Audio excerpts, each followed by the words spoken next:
meeting of the September 9th, 2021 agenda session to order and welcome everyone. At this time, we have the invocation done by Commissioner Glenn Adams, followed by the Pledge of Allegiance.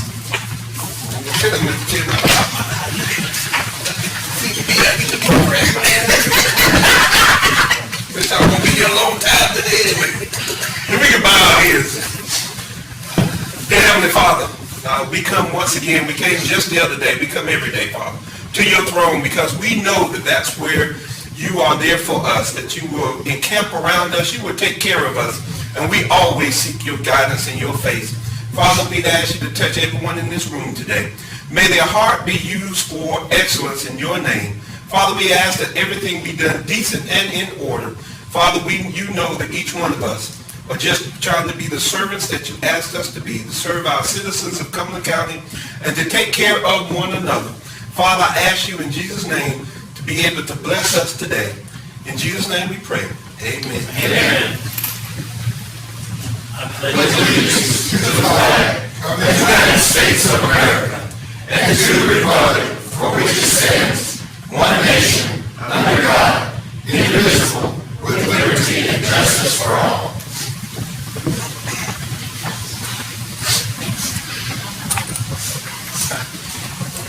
Madam Manager. Yes, sir. Good afternoon, Mr. Chairman and Commissioners.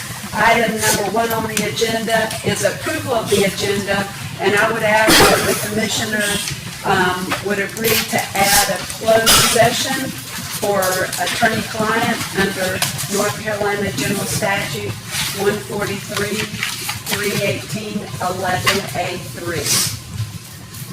Is there a motion? Yes, ma'am. Commissioner Council, second. Second. Commissioner Stewart, all in favor? Unanimous. Yes, ma'am. Thank you. Item number 2 is approval of the minutes of your August 10th, 2021 agenda session meeting. Can I get a motion? Thank you, Commissioner Lancaster, second. Second. Commissioner Stewart, thank you. All in favor? Unanimous. That brings us to presentations. I think I'm going to ask Sally to see if Colonel Pence is in the hallway yet. Mr. Chairman, if you could give us just one moment.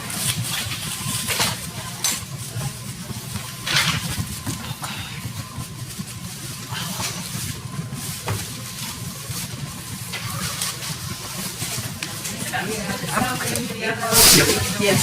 So, Mr. Chairman.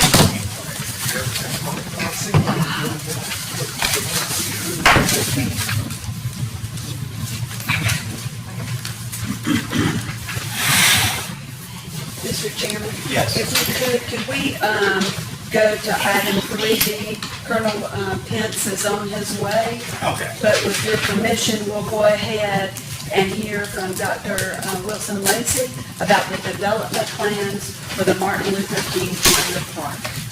Thank you. Welcome, Dr. Lacey. Thank you so much for being here. Thank you for being here, sir. Yes, sir. Thank you. Thank you so much for having me. Okay. You have to go to the podium.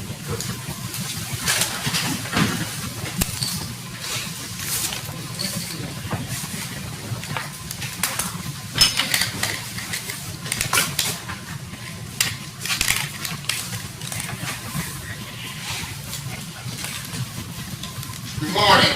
Good morning. Good afternoon. I beg your pardon. Good afternoon. I've been moving so early. I want to first and foremost thank the Commission for allowing us to have this opportunity this morning, to Chairman Evans and to the other council members. This is a great day, and it is indeed, and Glenn prayed about it, another day that the Lord has made, and we need to rejoice and be glad in it. We are bringing you this morning greetings from the Martin Luther King Committee on a presentation that we would like to show the Commission at this time. Before I do that, however, I do have some members of the Commission with me this morning, and Dr. King and most of his travels did not travel alone. And so I tried to brought a little bit of backup in that, so in case you want to put me out, they kind of stand in my defense. But if you all would just take a minute to stand, Mr. and Mr. Larry and Brian and my other two gentlemen back here, Mr. Butler and to Brother Murray. These are members of course we have the individuals that have been with us for down through the years for 101 years, and that's our architect of record, Mr. Walter Vick. Walter, will you please stand? I think Walter was with Dan and Franklin Miller, maybe when the courthouse was being built, that right? So they go back, Walter, they go back a day or two. But at this time, we have a slide presentation, and if it's time that we can show that, am I in order? Yes, sir. Okay, if we can show the presentation to the committee, I would, the commission, I'm sorry, I would greatly appreciate that. And then after that, we'll ask Brother Ronnie Mitchell if he will come and give us some excerpts as to what you would have seen and what we are still planning to do. And from ceiling order, want Walter Vick to go over our design. We have a copy of it over here on the table. That's what we plan to do as it relates to the spiral that will be done, that we constructed in the fall.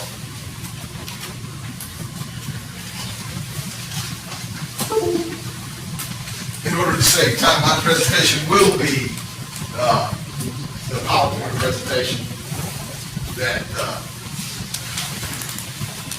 we hope we're not going to see. Essentially, we are here, obviously, to request funding and our assistance. This plan has been developed over the course of 2 decades, and we are now in a position where we can advance.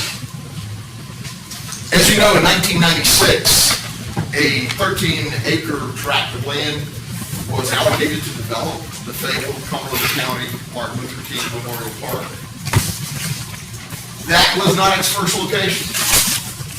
We have moved about, and finally we were able to have a permanent location. Extensive planning was done. Walter Vick volunteered his services, and I can remember back to the day that we met, and Dr. Will Brown led us and helped us in developing our vision for the park and even our slogan that no one can enter and leave unchanged. In 2007, we raised the funds for a statue of Dr. Martin Luther King Jr., and it was erected as the centerpiece and dedicated to the park. In 2019, we developed a digital video because we weren't expecting COVID, and we had planned a large fundraising effort. But Moonlight Communications helped us in order to raise awareness of the funds for the park.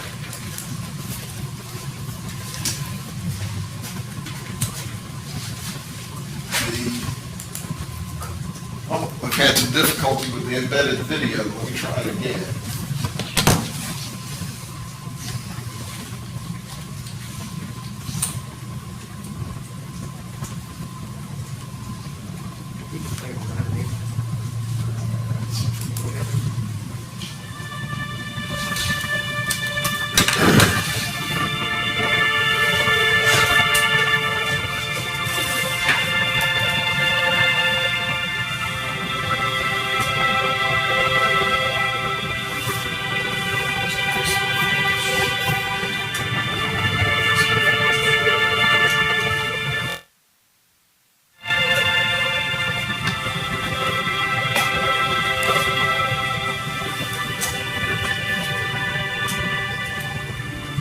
In the midst of the chaos and oppression of the civil rights movement, one man rose above hatred and violence to guide this broken nation toward a future where people would not be judged by the color of their skin, but by the content of their character.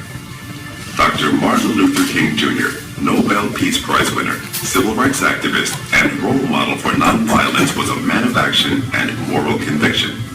He led by example and sought a better world for everyone. Now, more than 50 years after his assassination, his enduring legacy continues to inspire generations of people around the globe and guides them toward equality and freedom. Today, more than ever, we need a place to reflect and remember the spirit of the message Dr. King delivered and the role he and others like him play in our society. The Dr. Martin Luther King Jr. Memorial Park is that place. A statue of Dr. King and a gathering place have already been created to welcome visitors to the park, but there is so much more planned. The memorial itself will serve as the centerpiece of the park and as a beacon to draw people from miles around. It will be a quiet and receptive space, yet powerful and emotional. It will be filled with light from multiple entrances and the open roof. Water will cascade down the interior walls to remind us that justice, like a mighty river, will flow. Emblazoned on displays around the walls will be important quotes from Dr. King in both English and other languages to help bridge cultural divides. Audio booths will enable visitors to hear the iconic rhythmic delivery of portions of King's famous speeches in his own voice. Our Lord, not law. Because the law of the moral universe is law, but it's in so justice. Our Lord, not law. And it is here that our local heroes will also be immortalized and honored for their work and dedication to social justice and equality in our community.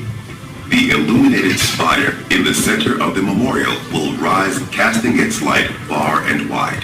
This bold architectural icon symbolizes the promise of life, liberty, and the pursuit of happiness, and the promise of equality and freedom for all people. A beautiful receptacle on the spire will hold the flame of understanding, lit annually on Martin Luther King Day to symbolize the eternal vigil that is required to protect and sustain our freedoms. The memorial will be a deeply moving and thoughtful place of reflection and learning, having seating for quiet contemplation. A visit to the memorial will be a powerful experience, inspiring each person to keep striving for equality for all oppressed people. No one who enters will leave unchanged.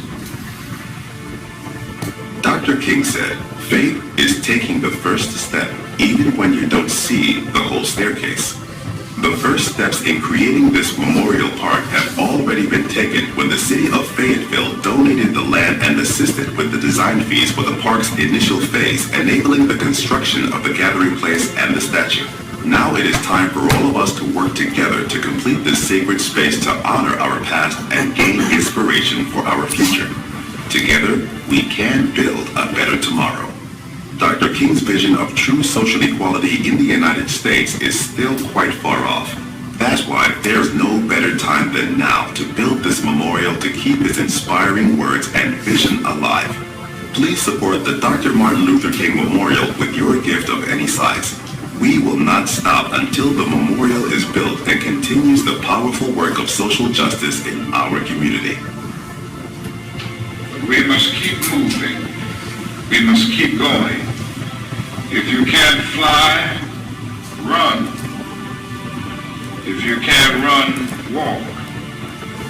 If you can't walk, crawl. But by all means, keep moving. Let's move forward together.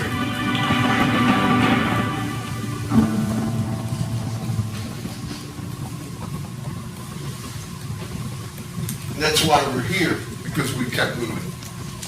And we are asking that you assist us in keeping moving. In 2021, primarily through the efforts of Walter Vick and the board of directors of the MLK committee, a world-renowned engineering firm, and I'm still amazed, which bears out Dr. King's admonition about faith, a world-renowned engineering firm, the firm that engineered the Air Force Memorial, took its steps to help us.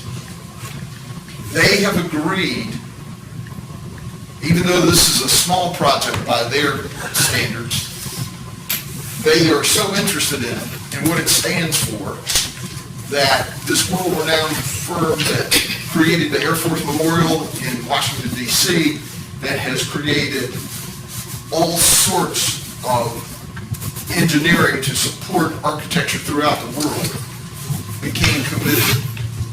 And even as late as last week, we were having email communications with them.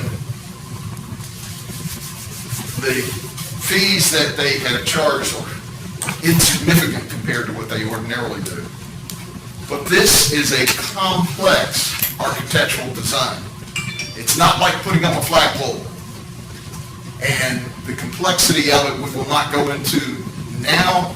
I know that Dr. Lacey will have a few words and leave you with some documents regarding it. But professional engineering services has been procured, and we are looking forward to the next phase.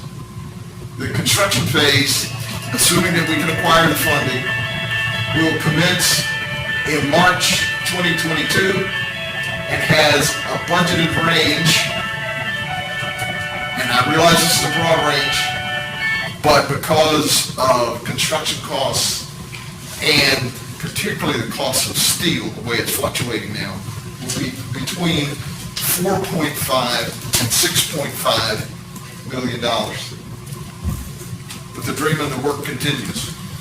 Even once the spire is finished, the idea is to connect all of the park together with walkways, with kiosks that will enable visitors to see not only Dr. King's struggle, but that of people locally and with local connections in order to help the dream to stay alive. No one will be able to enter and leave unchanged. Thank you very much. Thank you, Attorney Mitchell. Again, we want to thank you, Mr. Chairman, if I may. Walter has driven from the other side of the beach to be with us today with him in this endeavor, and not belabor you all's time. But I would like for him to just say 2 or 3 words, if I'm permitted, to talk about the architectural firm that we have employed to help us bring this to fruition. And Sister Cannon, it's been a good day, 2 or 3 days since I've seen you, but I want to thank you for working with Chairman Evans to allow us to be here this morning. I want to thank you all so very, very much. Walter, if you will, if you'll come in there and allow you just 2 or 3 minutes, we'll sit down. Other than that day, moves over there for some money.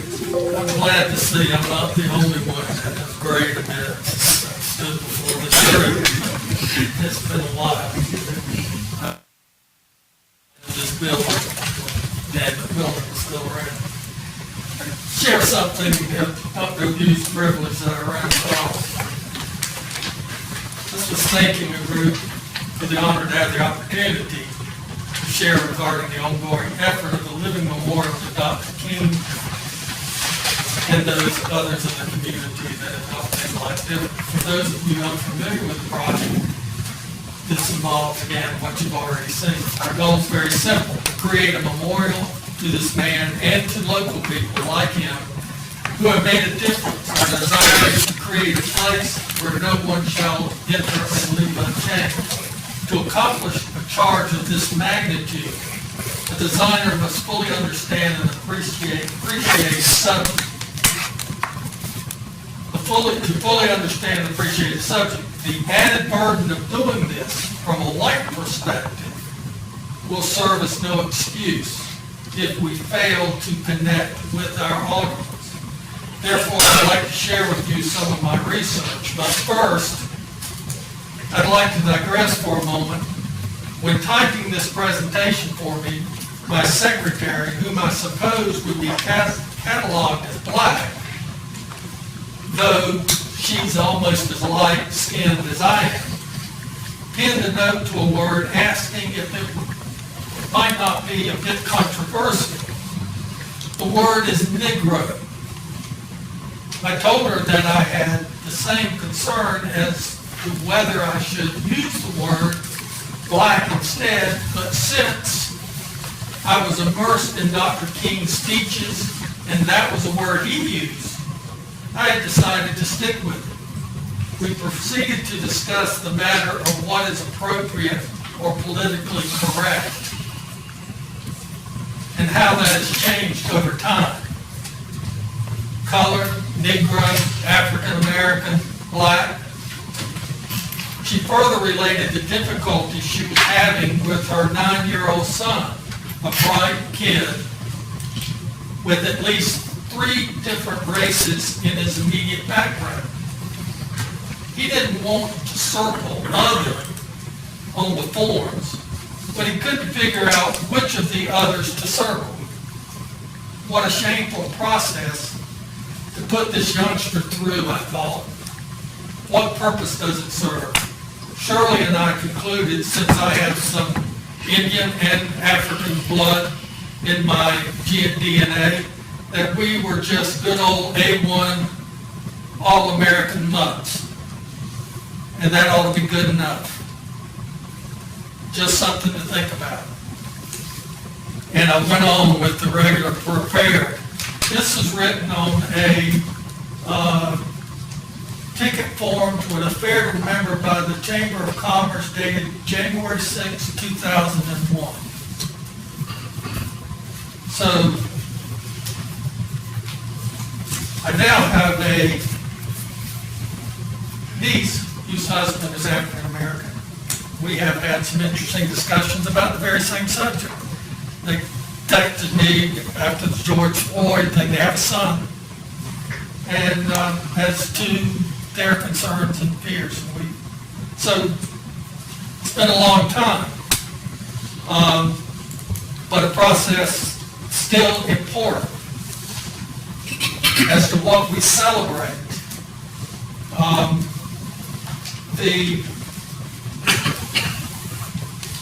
We're very fortunate that I was able to convince Nara. I can tell you this, if you've watched the news at all, they've been in the news about because of a little island in New York that just opened. That was like a $250 million project. I have to meet the American, Charge of American officer based in London, before he tragically died in a bicycle accident, but that gave me a connection. Everything they do is covered by the press worldwide. You can't buy that as far as the acknowledgement or the kind of PR that this project will bring. We're at the point right now, design-wise.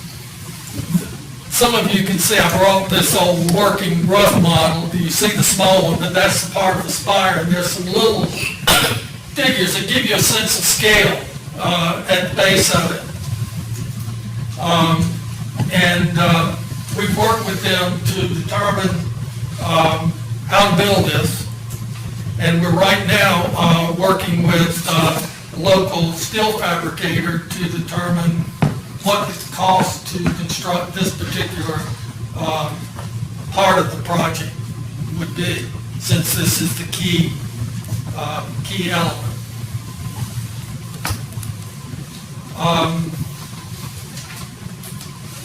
I'll leave it, the thought of trying to do something that withstood the test of time. One of the things as this workshop that included young, old, black, white, where have you ever been that moved you deeply relative to an issue? and they all shared places that they'd ever been. And I remember one of the county commissioners that happened to be in the workshop when it came around. I wouldn't go ahead in this way, and I asked them what in our community had that kind of effect. And the commissioner looked up at me and said, "We haven't done very much, have we?" That wasn't the purpose, but it certainly was to the point. Leave with thought. How do we, the living, recall the dead or past events? How do we remember the people or places that have altered history? How do we institutionalize the joy or pain which accompanies these people or events? How do we signify what matters to us? Our greatest fear is that what we deem important will be forgotten. Beyond the immediacy of an event, and we're coming up on 9/11, it's all in the news. Once emotions thin and eventually disappear, how do we communicate to future generations what's important? I've been honored to conceptualize this memorial to Dr. King and, again, people who have made a difference in this community. It's envisioned as a quiet, receptive space, yet at the same time, powerful and emotionally evocative, reflecting the spirit of the message Dr. King delivered and the role he and others like him play in our society. The memorial is intended to be personally transformative for visitors, building a sense of commitment to the process of positive change and active citizenship. Thus we conclude, no one shall enter and leave unchanged. Thank you. Thank you so much,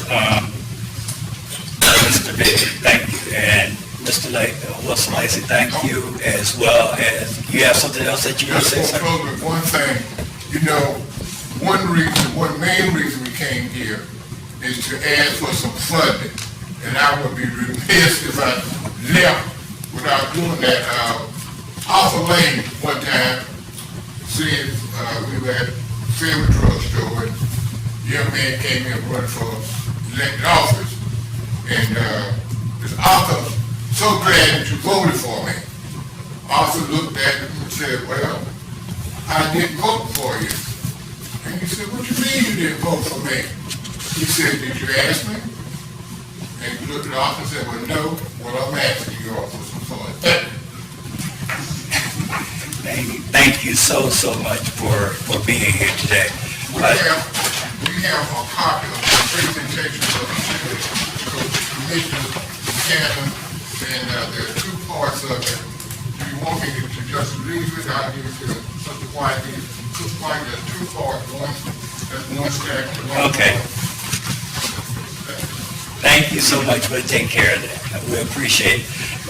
Is there any comments or questions regarding the presentation that was made? Yes, Commissioner Booth. I didn't mean to be too rude, but as it started going on time-wise, I didn't know you'd know the answers to them, so instead of asking the questions later and then stopping to look it up, anyone know what the Seattle Spear or Spire is, likewise? It's this much. 605. That's right. And the current Stone of Hope King Memorial, Washington, D.C., 30 feet.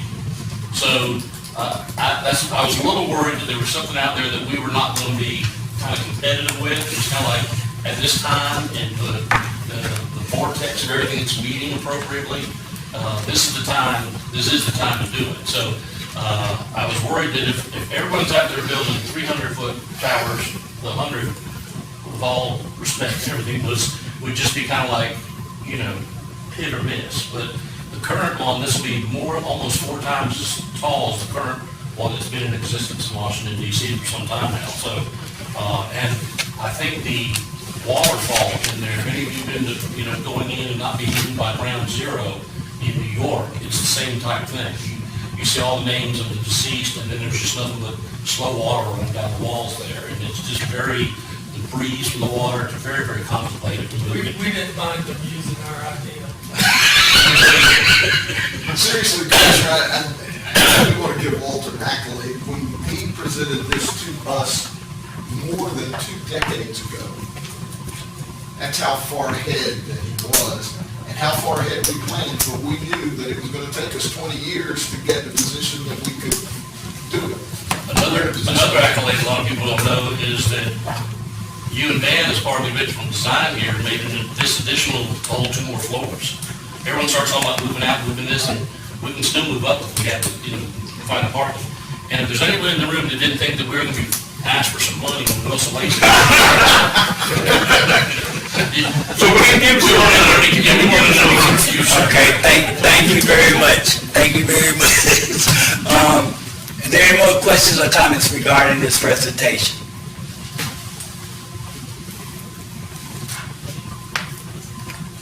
Yes, ma'am. I thought it was a phenomenal presentation. I thought it was too. And without a doubt, Mr. Wilson Lacey made it very clear, as well as Attorney Ronnie Mitchell, that they are here asking for money. Now, we know that this past year has been a horrendous year in more ways than one. Not only dealing with COVID, but also dealing with actions by individuals that have hurt so many of us in a way that we could not imagine. And I think that we here in the city of Fayetteville, in the county of Cumberland, need a place where we can reflect on the goodness of our people, of all people, as well as the goodness of our Father that has allowed us to stay here to see the possibilities of this transforming into a park that's much needed here. Now, there have been concerns, but I think those concerns have been kind of washed away with this presentation. So if I'm in order, yes, go ahead, Commissioner. Go ahead, Mr. Jim out. No, go ahead. I know that, and we did this a long time, we got the CIP budget and we've got some money set aside for a museum. I would move that we grant out of, put in the CIP budget or do it out of the CIP, $2.5 million for the Martin Luther King Park and $1 million for the Orange Street School, which is a historical site here in Cumberland County also. And I appreciate that. Can I make a friendly amendment? You sure can. Thank you, sir. I would like to amend to your motion, and thank you for that motion, that we set aside $5 million for the Martin Luther King Park and $2 million for the Orange Street School.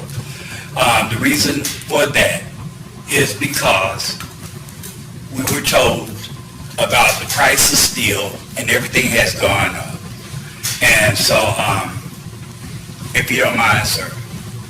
Yes, Commissioner. So I haven't been included on any plans on the Orange Street School, but I'll second the $5 million for the Martin Luther King. We've seen that. We've done the, I think this board has done Orange Street School in the past. It's the historical Orange Street School for the E. Smith thing. It's used to house now several things in the community. It's on the historic trail. It's owned by a nonprofit for Orange Street, just as this is a nonprofit. Yeah, trust me. Trust me. I just did another, $7 million in just seconds. I gotta just hear about it. Okay, is there, Question. yes, I Commissioner wondered Council. if this fit our budget.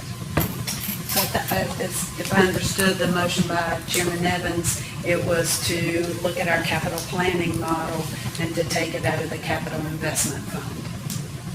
And not the general That fund. was my And not the general understanding. fund. Yeah, Right. on the general fund. Not on the general I don't know how much is in there, so I was ready for the 2.5. I don't know. Yes, Commissioner Keith. I support this plan, but first I heard about it. And I had the same questions Commissioner Council did is, I mean, we had a capital budget plan.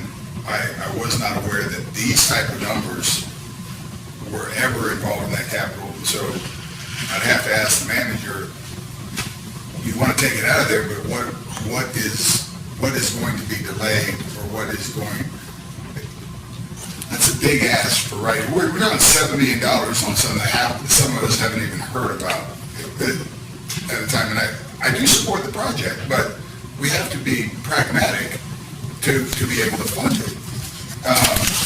So what are you taking away if we put $7 million I'm looking at without a Vicky. real ask here? I'm looking at Vicky, but I believe that there is fund balance built up in the capital investment fund from projects that have not moved forward and been ready to move forward. Am I correct, Mrs. Evans? That's correct.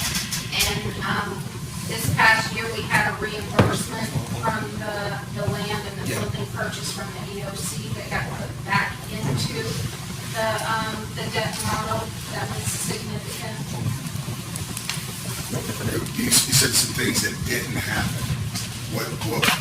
Why didn't they happen? Well, a large one would be the water project, the debt service being issued for Grace Creek Water. That would be one of the projects. The reimbursement of the 911 facility for the purchase of the building. So there's several projects that were timed but did not move forward as quickly at all. Well, if I could follow up, I would ask, many times, it just happened with the hospital board, that, and some other projects that we're working with now that are a bit controversial, will this money be paid out, or will this money be based upon this construction start, or will this, how, is this just go into perpetuity, or what are your thoughts on the motion maker? Mine would be that it would be through management in terms of, just like we do any other, the money's there in ours, any other contract, just like when you are issuing and things happen, it's when you pay. Not necessarily that they get the money all up front. So it's a pledge. Not a pledge, it's actually money that's there. Madam Manager, I have a quick A question. drawdown, that's right, yeah, a drawdown. I have a quick question. 7.3 or 5 million that was allocated for the Civil War Museum. How's that funding done? It's a part of the capital investment fund as well. It's a part of the model. It's still sitting there. It's budgeted and sitting there. How much is in that now? In what? In that capital, we haven't got the whole 7.5 million in there, we've been putting money away, The correct? entire Just no 7.5. Vicki, will you come to the podium or either sit in the chair beside Sally, please?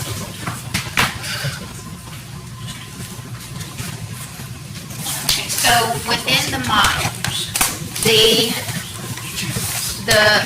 museum is in there as a debt agreement. So we did a debt issuance, I'm sorry. So we did a $250,000 upfront, and then we have $7.25 million debt payback from 2023 until I'm sorry.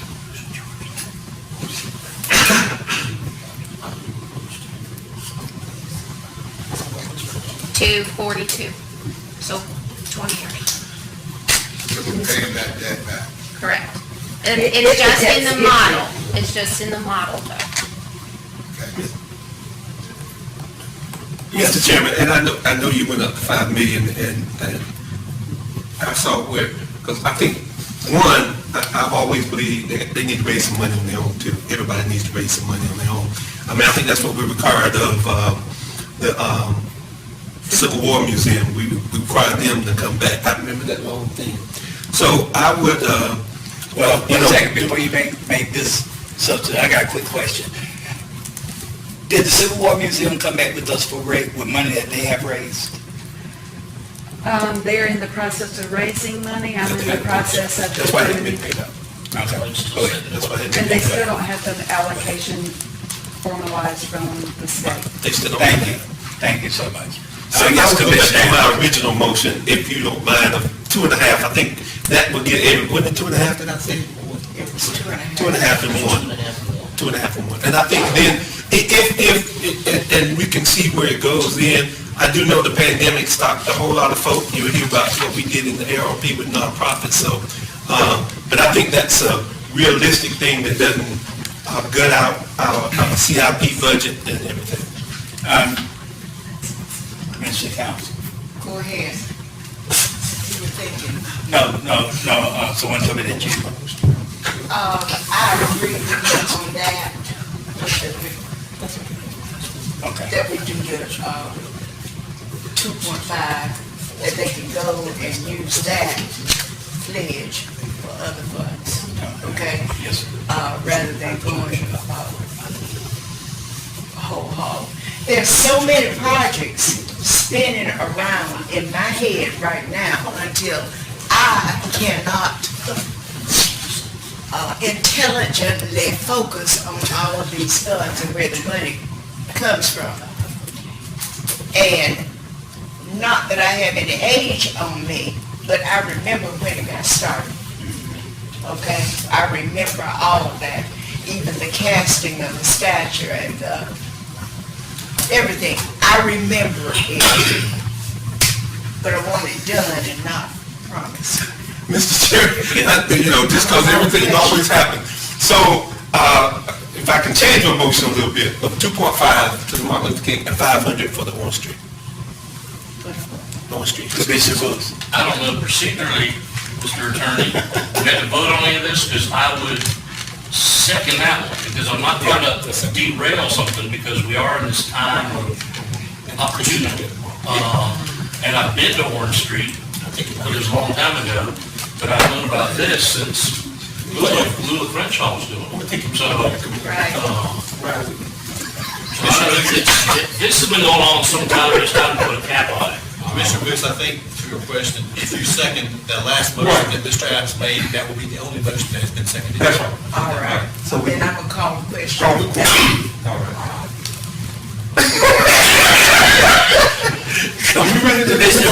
If someone say he seconded the motion.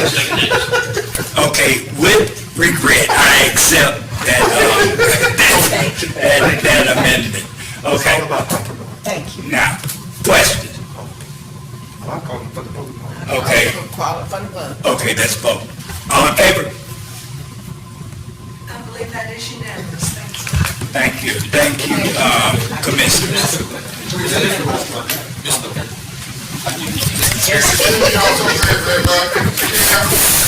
Mr. Chairman, Yes, sir. for consistency with the board's rules, is this a recommendation that it go to the meeting as a consent? Consent agenda, yes. Madam Manager. Yes, sir. Mr. Chairman, I would ask that we go back to item 3A. We're honored today to have with us Colonel Scott Hintz, the Fort Bragg Garrison Commander, who's going to talk with the board today about the renaming of Fort Bragg. Welcome, Colonel Hintz. Please come forward.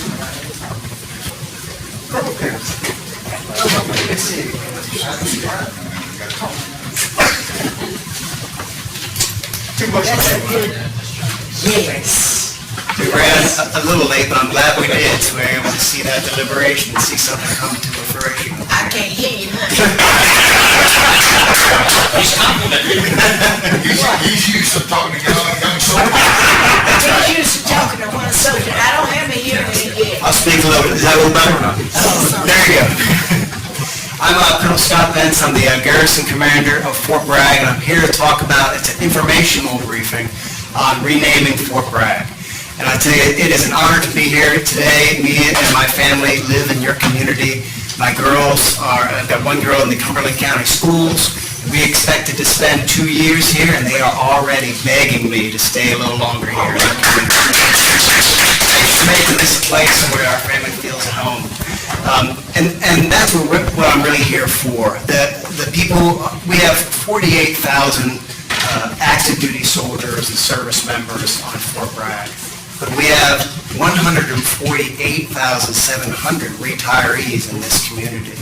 And even more, probably 3 or 4 times that, of veterans in this community.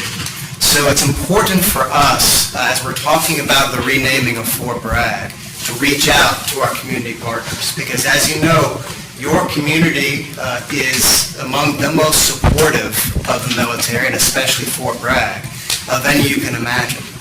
So we owe it to you to make sure that the community plays a strong role in knowing what's going on with the Fort Bragg renaming. So that's what I'm here to do. This idea to rename Fort Bragg wasn't my idea. It wasn't General Eric Krill, the senior commander's idea. It wasn't the FORSCOM commander. It wasn't the Cumberland Commission's idea. It wasn't Fayetteville's idea. It was Congress's idea. This was passed on January 1st, 2021. The National Defense Authorization Act called for the renaming of 9 military installations that were named after Confederate personnel. That's going to happen. It was passed in the House and the Senate. It was then vetoed, and then with an overwhelming veto-proof majority, passed again by the Senate. It was directed to the Department of Defense, and it stood up a renaming commission. They gave it $2 million for operations, and they visited us last month and were able to give us a lot of feedback on how the other installations were doing their renaming and some guidance on what we should look for. The month of September is very important for us right now. They're going to brief the House Armed Service Committee and the Senate Armed Services Committee here on October 1st. And they expressed to me and our team that it's important for them to have some idea of which names. Sorry, I couldn't hear what you said. The committee said that it would be good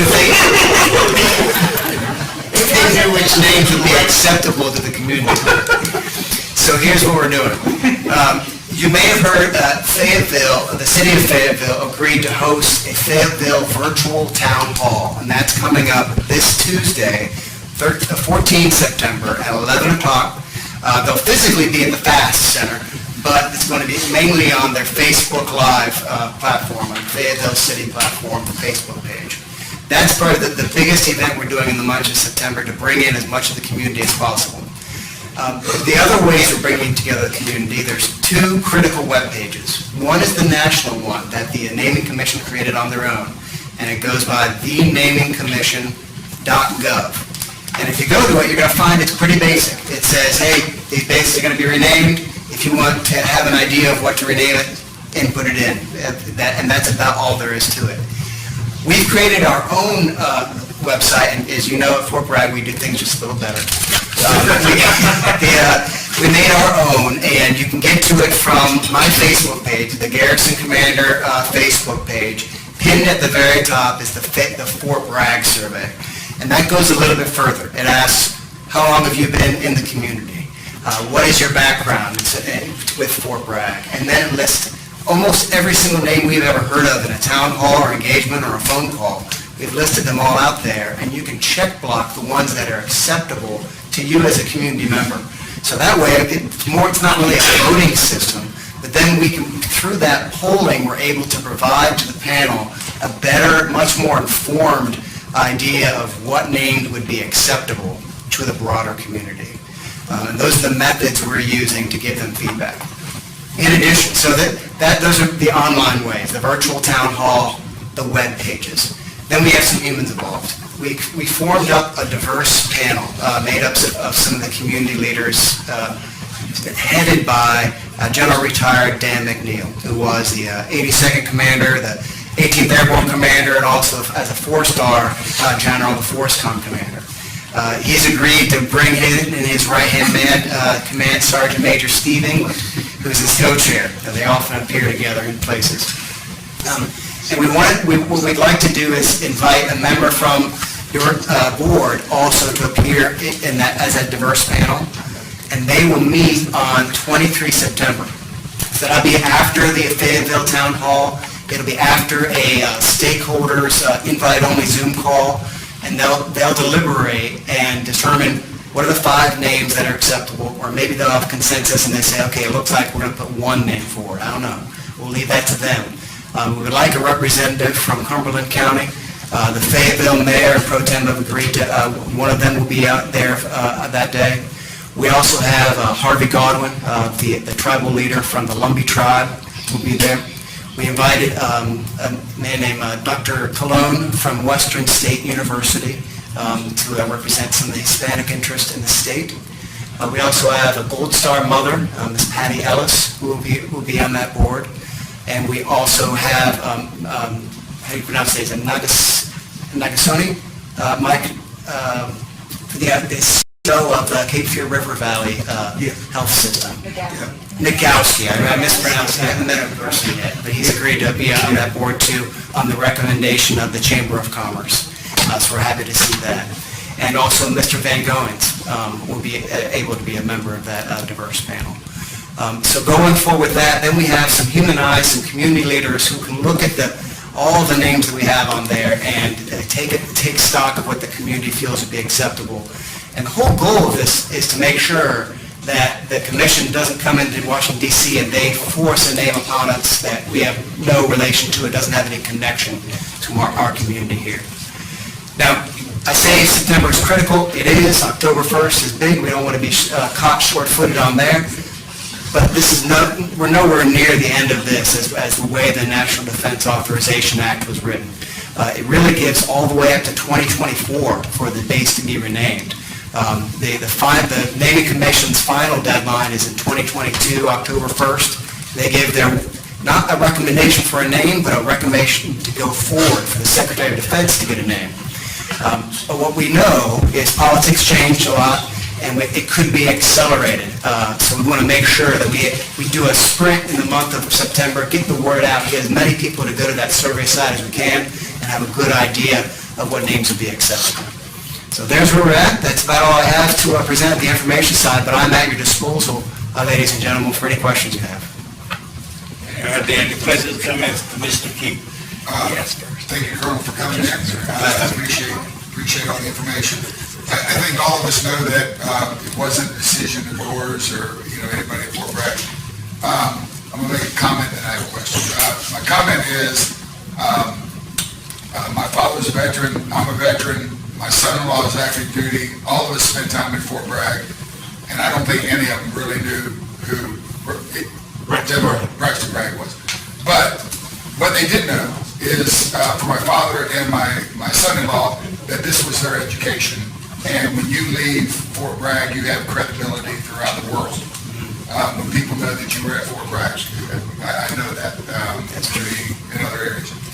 So I look at Fort Bragg as much as a college or an institution that, we don't know where Harvard or Rice or Baylor or, even everything at Vanderbilt did. But the name of the institution lives much longer than the person that it was named after. My family has a lot of love for Fort Bragg, and they have no idea who was named after. If you could let me know, though, the non-negotiables, because there's a lot of things floating around. We had heard that, hey, the name will be changed. We know that that is a non-negotiable.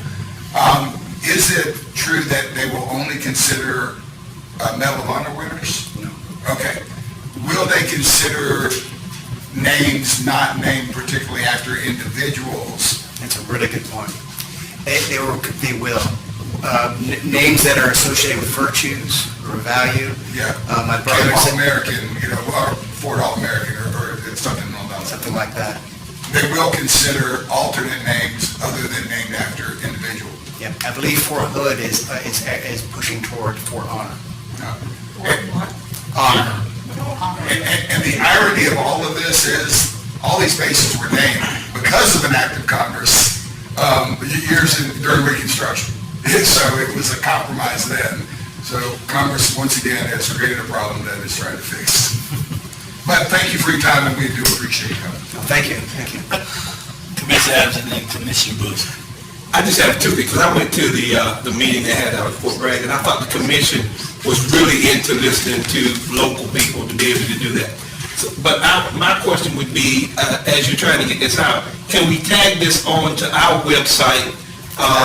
And then therefore, whoever goes to our website will be able to see that. So I would make a recommendation that we tag that, and you may ask the city to do the same thing, but tag it on So appreciated. to our website, and then that way it can get to everybody. And our platform. Commissioner Bush. And also, what about the Facebook Live? Will we be able to do that? That's what I want to add. the public forum, to share the virtual meeting on the Yes. 25th. We can get with the city and share on our platform. Then you've then covered every citizen of Cumberland County, opportunity-wise. So whether they watch, Dexter reruns or something, we can't stop. But secondly, I love Fort Bragg as much as Jimmy does. My dad was a battalion commander there. He's a 54 graduate of West Point. My Uncle Robert went to West Point. He lived here since 1969. He came out of basically the ghettos of Philadelphia, the opportunity to go to West Point, took it, and he loved it. And the only reason he left is when they told him when he got up about 33 years, you have a 3-year unaccompanied, and he went, nah. They said, well, that's your only option. He went, no, it's not. And that's when he retired here, but, and I can beat Jimmy on this. I hunted when NTA wasn't even there. I know McRae Ride and Almond, I know Chicken Foot Road, I know GGHHZ is one of my favorite hunting areas. I was there when they went and tried to retrieve that Jeep before they blew it up, when the guy got stuck coming in on the Southern Pines. I carried a rucksack through there. He got lost. I knew it by the back of my hand before they gave out the master when he got the hunting license. All right. Commissioner Dawson, thank you. Yes. You don't want to hear how far I go back. But, who said something ugly? I'm not gonna say what he said. I'm gonna cover my face up. I'm not gonna hear.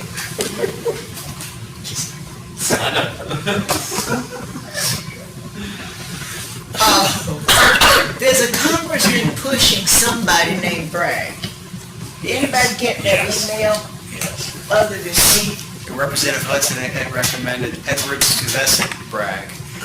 He was from Wisconsin, fought on the Union side of the Civil War. Later became a state representative, and then a representative to Mexico. Okay. You all didn't ask him to do that. Okay. Thank you. Thank you. And you did serve, right? Well, yeah, and I think I got something on all of besides you, sir. I served there at Fort Bragg at 35th Signal Brigade. So, yeah. They're coming back. Uh-oh. Excuse me. They're coming back. You can call it up. You can call him up. No.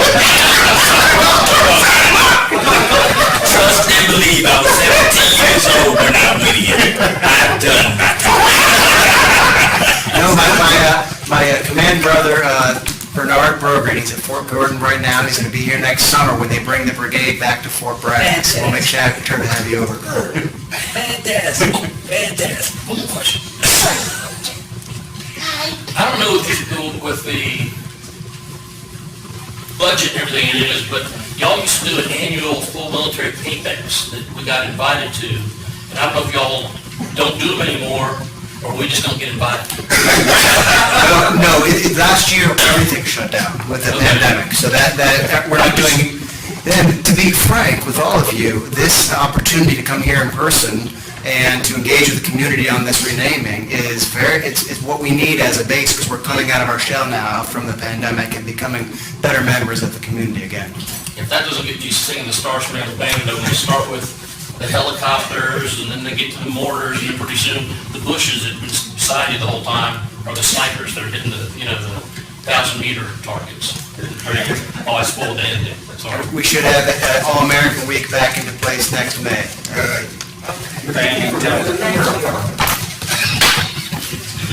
Thank you so much, sir. Thank you, everyone. And thank you so much for being here today, sir. We appreciate you greatly and all that you're doing out there at Fort Bragg. Madam Manager. Yes, sir. The next item is a presentation from Buncombe County on the Community Paramedic and Post-Overdose Response Program. This was actually a presentation at the North Carolina Association of County Commissioners Conference. Commissioner Tony Stewart attended that session and asked that we include this on our agenda today. So we have the Emergency Services Director, Taylor Jones, but I also want to introduce my colleague and friend, Avril Pender, who is the Buncombe County Manager, who made time to join today along with her Emergency Services Director. Welcome, Avril. Thanks, Amy, I appreciate that. And thanks, Commissioners, for inviting us today to share some of what we believe is a successful story here in Buncombe County. I really want to say thank you to Amy, Sally, and Commissioner Stewart on asking us to join today to share a pilot program that we started in Buncombe County of how can we really reimagine public safety, especially with our partners in Asheville, around Police Reimagined, and with our Sheriff's Office. So Kira Jones is going to read the presentation. I think he's looking for it on his multiple screens here.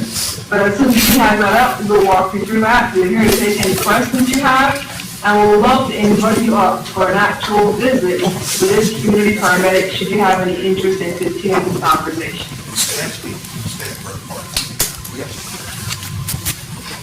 So Commissioners, thank you for the opportunity to speak to you today about our program and all.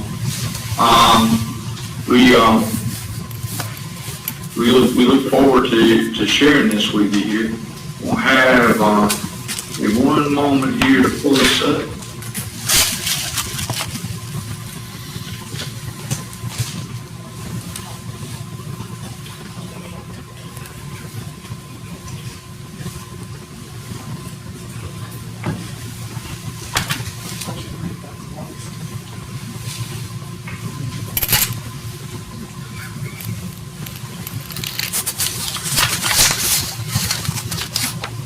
I'll stand by 1 second here. I pulled the wrong one up. They're right next to each other here.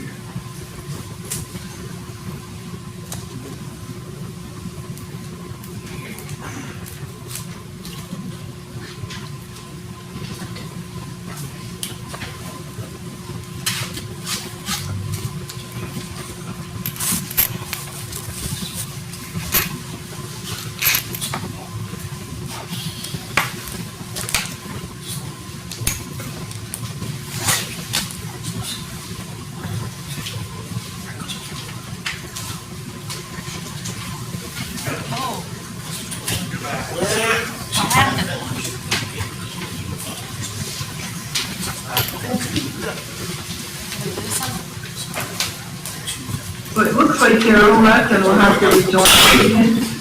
But the conversation today is going to be really around what we're doing in our community when someone calls law enforcement for items that are really mental health issues and not law enforcement related, and how we try to reduce that police conflict when people go out in the community to deal with people that are not truly breaking the law, but they're doing so because of mental issues. And he's going to come back on here in a minute. One of the things that we do in Buncombe County quite a bit is look for other people's money to start programs. So this is a grant program that we received from a local nonprofit to help us to start this program. I do not have the PowerPoint, so I'm just filling the gap.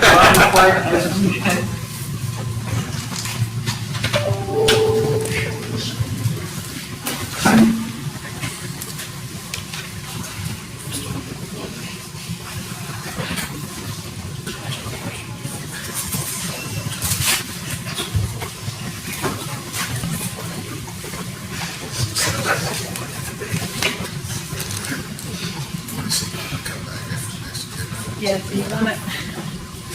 Yeah, we can go and you can come back, try to get it moving. Avril, how about we go to our next presentation and then circle back? How about that? Okay, I'll let you go get with him as well as you're doing that. Thank you. All right, thank you.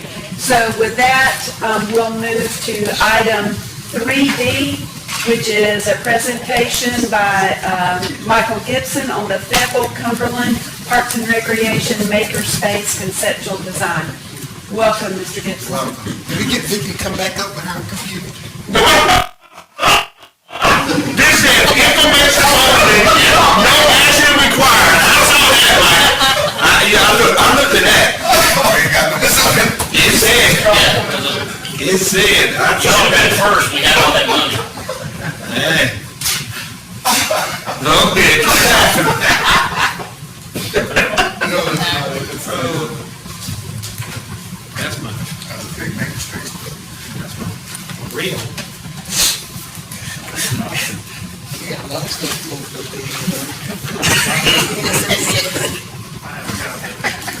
Yes, thank you.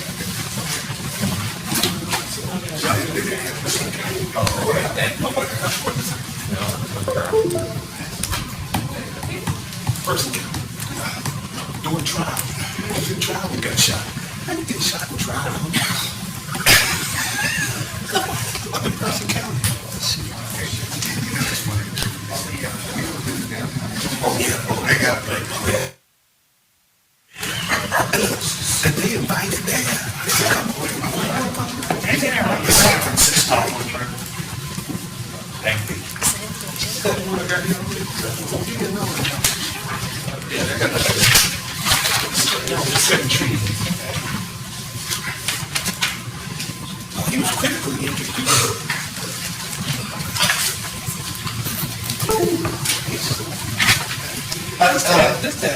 Commissioners, Chairman, Parks and Recreation. Welcome, Mr. Gibson. Thank you for being here. So much. One of the things that we're doing is, with the council is our goal of recreation and an area where people want to live and recreate. This item is one of those ones that we made, checks and boxes. And it's what we call a makerspace. Most of our competitive cities have one. We got the Shula Ferris, SFLA, to give us an architectural rendering of a space that we bought in the area of the old Peter Stewart building. You can see some of the challenges that we have. It comes from the corridor committee. I think the commissioner was on that one. No, I was on the Gateway Committee. They put me on the quarter committee. Come on now. All right, but some of the challenges we have for this space, and it's the old Peter Stewart, you can see the section where this is the new Bragg Boulevard, Rowan, Ferguson Road, and then Bragg Boulevard comes in here, and we have this area over here that we're trying to do something with, and we believe that the makerspace is something that gives us value. Here's the old Peter Stewart building, and you can see Amen Auto used to sit right here, and you can see how that corner looks now coming into the downtown area, and we believe that this design changes that. Here are some of the things that Makerspace does, and it's basically for artists. You can do a whole ton of different things in what they call makerspaces, and these are just some of the examples of woodworking, design, shop building. You can see again some of this stuff. Even some of the people who have already that know about it want to do some kind of entertainment, plays, shows in the building that we've already set out for some kind of design. Here's some other things that you can see of what makerspaces look like in other cities. Eric Linston did a great job on this too, so I want to make sure he gets the credit for this. Here's what that makerspace could look like. This is the main Rowan Street. This is Bragg Boulevard, Ferguson Road is there. This is the building. We have a water feature, some kind of lawn here with a berm situation that, some cars would be coming in and if somebody wasn't driving correctly. This is a close-up shot of the water feature. And you can see the design of the building, parking area, and the existing facility that's behind it. This is a close-up look of it. We have a conversation going in the PwC to get rid of the air clutter. And once we start to clean it up, give it that tremendous value. Here's what that makerspace could look like. This area right here could be used for farmers market areas. That's the shade structure inside the back of the building where they used to work on the cars.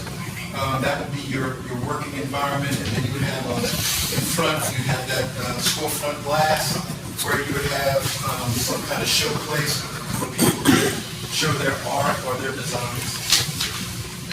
Here's that lawn area, and you can see how that goes. And it's a massive, yes, sir. And only because it's back there.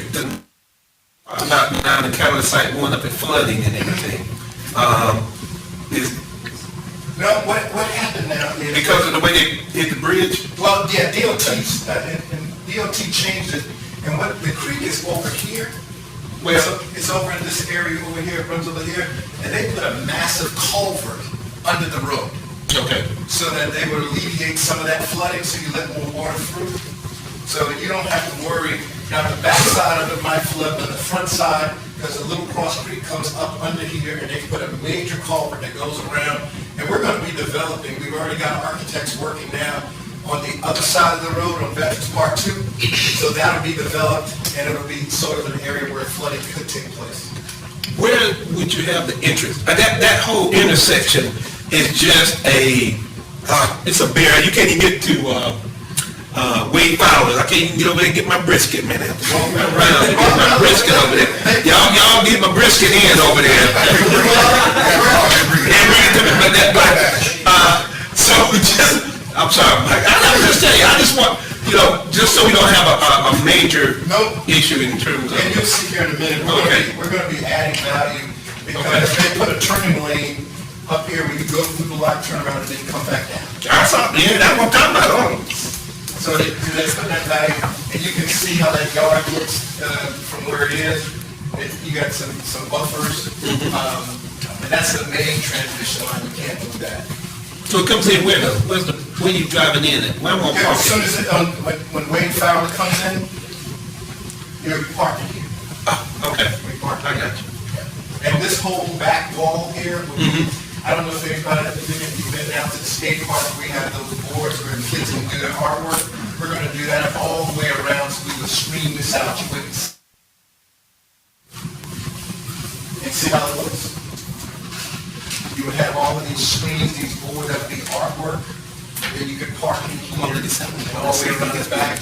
There's a trail system that we would have that links from Rowan Street to the skate park, and you could come down in, so kids wouldn't have, or traffic would be out on the street, you could come through the park and come down to this. And this is the other side of it. And here's how that would look. You would have these sails. This would be sort of like these containerized restaurants. We would have that so people could have things to eat at the time, and you could sit out there and you could turn it into a very nice place. Can I ask you, like I always do. So, would I have to rent the space? Or Yes, is it? you would be, it would sort of be like, it's a nominal fee. It's not like you know. Not like Central Park? No, not like that's Park. No, sir, it wouldn't be. It needs to be, the reason I ask that, it just needs to be reasonable. Of course. Artists don't have a whole lot of money. That's exactly right. Okay, we understand that, right? And that's what maker spaces are all about. So you wouldn't go in there and say, oh, we're gonna charge you $500. There's nothing like that. And that's why you wanna do this, so they can create. With turnover, so other people can come and go. That's exactly right. Is there a time limit as to how long I can stay with my maker space? Well, we would probably be dependent on what you were making. Even the school system, I don't know if you've seen these printers that you put it on the computer, this thing creates. The 3D printer. Exactly. I got one at the library. Everybody does the same thing in here. So you would have all of it. And it's amazing how that thing works. Here's some other ideas of how things would look from a standpoint. That's the whole site. Files is right here. Then you have everything else, and you would have all. It is definitely a walkable community. Oh, I need to make sure I forward this to Vicky. Here's your in phases what that would cost. We're not here to ask for $1 right now, but we just want you to be aware. Yeah, you made sure that happened. And we have the phases. We're not asking for the whole bite of the elephant at one time, but we think this adds value. This is a community-wide space, just like we have our senior center, just like we have our special needs. This is something that the whole county can enjoy, because artists come from all walks of life, and we wanted to make sure council has approved it. We wanted to make sure that the commissioners had their opportunity to bless it too. That's it. And I like the comment, because one of the things, if we can't take it out of conjunction of the health department, because if you look at the health disparities, part of our problem in this community is not enough walkable green space. This provides some of that for that area. Don't know what they're gonna do with Cadillac Site 1, hopefully it ties in, but I think this is a great vision for that corner, and I would be in favor of it. Yes, sir. First of all, Mike, good presentation. I think it scratches a couple of itches that we have in this community. One is young people. Yes. Coming in and can't afford it. You know, first of all, is there any expansion opportunity? Or is it all landlocked? Well, if you want to say, one of the things that happens in Veterans Park, and I'll come back and do that whenever y'all want to see, well, we're putting enough parking. It got really big, and we wanted to take up this parking, we wanted to go up, we could do that. And on this side of the building, there's more parking back here, and on the back side of this building, there's more space. So we wanted to do that. But one of the things I want to make sure that everybody understands is, where Veterans Park is, where the old calf place used to be, there's a trail system that comes down through there, and we're going to add another 100 parking spaces because the baseball stadium is putting stress on us for parking downtown, and that's walkable from across the street into this environment on Saturdays. And then when we tore down V-Point, we're having a conversation with Payne Funeral Home. Hopefully that'll be locked in, and that'll be green space because it's in the floodway. Isn't that part of Cadillac Site 1, Mike? Well, it was bought that way, but it's not in conjunction because it's in the floodway. You can't build anything, so it's just gonna be green grass. Okay, let me tell you where I was going with this. First of all, I love the idea. I like the creating. I think it's good. I like the idea of somebody being able to have what you're having a production incubator of sorts. Exactly. But I'm going to go back to a passion of mine for the last 10 years is we used to talk about a kitchen incubator to do the same thing, and all of a sudden it just kind of blew away with Hurricane Matthew and whoever, but now we're coming into this, and I'm not saying this is a bad thing, but when you start talking about someone be able to take something and create it and sell it in a very community-style farmer's market that is not only food. I mean, why wouldn't there be some opportunity to grow if you're having an incubator for production and somebody wants to learn how to use lasers and woodworking and make candles? Why wouldn't we have that same thing working in conjunction with FTCC, the health department, the incubator kitchen that Seed at one time promoted? But if you're going to go in on something like this, that's why I asked about the expansion. On a Saturday, have you ever been out of dirt bag? I've seen it, not been in it. Dude, I'm going to tell you, those guys are great. They have figured it out. And there is legions of people coming out there for their craft fairs, for that. The community wants things like this. They do. In today's world, if you go to any big city, things like makerspaces, things like farmers markets, where people can go out on a Sunday and it becomes not just a place to shop, but it becomes an event. Where there's music there and there's, other things that are going on. So, the only thing I would ask is, instead of shelving the project that we had with the food incubator, to see if there's any room in there with the makerspace. I know you're not asking for money, but I like your budget. I like your budget that you put in there for the phases, and I think it will have a big impact in the community. And I don't think that that's something outside the realm, because on the backside of here, it's one of the things that we wanted to do is create opportunities for people to have restaurants here. Right. So that could tie in easily. All we have to do is build it on the backside and then just do that from this side of the building. So it's not something that we would be uncomfortable doing. People like organic stuff, people like, And this is a farmer's market environment, so it could be farm to table. Absolutely. That's very good. The only fly I'm going to put in your ointment right now is there's a worldwide shortage of containers. I don't know if you knew that. Well, I'll tell you what now, there are a bunch of people trying to sell containers now. They can't move them. Yeah. So if we wanted to buy some, this would be the time to buy. You might do better than doing that. Yeah. So that's good, and that's not something that we would be uncomfortable talking about in a makerspace, creating that kitchen environment. I would hope that you would at least think about the incubator on the food side also. I can handle that. Okay, any other questions? Any other questions or comments? They you better put Cumberland County in there, not just Fayetteville Gateway, and Fayetteville, all right, thank you. I tell you one thing too, that backside must have a lot of space, because you're putting a lot of stuff on that backside from cars into. Yes, sir, it's pretty big back there. Okay. I mean, they had a bunch of cars back there, they did there's another building back there. If you can't see it, but there's another building back there, all the way in the back. This is a building unto itself. And we were talking about doing welding in here, but behind there's a lot more space back there. Okay. Thank you so much, Mr. Gibson.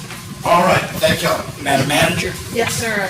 Let's go back to 3C, the Buckingham County presentation, and see if our one partner are there.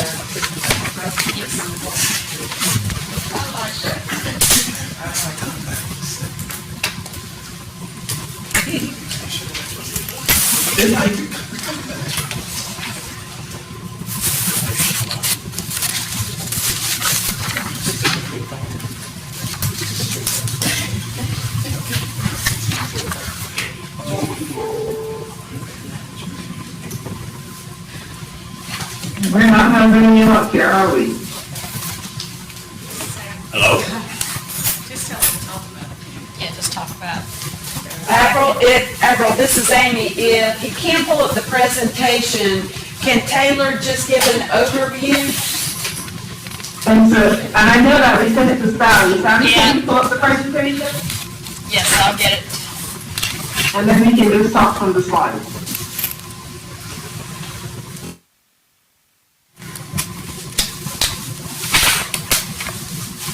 Sarah, if you would just give an overview, that would be helpful, because I don't want to waste their time either.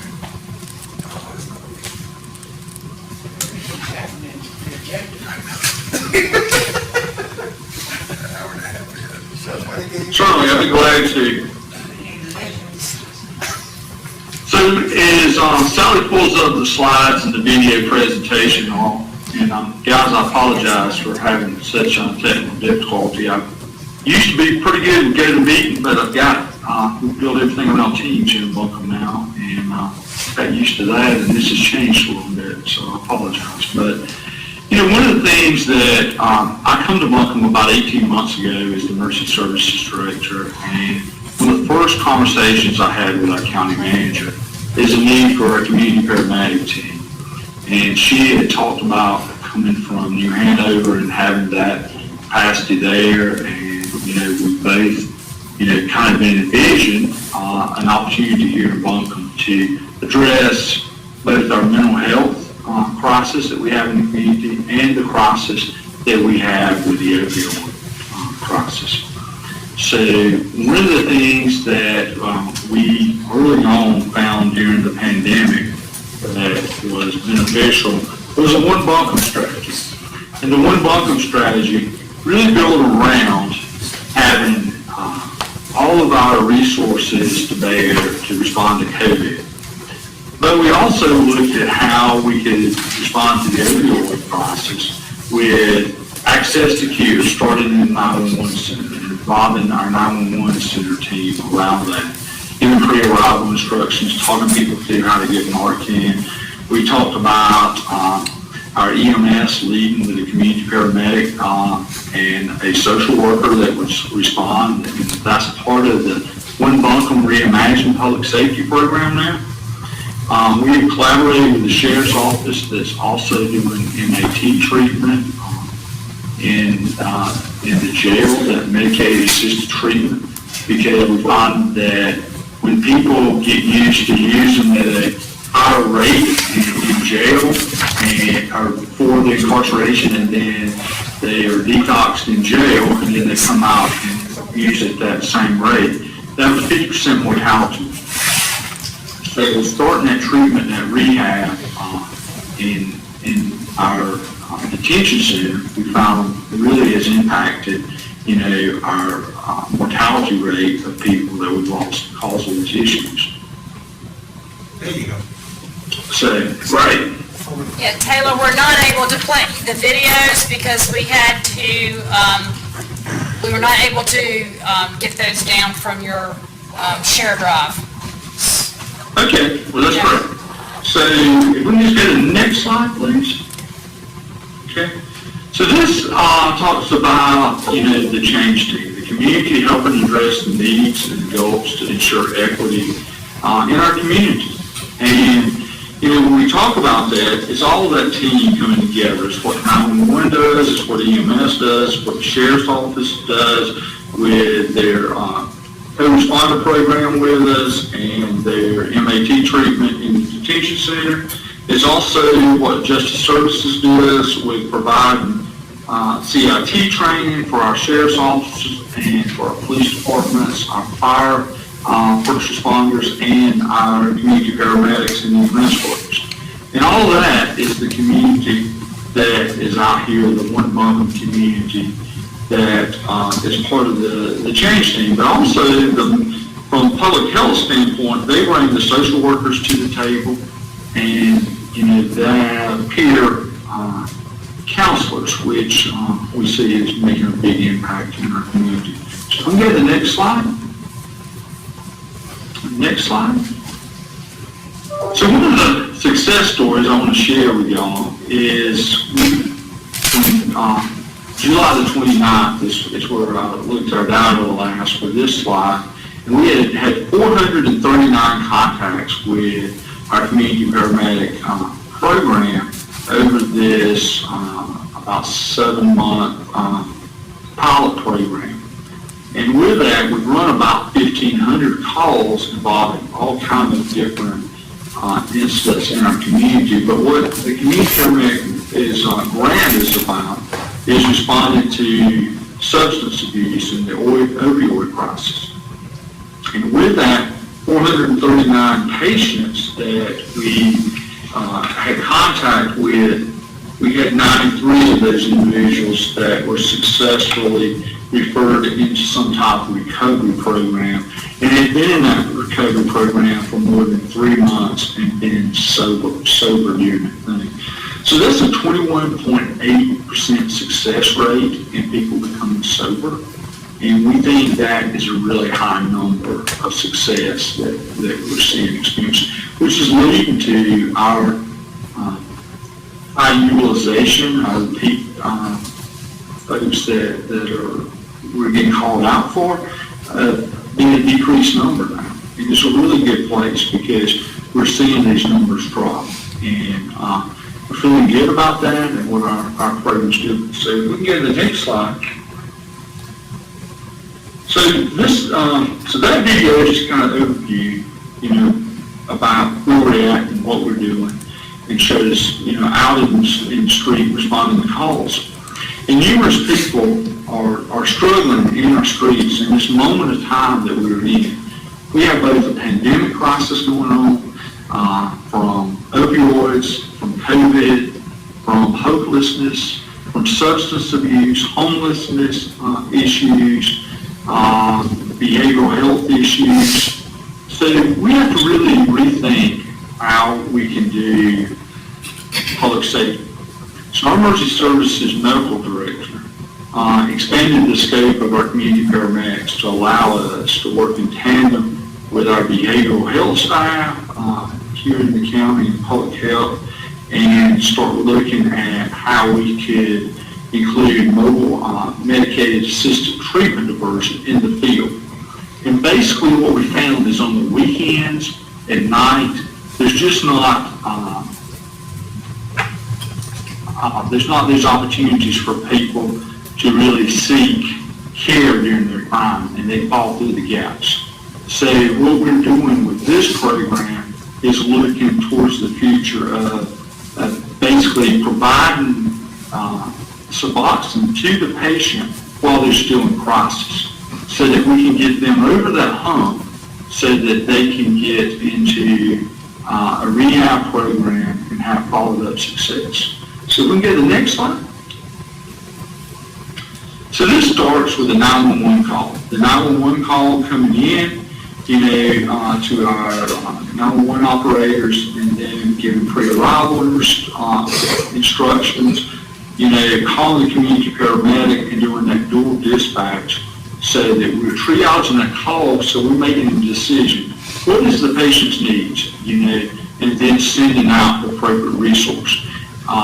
Next slide. And what also is we look towards the expansion, because we learned a lot from this pilot program, what we could look like in the future. So next slide.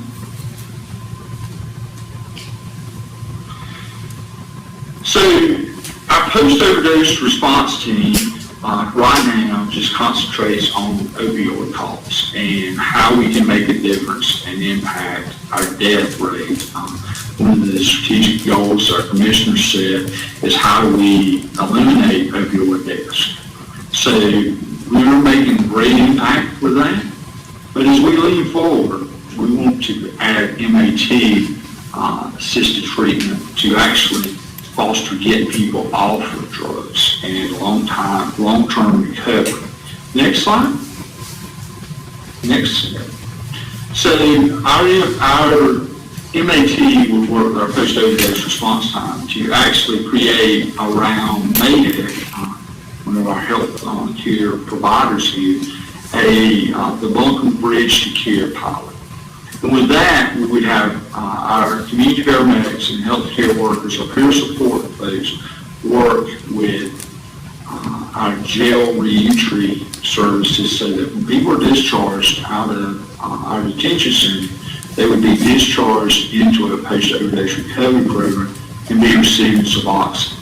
We would also give Suboxone out in the field post our overdose response treatment, and at that time, link someone with care following that after giving them a dose of Suboxone to decrease that hunger for drugs. Next slide.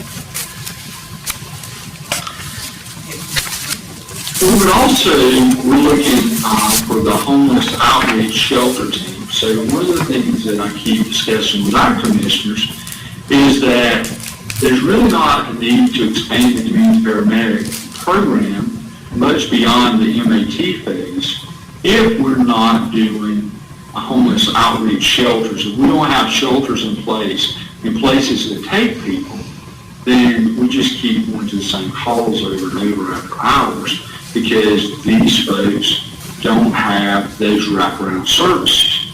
So with our homeless outreach program, what we hope to do is we're standing up additional homeless low barrier shelters, a 24-hour behavioral health urgent care treatment center here in the county, is to actually link people to that level of care so that they have wraparound assistance as we move forward.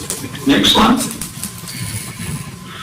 So the next is part of the question of how do we reimagine public safety without law enforcement involvement for these higher tier mental health calls. So one of the things that we believe is a certain amount of those calls can be triaged out in our 911 center, and we send an appropriate response, which would be a behavioral health specialist with a community paramedic and with a peer support person. But for those higher, more violent type calls, we would also send specialized law enforcement folks that would be CIT trained with our team, so that we have that co-responder model that for those behavioral health crisis, and high level crisis and they are extremists, that we outreach to them, from a whole community response versus just a purely law enforcement response. So that is a phase we're not at yet. We're working towards this phase, and we hope to be able to report back that we have that going pretty soon. So next slide. So this kind of talks about the whole effort. So the middle wheel there is where the call comes in through the 911 center. Patient navigator, social worker, and all those things are determined by the 911 operator. What is the need in the community? Is there a person that needs connected to a mental health specialist? Is there someone just off their meds that we need to reconnect with our primary care physician?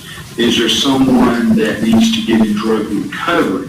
Someone that has an elevated mental health crisis?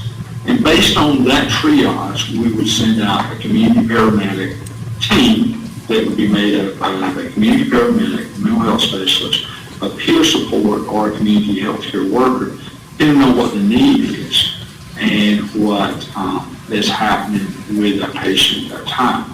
So what we're trying to do is tailor the 911 response to what the patient's real needs are and decriminalize, things like, patients that's involved in drug use, people that are in mental health crisis. Is what we're finding is most of these patients are trying to self-medicate. They have behavioral health issues. They're using drugs to self-medicate because they don't have access to good mental health out there. So through our cooperative throughout the community of all of us working together, we're working to improve those services. Next slide. So this kind of gives an overview of all the partners that we have in the community in this one buncombe approach. And you can see our peer support comes from the foundation of our community members and people that have experienced these same journeys that our patients that responded to it experienced, and can give good testament of how they were successful. It's matching that mental health and care approach, folks from Mayhead and Vi Health, together to give safe direction and many different pathways for wraparound care. Next slide. So our commission has been very engaged in providing racial equity plan in our community. And one of the things that we've really been focused on is how do we help our marginal communities and how do we improve the different categories of racial equity in our community to enhance our engagement in the community with different strategies to improve the quality of life of all of our residents here in Buncombe County. Next slide. So some of our foundational work on this has involved us working with programs that's been in existence, some of them for as many as 30 years, led the ways for more equity inclusion in the community, involving organizations that have policies to ensure equity and accountability in our communities. And we continue to work within our communities, with this community paramedic group, to ask them the question of what can we do to make things more equitable, and how can we work within your parameters and your needs to have better services that our emergency services division is providing and our partners with. Next slide. So as we look forward to what we could become,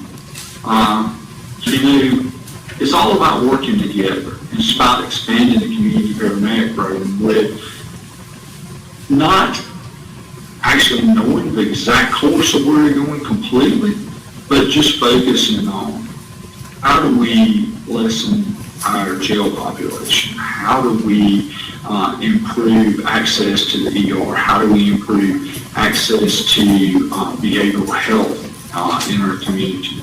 And what things can we do that decreases costs that we can reinvest into this time vision so that we can provide more enhanced services to the community based around our number one problem, which is access access and availability to mental health services.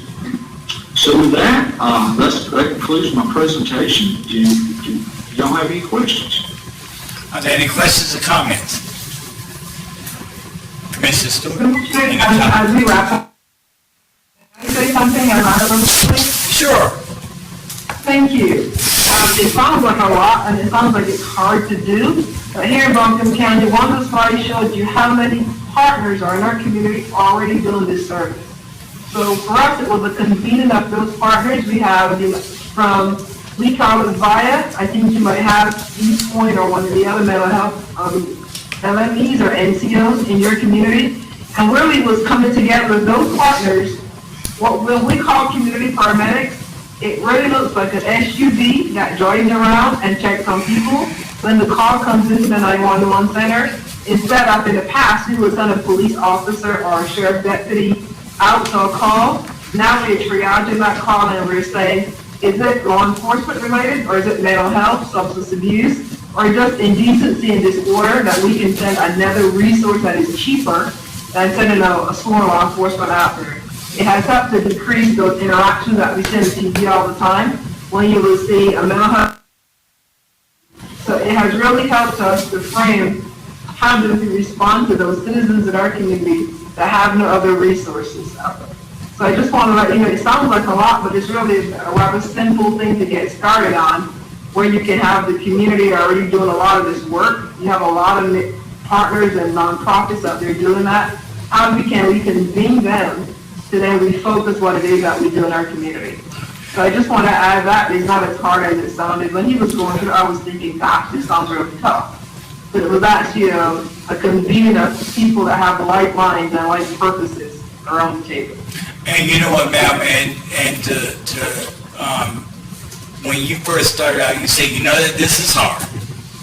And you also, well, even with just that statement, it shouldn't be hard for anyone to have compassion and concern for other individuals that are going through something.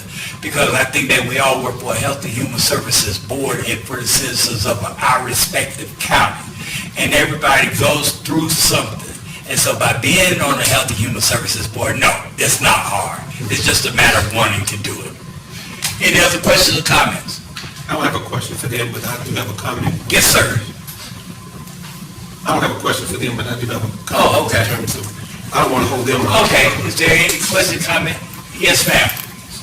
No, I'm saying thank you. Oh, okay. Here, if you want to make the trip to the mountains, we would love to host and show you what it looks like in action.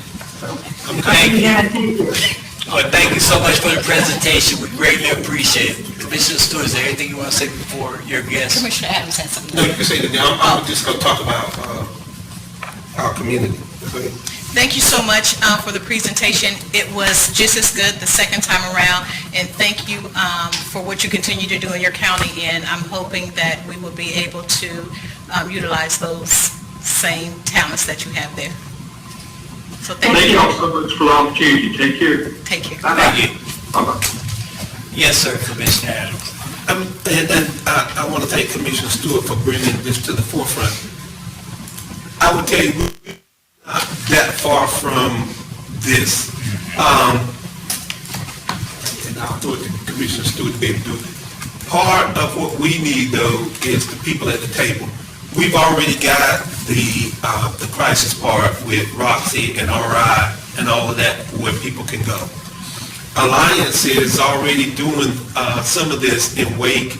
I think they said they're trying to get ready to do one in Durham. It's just a matter of us telling them we want to hear. The issue becomes the rest of the group, which is the law enforcement piece. If you remember when we did the stepping up piece a long time ago, we actually talked about putting the yellow line just before you go into the jail, so that if a police officer was dealing with a mental health, that was his last time before he crossed that line, to take him out to Roxy or somewhere. So law enforcement has to be a big part of this. I think, DSS and the health department don't have a problem with that because it helps them. So, and I will tell you, the other day, if you look in all of these areas, whether it's Wake, Durham, even Buncombe County, and you heard her talk about VIA and all of those, Down in Charlotte, you got Atrium and Atrium down there. These hospitals are doing things in their community to help the community. I believe we've got to encourage and push Cape Fear Valley to do more in this community. To New Hanover sold their hospital down there, they were involved. We heard about Southeastern and what they were doing with the foundation, their foundation, in their community.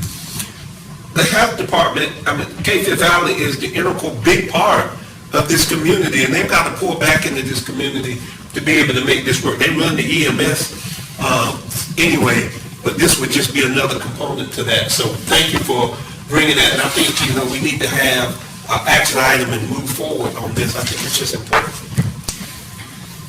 Thank you, Commissioner Adams. Is there any other, yes, Commissioner Stewart.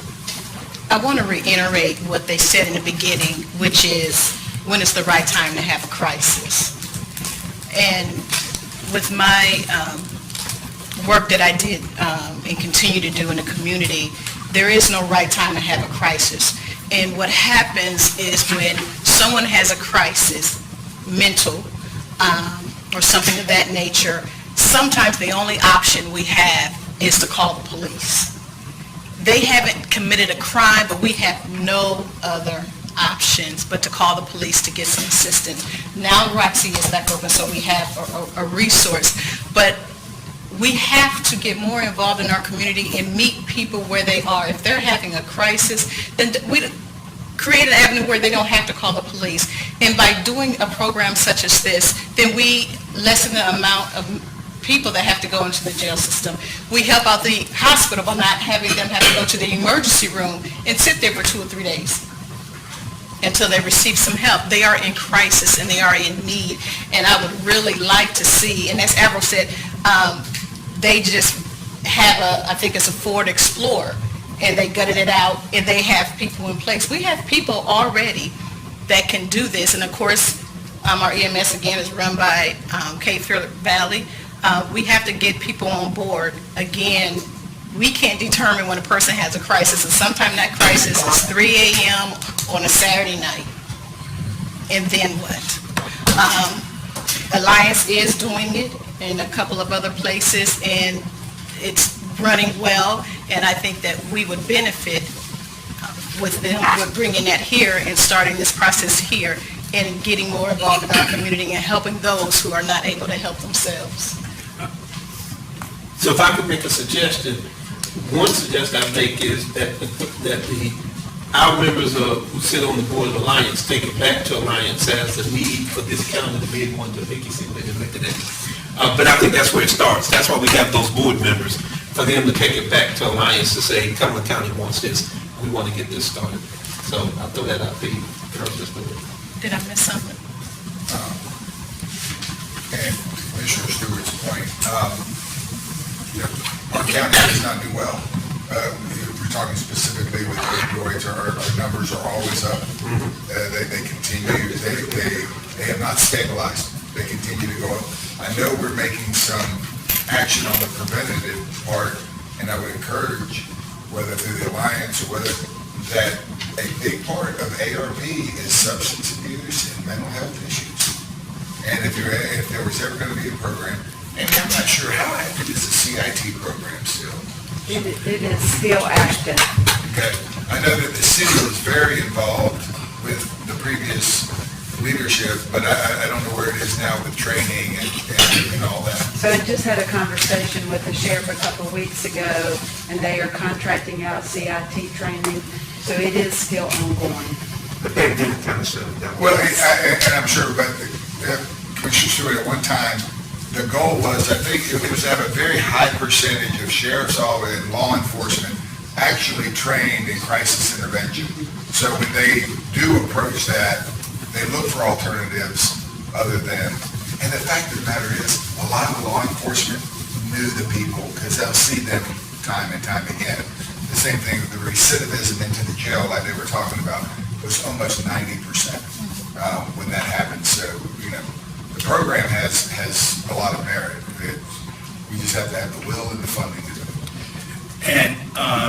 And if you don't mind me, and I'm not putting our manager on the spot, but I just want to know from you. Commissioner Adams said talk to the Alliance about having this done here in Cumberland County, but what can we do as a board to prepare to have this besides talking to the Alliance? Well, I think our board members, Mrs. Evans and Commissioner Adams, have a vote on that board. I do know, like Commissioner Adams said, Sally talked to a representative of the Alliance last night. They truly are doing this in other communities, and they indicated to Sally last night they are interested in working with us. And so I think an initial contact by our board members advocating for Cumberland is a good first step. I'm happy to follow up based on the meeting that we had, the meeting that you called, Chairman Evans, and make this a part of it as well, that follow-up. Fantastic. Thanks, Commissioner Adams. Mr. Chairman, I'm gonna quit talking after this because I probably die because Commissioner Keith. I would, and I'm not gonna speak for Vicky, but we don't send enough money, and we don't do enough money for mental health.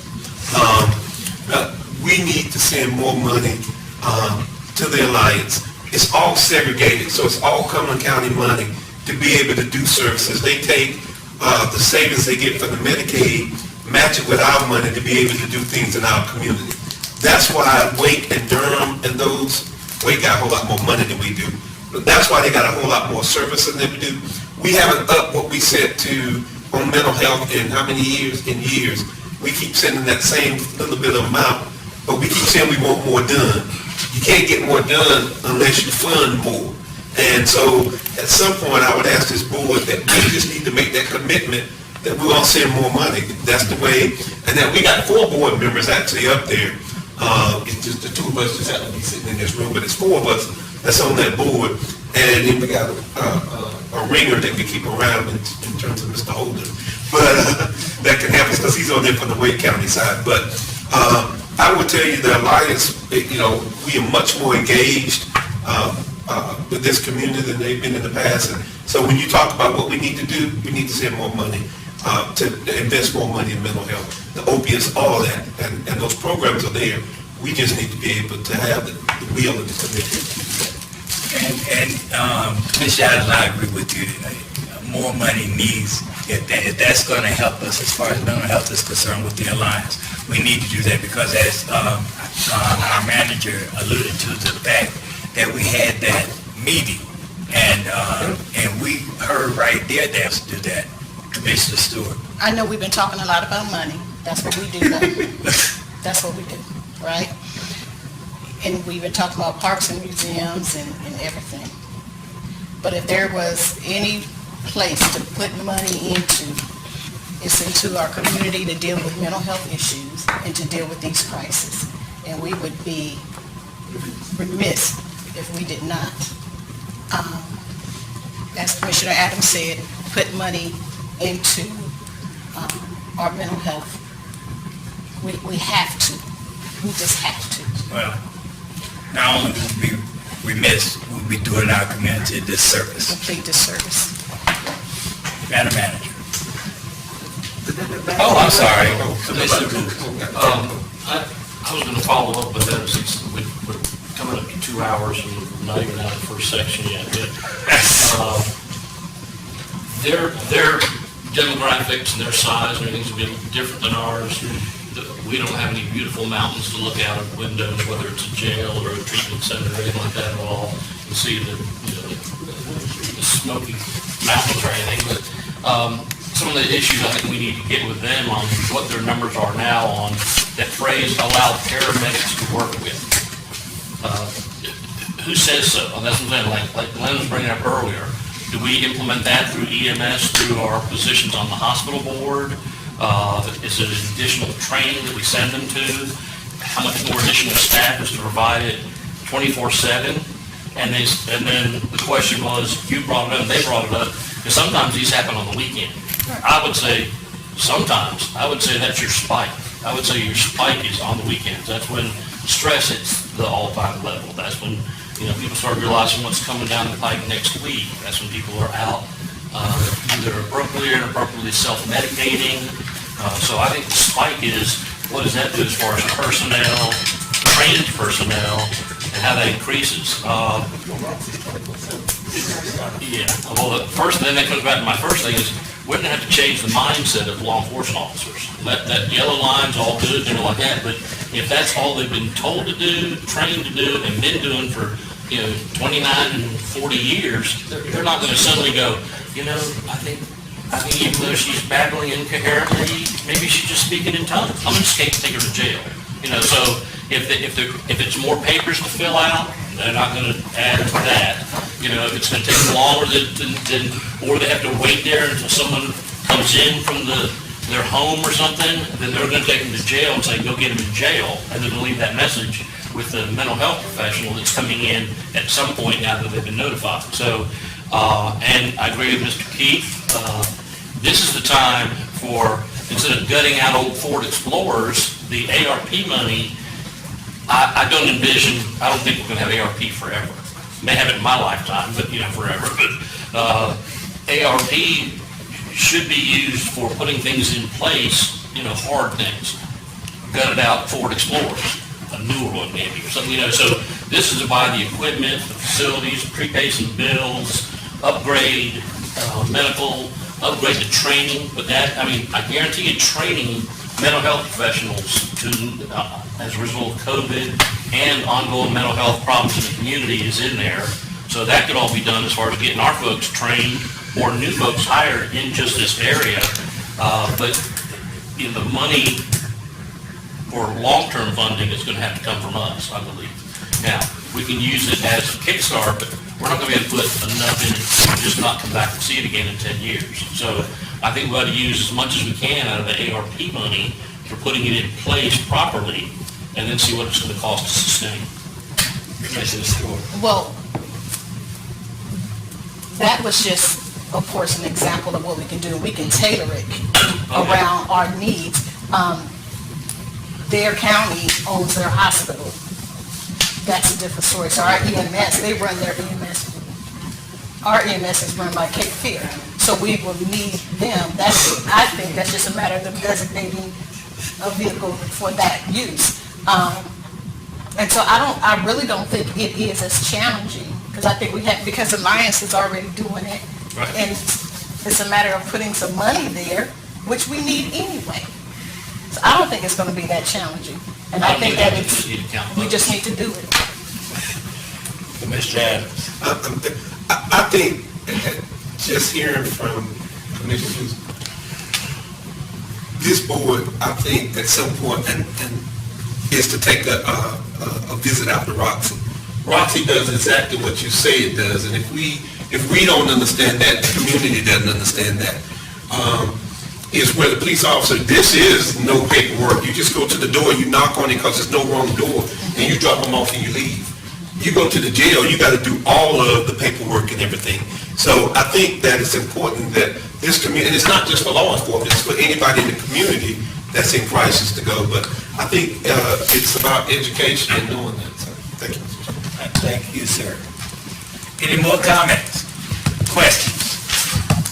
County Manager. Yes, sir. So our final presentation will be by Hank Graham, who's the director of our Federal Area Metropolitan Planning Organization, and I've asked him to keep this under 10 minutes. I told him to. And so, Hank, Other people talk so much. welcome, Hank. Thank you for waiting and being patient.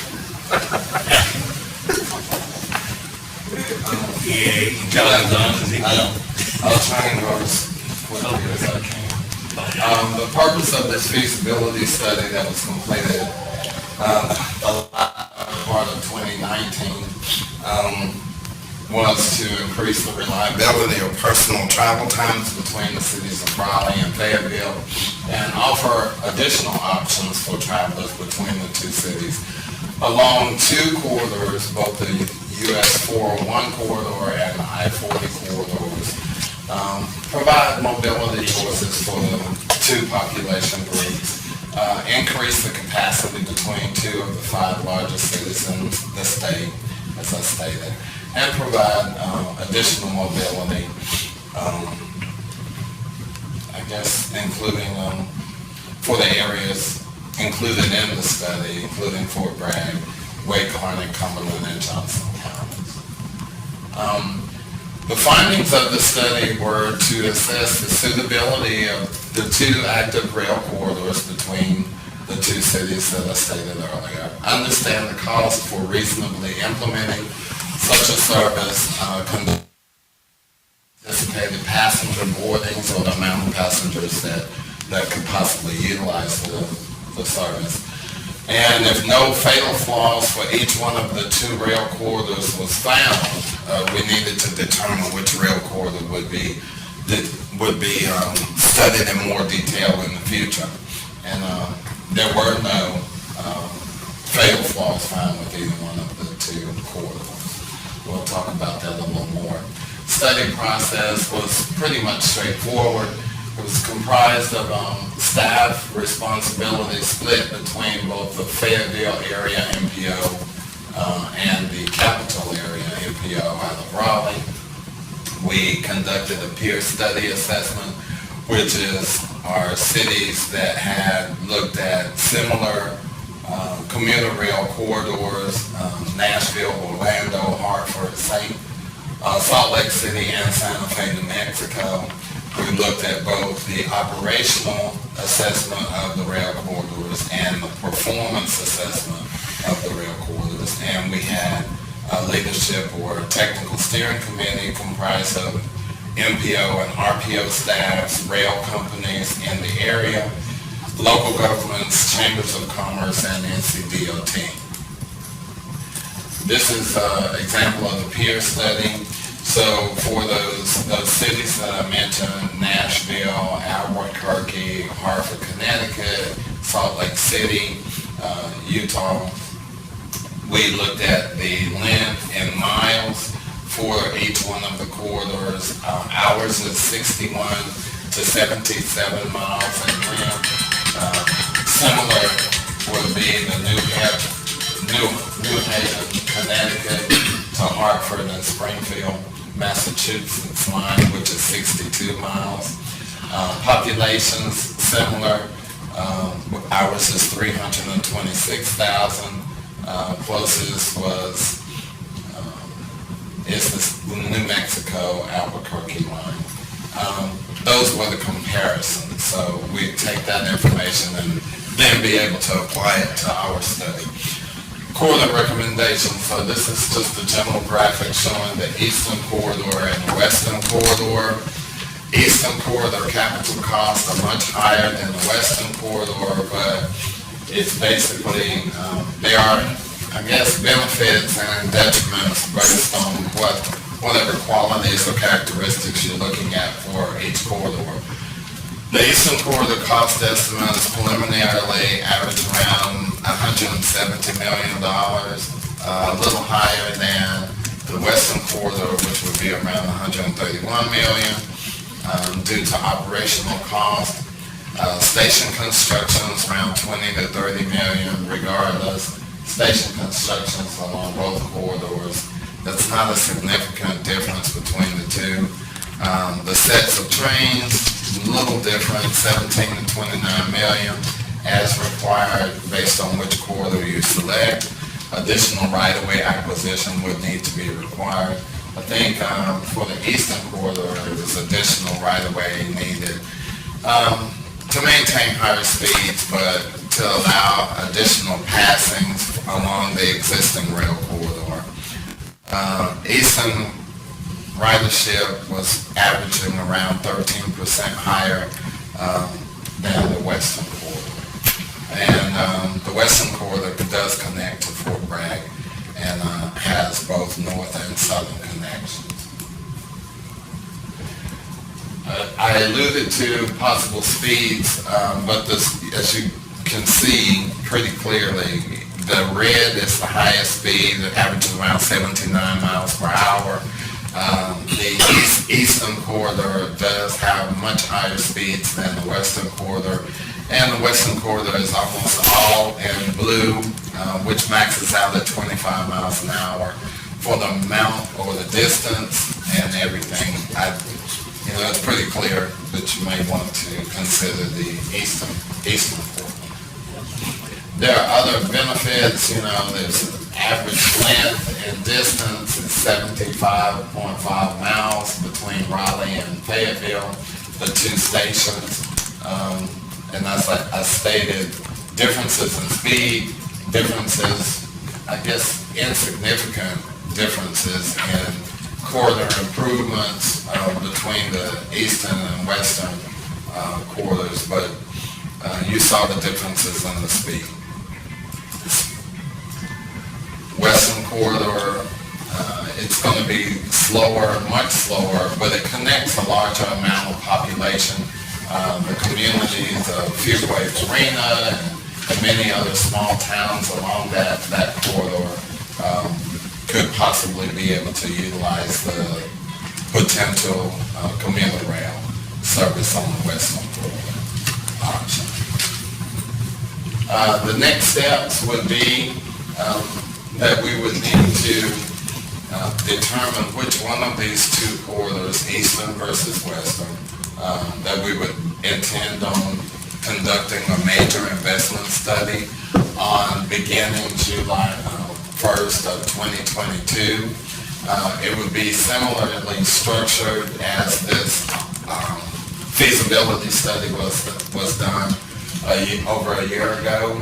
We would involve both capital area, MPO, and FAMPO staff, and the steering committee that we assembled before to determine, we need to make a decision as to which corridor we wish to study.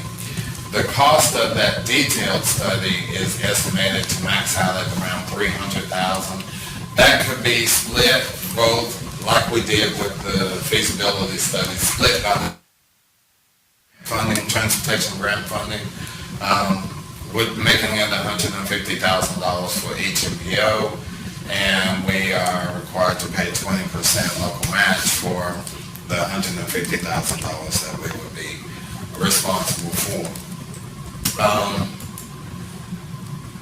I'd say I would like to be able to bring this back before the board for a final decision or recommendation from you guys at your October or November meetings. Are there any questions for Mr. Grant? I mean, question, I have some comments. Commissioner Adams. And I think that one of the things, thank you for dusting this off because it's been sitting on the shelf for that period of time. He just got here, so we won't put it on him. He is the new FAMPO director. And I think we as a board need to have a discussion about the eastern versus the western. And it comes down to this: what are we trying to do? I'm not necessarily looking to get people to Raleigh because I don't want them to go there and spend our money. So my thing is the faster speed to get people, if they're going to work there or to come here, to be there and come down here to work. So, I think the corridor with the greatest speed, Michael is over here talking about 25 miles an hour. He can ride his mule faster than Raleigh than that train's going to go. And I think if we invest that kind of money, it's about, because envision, I was talking to somebody, if we built a mixed-use subdivision somewhere near Godwin or Wade, they could get to the Amazon plant in Garner faster than they can get from Durham over to that same Amazon plant. So if we had this train to have people there, you can't buy a house in Raleigh. So, we're not going to be Raleigh, we're not going to be the Research Triangle Park, but we can be the next best thing in terms of what we have, because we got good people who live here better than that. That's right. But it gives us to be able to expand, to be able to use some of that land. So I think we got to be forward thinking in terms of looking at this. Raleigh's already talking about a line from Johnston County over to Wake County, so that takes up part of our cost between Campo and Fampo. working together, I think this is kind of doable. But I think that hopefully you all have some input about which one of those corridors, because I think that's what they're going to need to be able to do, because they don't need to study both of them. So I think it's the faster corridor that we need to look at. And what was the speed limit on the past one? About 79. Yeah. In some spots. You know, what I didn't know until I rode with Commissioner Council to DC, I did not know that passenger rail had to stop for commercial rail. See, I'm learning stuff all the time. Commercial always take priority, so, you know, I was wondering why we were stopping in the middle of You're nowhere. gonna say she drives 25 miles. See, thank you, Mr. Chairman. Okay, there's no more comments or questions, sir. We thank you for the presentation. When does he need our input as to which one of those corridors? I guess? So, yes, sir. So, when we had been preparing for the agenda session, we felt like the board needed some time instead of coming with you today. We really need to bring this back in October for budget planning purposes and for Mr. Graham to start applying for grants. The ideal situation is for the board to choose a path or a route at the October agenda session. That would help him meet his budget goals to get this project moving forward. Well, I just wanted to make sure October wasn't too late, because I know some of these other cities on FAMPO try to grab some of that FAMPO money, so. Well, I don't think Mr. Graham would be opposed with you making the decision or forwarding something to the agenda, but Just to get it for discussion, find out if there's a problem, I move we do the faster eastern route. Okay. I second that. Second, all in favor? There you go. See how you do that, Greg? Thank you. It comes out the most of this one is just not that one. Mr. Chairman. Yes, sir. Since we finished all those presentations, we've been sitting. Madam Manager, can we take? of course we can. Thank you, Mr. Chairman.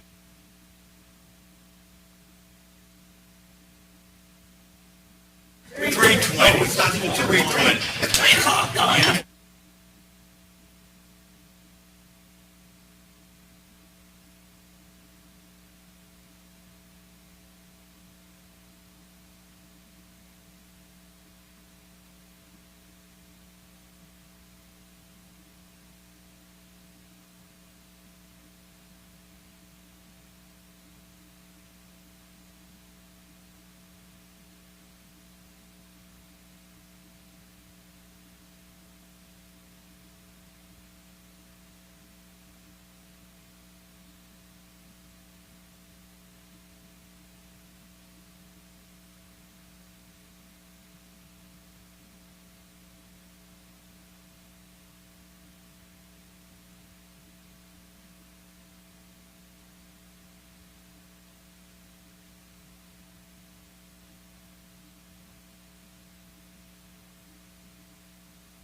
excuse us. You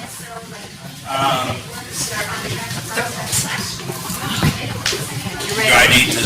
Can I just do a counting? Yes. Luke, okay, 10, 9, 8, 7, 6, 5, 4, 3, 2, 1, go live. We're reconvening the meeting of the agenda session here at Cumberland County Courthouse with our county manager. Yes, sir. Thank you, Mr. Chairman. We'll move into the action items. The first item 4A is implementation of the 3-year homeless strategic plan. I'm going to ask our community development director, Ms. Dee Taylor, to come on forward and present this item. It's actually a follow-up from the August 2nd presentation by Orco. Ms. Taylor. Thank you. Good afternoon. Good afternoon.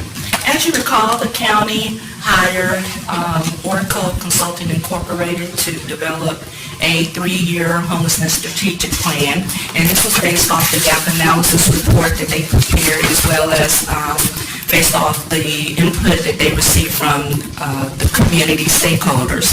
And at the August 2nd Board of Commissioners regular meeting, Orco presented the plan, and at the end of the presentation, recommended that the county take the next steps to implement the plan.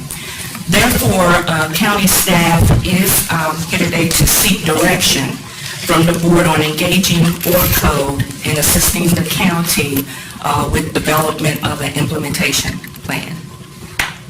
I'll answer any questions you may have at this time. Thank you. Madam Manager, help me with the direction where we should go with this, because I do understand that there was a discussion made during our ARP meeting regarding funding for the homeless. So actually, and there's going to be an update a little bit later on the agenda, the ARP committee is recommending $250,000 be set aside for one portion of further study, and that is related to the need for additional shelter space. So the committee's setting aside money for that piece. There are other recommendations in the study that were presented, identified needs or deficits in the community related to homelessness. And so our recommendation is, if the board is ready to move forward with those recommendations, to seek Orco's assistance in developing an implementation plan. Okay. Has everybody had a chance to look at those recommendations? It was listed for us. Orco's recommendations from the briefings that we're looking at? Yeah, we included again in this agenda, we included the presentation in this agenda as well. Mr. Chairman, I am committed to the plan of this board and to having a homeless center. I'm just not so sure that Orco can teach us in our community what's best. We have a different type of community, and I think they took a very boilerplate approach to it. Who knows best in our community? We have a number of commissioners who probably know this community better than anybody on the outside. I'm committed to the funding, but I'm not necessarily committed to Orco being the somebody outside coming in and telling us what's good and what's not good for our community. That's my only comment on that. Okay, my comment on this is that we have spent $30,000 for this study. And for us not to listen to what they're suggesting, I think that would be a travesty for us and for this community. And what I think is that even with saying that, and I appreciate and respect you for saying that, but that's kicking the can down the field again. At some point, we're going to have to make a decision. Now, we can't wait. We're not going to hire another firm to come back and tell us something that ARCO could tell us, because I think that would be a waste of money. And please forgive me for saying that would be a waste of money for homelessness, because I don't think really the $30,000 was quite a bit for that, but I think that we need to take the recommendation. So what I'm willing to do, what I will do, is that whatever the report that was given by the ARP department or committee regarding homelessness, I make a motion that we accept that and move forward with it. Before you make that, before, let's set a comment. One, I heard you say that the $250,000 was for a study. I'm sorry, the $250,000 that was allocated or has been recommended to be allocated was specifically related to the homeless shelter. Correct. And that's just one piece. Correct. Of the many recommendations. Okay, I thought that you said $250,000 was to do a study. It was to begin the next steps in looking for, to address shelter space. So I was under the impression that the next step was looking for land and begin the brick and mortar. Yes, ma'am, that's correct. Okay, so it's not to go and do another study, because the last time we did $30,000 for them to tell us what we already knew was that we needed some beds. So we definitely don't need to invest in another study. We need to invest in brick and mortar at this point. Looking at existing buildings that may be retrofitted or whether new construction. Okay, Commissioner Adams. I think we're confusing two different things here. The ARP is separate from what she's talking about. This is a whole different thing. So I don't want us to get confused. The ARP money that's in this recommendation was for architect, land, of a shelter. Right. What I think Dee is talking about is out of that, which is what he don't like, but that out of that whole, out of the group is to implement what it is that we want implemented based upon that study. Not to do another study, but for us to tell them, this is the implementation, we looked at it, we know what we want, this is how, this is. If you wanted to implement it, this is how you could best succeed. That's right. So it's two different things. That money comes from community development, which is not out of, well, it's still all our money, but not out of the budget, not out of the ARP. That's community development money, which is good, which is what that's designed to do. And then you got the ARP money that we do it. I just want to make sure we don't mix. Okay, so the ARP is not to implement. The implement is community development. And so the $200 and some odd thousand that we set aside is to begin the process. But yet it's still not for that. That's for the shelter. Not her money. That's the ARP money. But yet it's still what we were talking about as far as, or what Jimmy was talking about, what Commissioner Keefe was talking about, was about not utilizing that study or using them to present us with the way that we should build the shelter or with the location. Not the shelter, those two different things. Okay. Yes. The shelter, take the shelter out. Okay, so the shelter's over here. The committee said, here's $250,000, start looking for land, get an architect, and kick off that process. The shelter was one recommendation from Org Code. Over here, there are multiple recommendations, other deficits that we have in the community. And what we're asking is, do you want to consider any of these other recommendations? If you do, we need help with an implementation plan. And they would come back and say, here's a way to implement these other strategies if you want to move forward. And so the implementation plan, come back and start those strategies, explain those strategies to us, will be done by ORCO. Yes. Okay, that's where this young man, Commissioner Keefe, said that he don't think that they are capable of coming back and telling our community on how we should build a shelter. One person. Not the shelter. No. Not the shelter. The other strategies, the other deficits. We're going to hire an architect or someone to help us find land, to start looking at design over here. That leaves multiple other strategies and recommendations that need to be reviewed. Okay, I'm going to explain myself. Two things. They told us what was wrong in our community. They're not the first person that's told us what was wrong in our community. By bringing on them a consultant, you need to be prepared for what they tell you is the way you go. May not be the way you want to go. The other thing is, it's going to delay this process even longer by sending it out, doing the contract, bringing them on board. Orca. Her recommendation, go ahead and hire Orca, they already here, is just to do the implementation part. We hire them for the consultants. Right. Now, I don't know if you guys know also, but we've also, if we haven't hired yet, there's 2 positions with Cumberland County specifically towards homelessness. That's $100,000. Funded by a grant. Funded by a grant.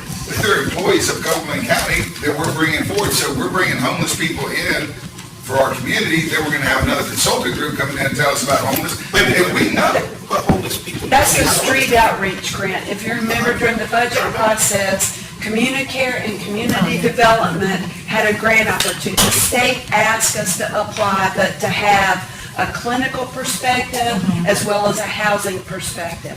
So those staff members are going to be paid for 100% by the PAP. All I know is in 2003, I sat and listened to somebody at the city council with their 10-year plan to eradicate homelessness, and I'm 17 years later, and we're nowhere close.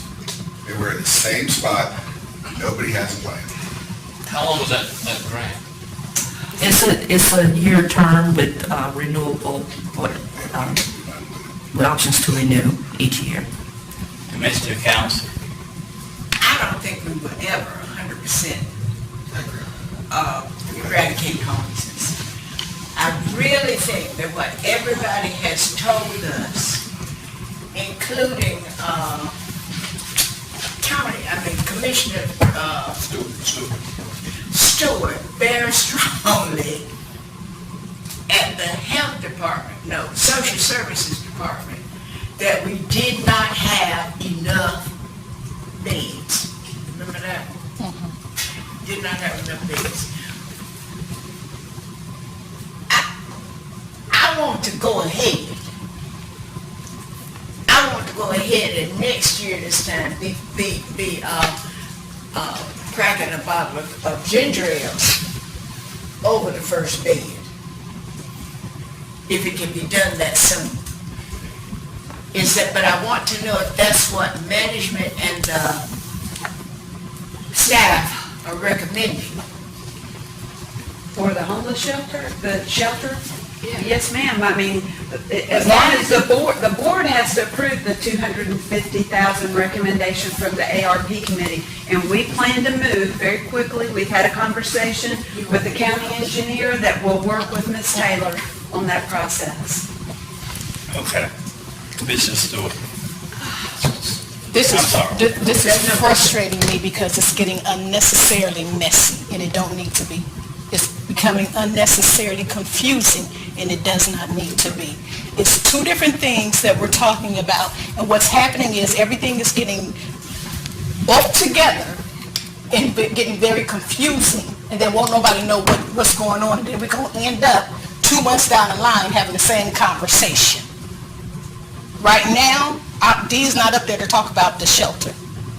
So we don't need to be talking about the shelter right now, because there's a place for that. And what's happening is it's coming all together and getting very confusing and very messy.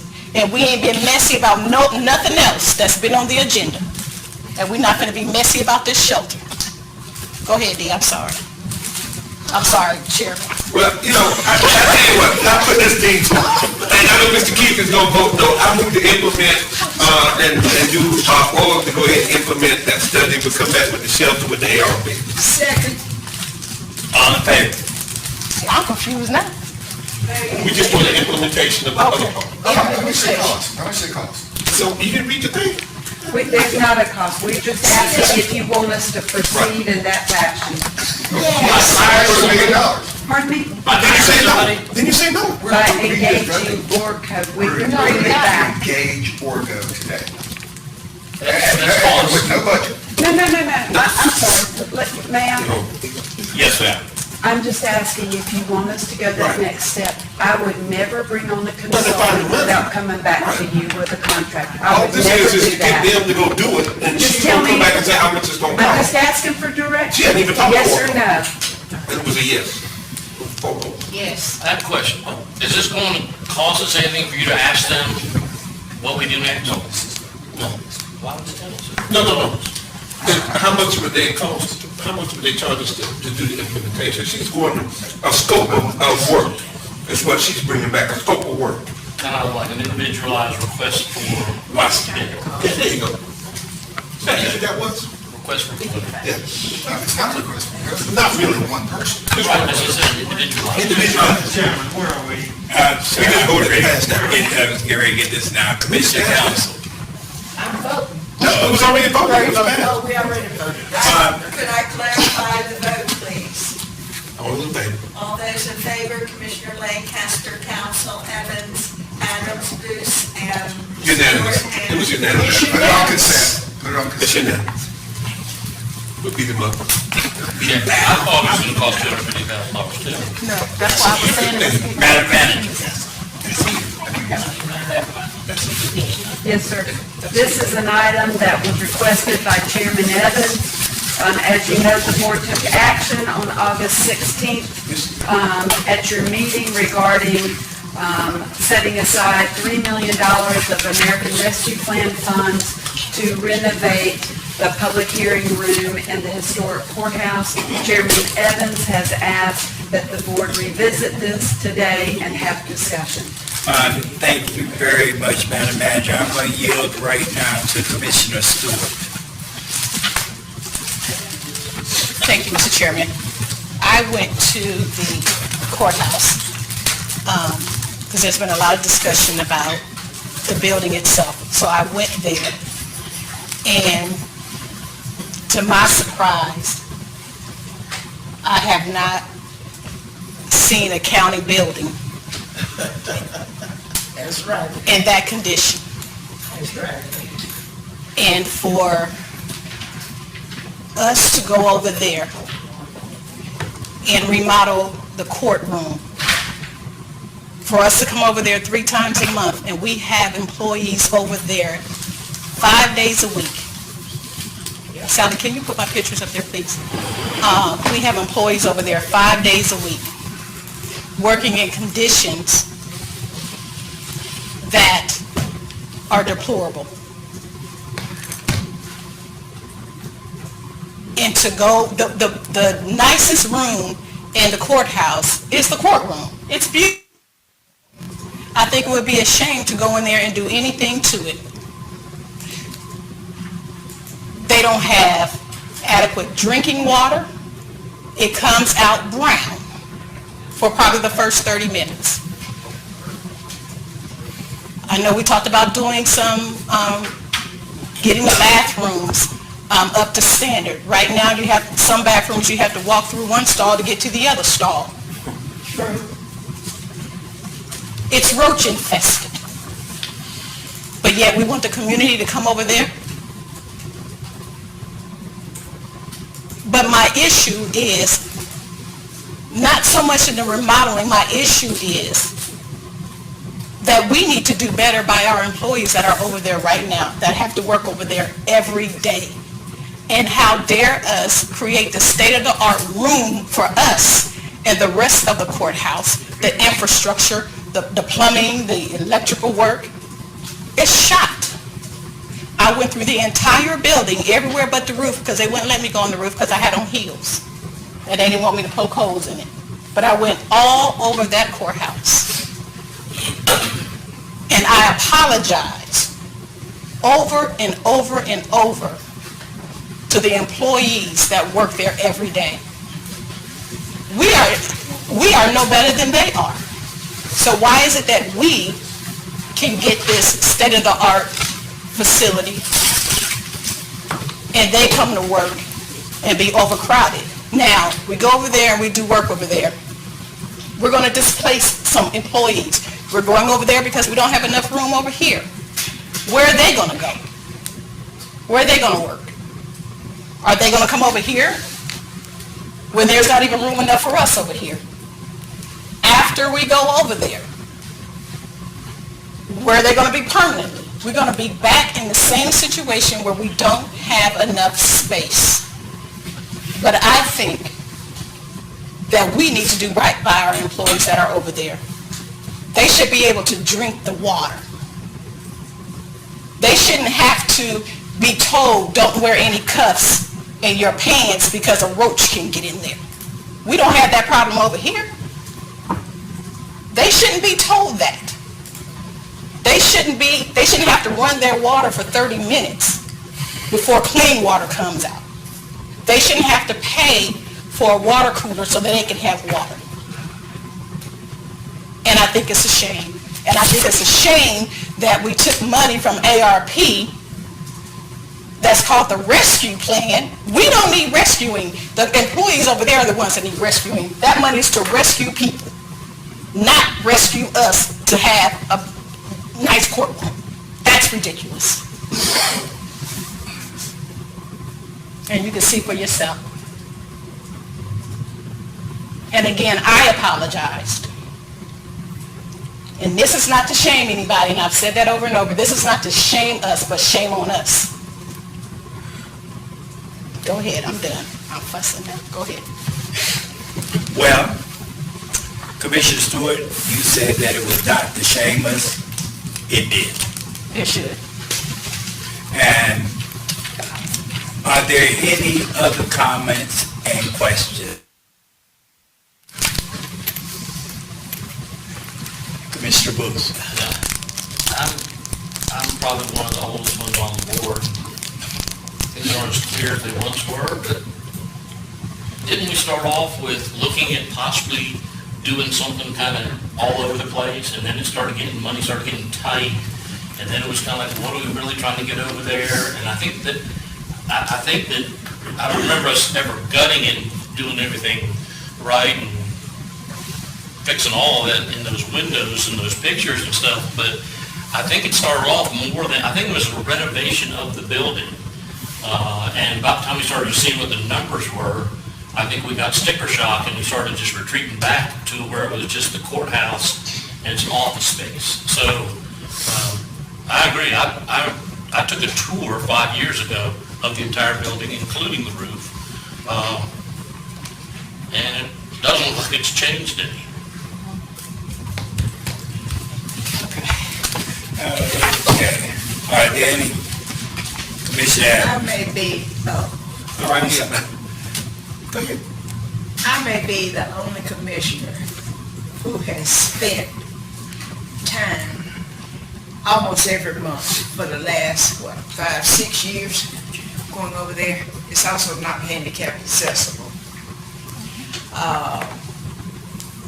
And I've seen it, and I know.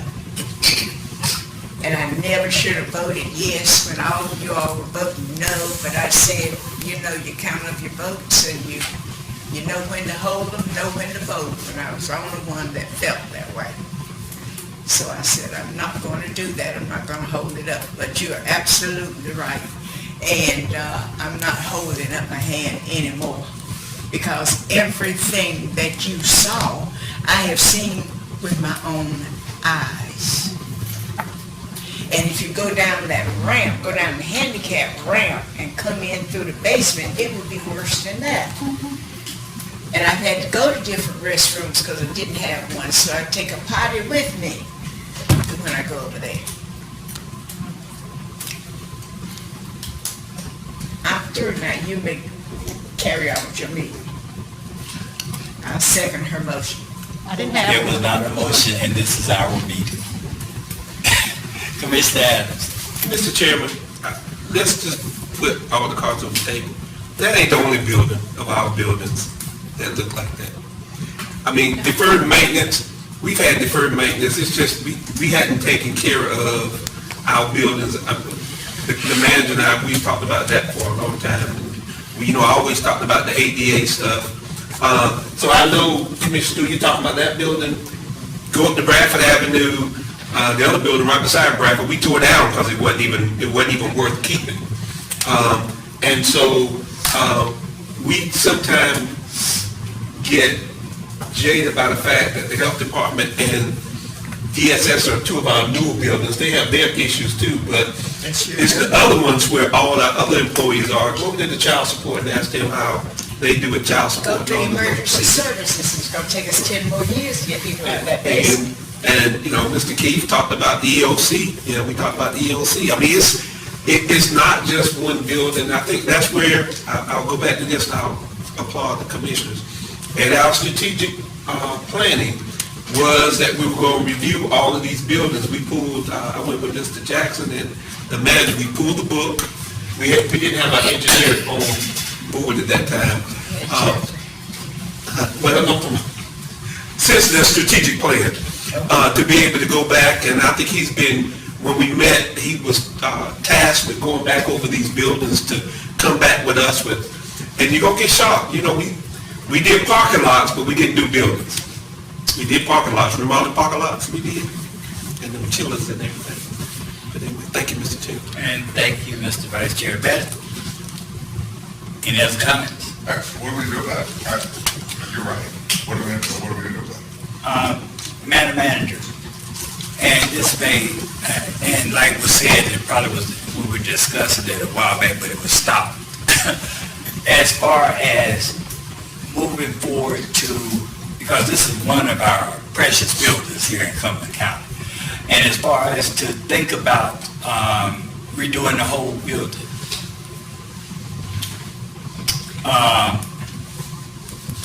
what would it take? Again. Well, we've never been asked to get a cost of, to redo the entire building.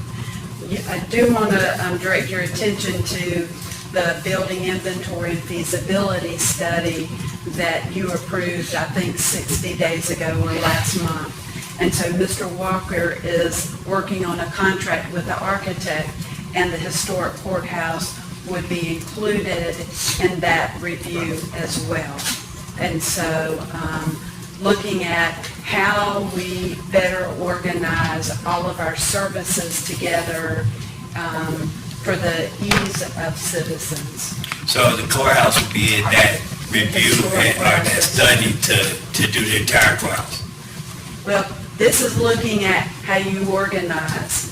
And so this isn't going to come back with a cost unless you make that a part of the study to revitalize and renovate that building. This is to look about how we organize and look at a government services building. Okay. Any other questions, comments? No, I'm not clear. A government services building, a new one? Yes. Yes. Yes, a facility. I think that we need to do that quick, fast, and in a hurry. Mr. Chair, are we gonna ask that a renovation of this building be included in Mr. Walker's assessment? It was. Okay, so we are gonna, I mean, not the renovation, but to bring back what it would cost. I think it was an assessment of all the buildings, wasn't it? What an assessment? Not the cost to renovate. Not the Ms. cost, Walker, yeah. can you come back up forward and speak to the scope, please?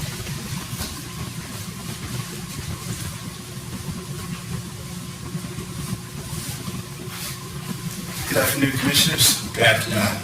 So, written within the scope of this project is an alternative use for the historic courthouse. So we would look to construct a general government services building, and they would also develop an analysis and give us suggestions on how to better use the historic courthouse, whether that's turning that into a museum, a partial museum, use it for some government services, some additional office swing space, things like that.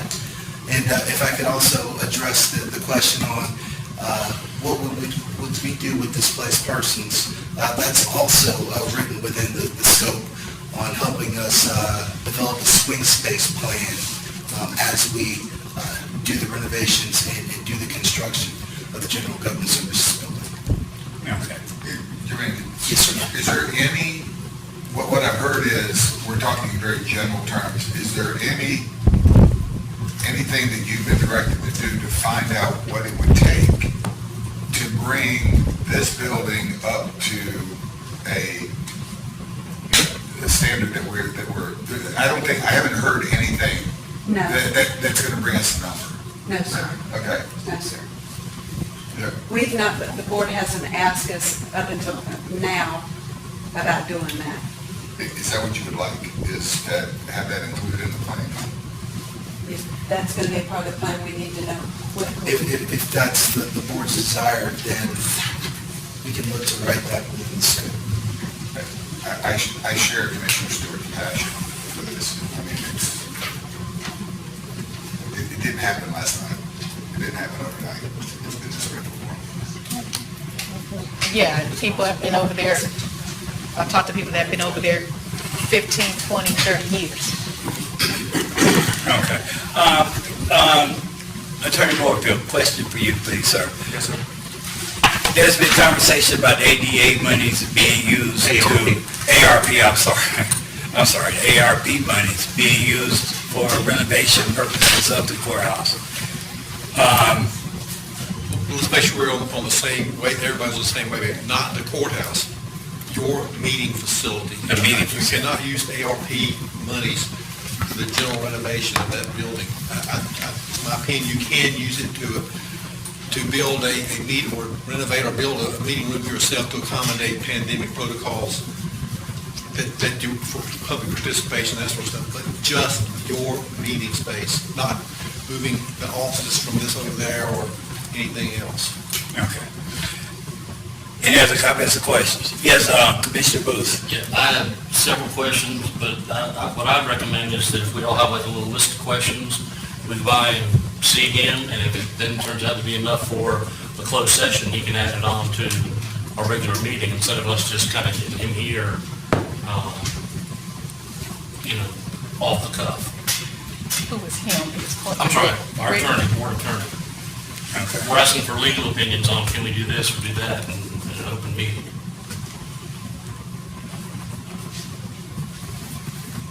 There's nothing wrong with that, is No. If I don't have a good answer, or if I'm not going to answer, I'll tell you that. That's right, that's what I'm saying, before it gets, like, we go, well, you didn't bring that up, so you didn't want to hear what I was asking, so. Okay. I mean, I don't have anything right now, but. I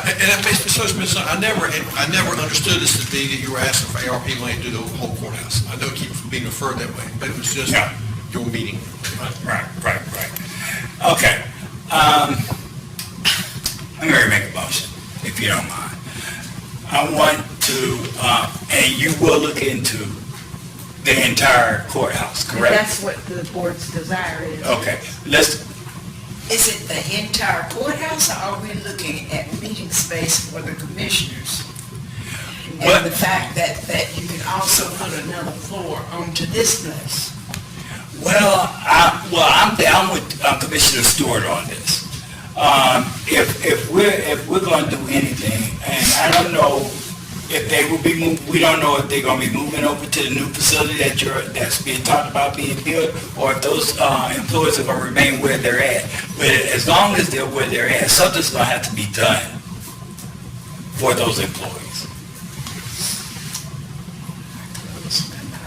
Why? This time. Yes, Commissioner Booth. Well, I think the status that it's in right now is, I hate to say we've just chatted about this for so long, but after we all agree with Commissioner Stewart's presentation that something needs to get done, we've now heard from our county manager that an assessment of facilities is already in the works, including the entire courthouse. We've heard from our board attorney that renovations about space for the commissioners is okay for ARP money. So I think that anything as to those two issues, we just wait and see what those two things happen and focus on getting a report or an assessment on the modifications of the workspace and infrastructure of the building other than what we're talking about would be eligible for ARP expenditures.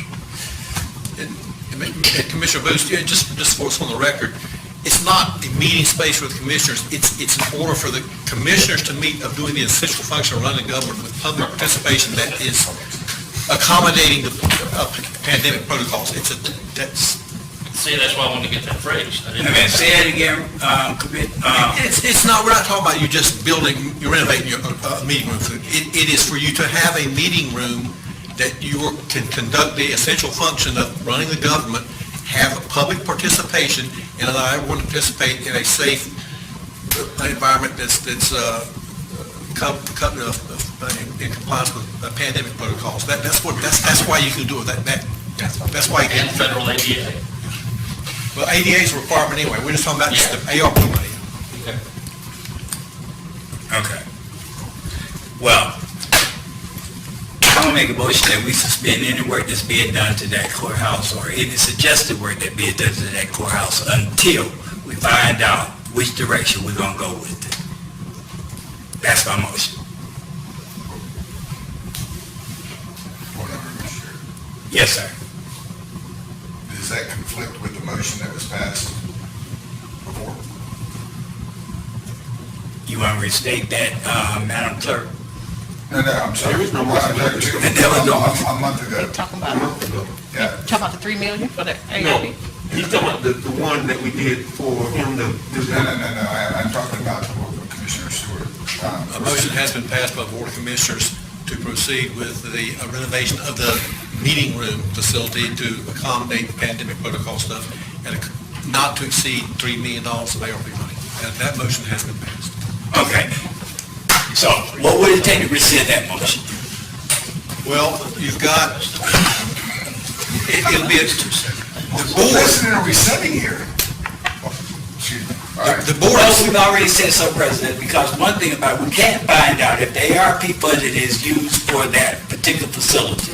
And as Commissioner Stewart has stated, that money is used supposedly to help individuals throughout this community in other ways instead of this courthouse. So we wasn't explained to that right. No. now, We can't use it for that. That's what he's already said. we're only talking about your meeting space for public meeting space. That's all that you can use ARP. Okay, so now answer my question about rescinding. The way your rules are, there's a little bit of inconsistency in that the rules allow any commissioner to put a matter on the agenda at any time, which is what. But,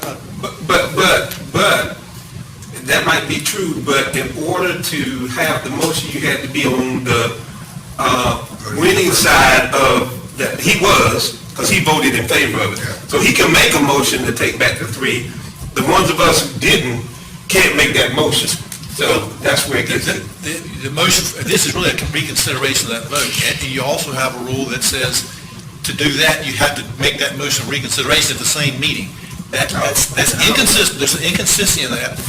That would be, the way to resolve is what's the board's intent of what the rules may. It also has to go on the agenda and have unanimous support on the agenda.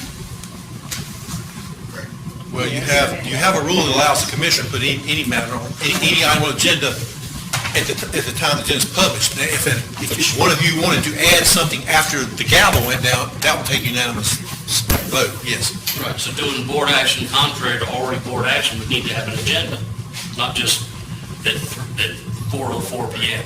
I don't like Commissioner Keefe now, I'm gonna take away my vote that I had last month. It doesn't have anything to do with you. Well, I'm making an analogy. There's the other option that the board has. The board can suspend its rules by, it would take 5 votes to do that. Okay, who's willing to do that, to make it right, to clean it up? Well, just to vote on this motion. You're just fixing 3 million to buy. We're not gonna then fix all the offices and then leave the courtroom is done.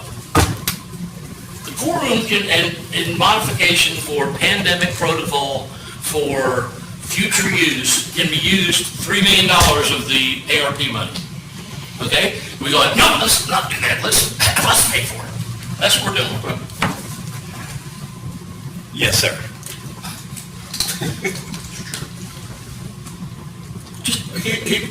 Here's the dilemma. I try to be quiet. Here's the dilemma. Is that you can only use the ARP money to do the meeting space. But we've also been told that you can't use the building unless you do all the other stuff, which is The backbone, the foundation. the foundation, the elevator. So the $3 million, and I'm not trying to, don't care what y'all end up doing, but the $3 million to do that is still useless. I mean, it makes it good for that space, but if the public can't get in, you can't do the rest of it. Right. Yeah, so that's the dilemma you have. You can fix that, but you still have all the other issues in terms of ADA and elevators and all that. That's two separate things. Yeah, but that's what I'm saying, but the cost of that was kind of prohibitive that this committee didn't want to do. We said no, that was the problem. That was the problem. I don't think we had a cost. It just started looking spooky. So I think we were up when you started talking Yep. about the elevators. Chillers, air conditioning. Yeah, I mean, we were over $7 million. And that was not an exhaustive list. But half of that was absorbed with ARP. If not, we had to do the whole thing. We had to county funds. Okay, so my motion was null and void. You can ask the board, you can make a motion for the board to suspend the rules, and then you can consider any motion, if that passes by 5 votes. Okay. So I disagree with that interpretation. You gotta have a unanimous thing to add something. I think you can't just suspend the requirement to be unanimous by having 5. That doesn't make any sense. A motion to, Rule 17, procedural motions, a motion to suspend the rules, this motion requires a 2/3 vote of the members present. Okay. So at this point, I asked the board if they would suspend the rules. Well, you'd have to make a motion. Okay. I would like to ask the board to accept my motion to suspend the rules on the motion that I have made regarding the courthouse. Is that correct? Old courthouse. Is that correct? No, that would be appropriate, you just have to get a second to that motion. Can I ask what the actual motion is? As I understood, Chairman Evans was asking for the board to vote to suspend the rules to consider his motion to suspend any action on the courthouse. Exactly. Until we have clarity on it, yes. I'd like some clarity on then, why does to be able to add something on the agenda require unanimous approval, but we can just suspend the rules and get 5? That's your old rules that you never modified. That's your rules that what was in there? The rule, all right, I mean, I've got the rule book here. They're not, it's not organized. Where is the one? Rule 9, county manager shall prepare the agenda for each regular, special, or emergency meeting. Yeah, that's the sort of that. And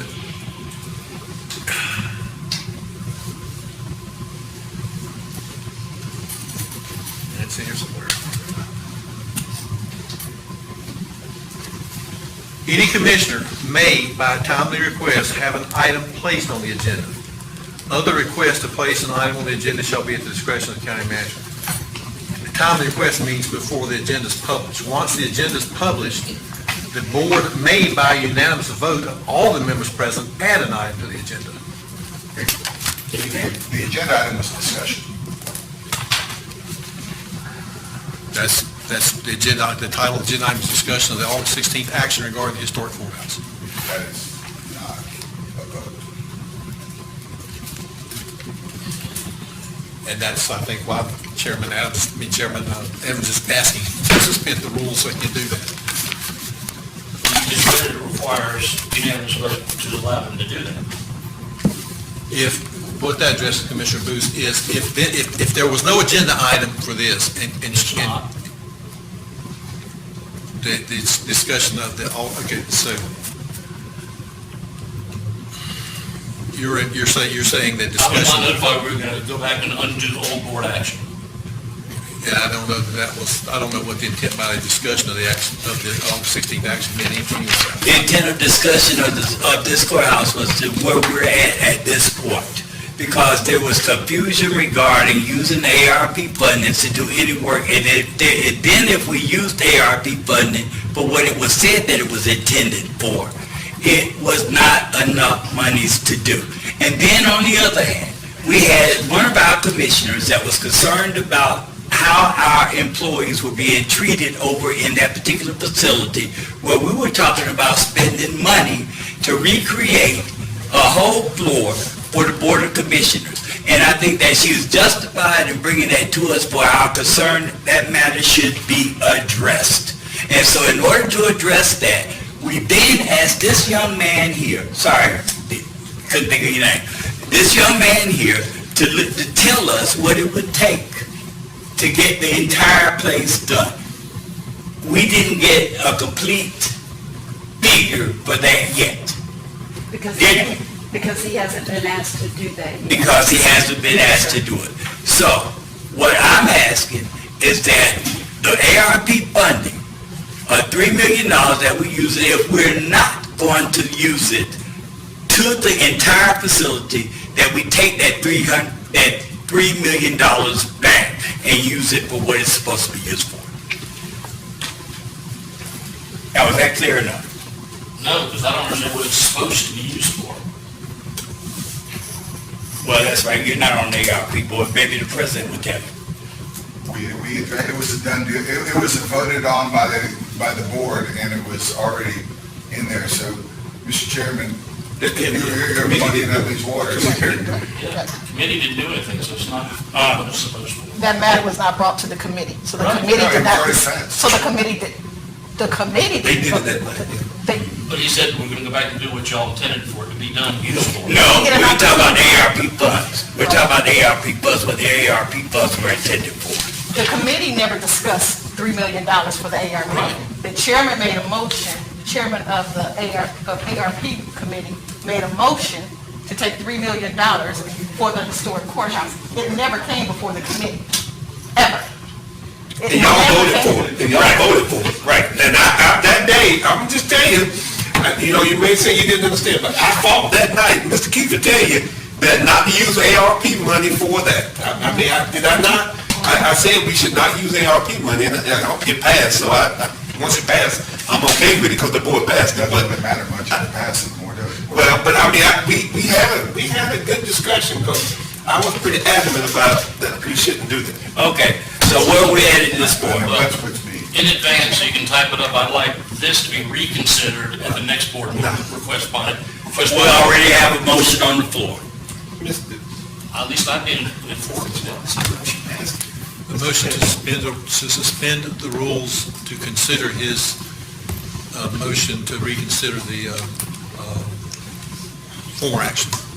Just for the record again, I object, Robert's Rules of Order, as if nothing else makes sense, but if you have to do something by unanimous, you can't get around unanimous by saying, let's just suspend it, that rule, and do it by 5. Commissioner Adams. I don't think commissioners do it, I'm not speaking for her, meant for all of this. She was just worried about those folk over there. And for us to sit around here, we can debate it all day long. I would move to table this and for us to just have a conversation of where we're going on this. Move to table this discussion in terms of rescinding or anything else. I wasn't never in favor of it, but table this. Let's have some conversation with the county manager, what she's going to do with the engineer of what we can do and bring all of that back. Second. For clarification for the record, the tabling is this discussion or the courthouse action? About the $3 million. The 3 million. Well, it was the table, This discussion. okay, this $3 million not going anywhere in the next 2 days. It's not true. It's really not. So I mean, just table it to our next meeting. It's just, I think everybody needs to take a deep breath. You can look at the rules, you can address whatever concerns he may have, we can address this $3 million, but mine was to just table this, bring it back in our, September meeting, and I'm not knowing, because that's the next day. The October meeting, that first October meeting, that would be my motion. Okay, let me ask you this, was that a friendly amendment or what? A motion to table is always. Okay, but there was a motion already on the floor. The motion to table trumps all of that. A motion to table all extras. Yeah, I got a second. Mr. Chairman, we're not aware that there was a second to your motion. Was it? Dr. Council, Second, is it? Okay. Dr. Council, second, Commissioner Evans' Okay. motion. A long time But ago. you got the motion to table. So Commissioner Council, for the record, you seconded the chairman's motion. Suspend the rules. I seconded both of them. She seconded everything. All right, then you would vote on the last motion, which was the motion to table. You vote on that first. And if that fails, then you come back to the next one. You unlayer this thing. I was in a meeting when they had this unlayered thing at Fayetteville State. You need to clean it up. So it's the first of the motion to. Your motion to table has been seconded, and it would be voted on first. That's right. I call that we vote on. Okay. Now we're voting on your motion. Yes. All in favor? Wait, please clarify, which motion is the vote for? The motion to table. What happened to the motion to? This takes precedence. Okay, so we're doing Commissioner Adams. The motion to table. Thank you. His was the most recent motion. So that's the same thing, right? He just not moving. We're doing the same thing. It's just stop. Just stop. Which is what he wants to do. Yes, the motion to table. Just out of curiosity, why do we need a motion to table? How else would you table it? I mean, that's the issue. Not an issue. It is, because he made a motion to suspend the Okay, rules. sorry. Okay. To table. To table. Voting in favor to table, Commissioner Lancaster, Commissioner Council, Commissioner Keith, Commissioner Adams, Commissioner Booth, voting in opposition. Unanimous. Chairman, what was your vote, Commissioner Stewart? Opposition? Oh, no. It was unanimous. Did Chairman, He did. Okay, so So it is unanimous, thank you. Okay. Now, Mr. Chair. Let's make some more money. Yes, sir. Can we go back now, and I'll ask you this? Yes, sir. Can we go now and address Commissioner Stewart's concern about the rest of the building? No, that wasn't on the agenda. That has to be based on the agenda. This was about that piece right there. Let's move on to the next agenda item, and we'll come back. Was the rest of that other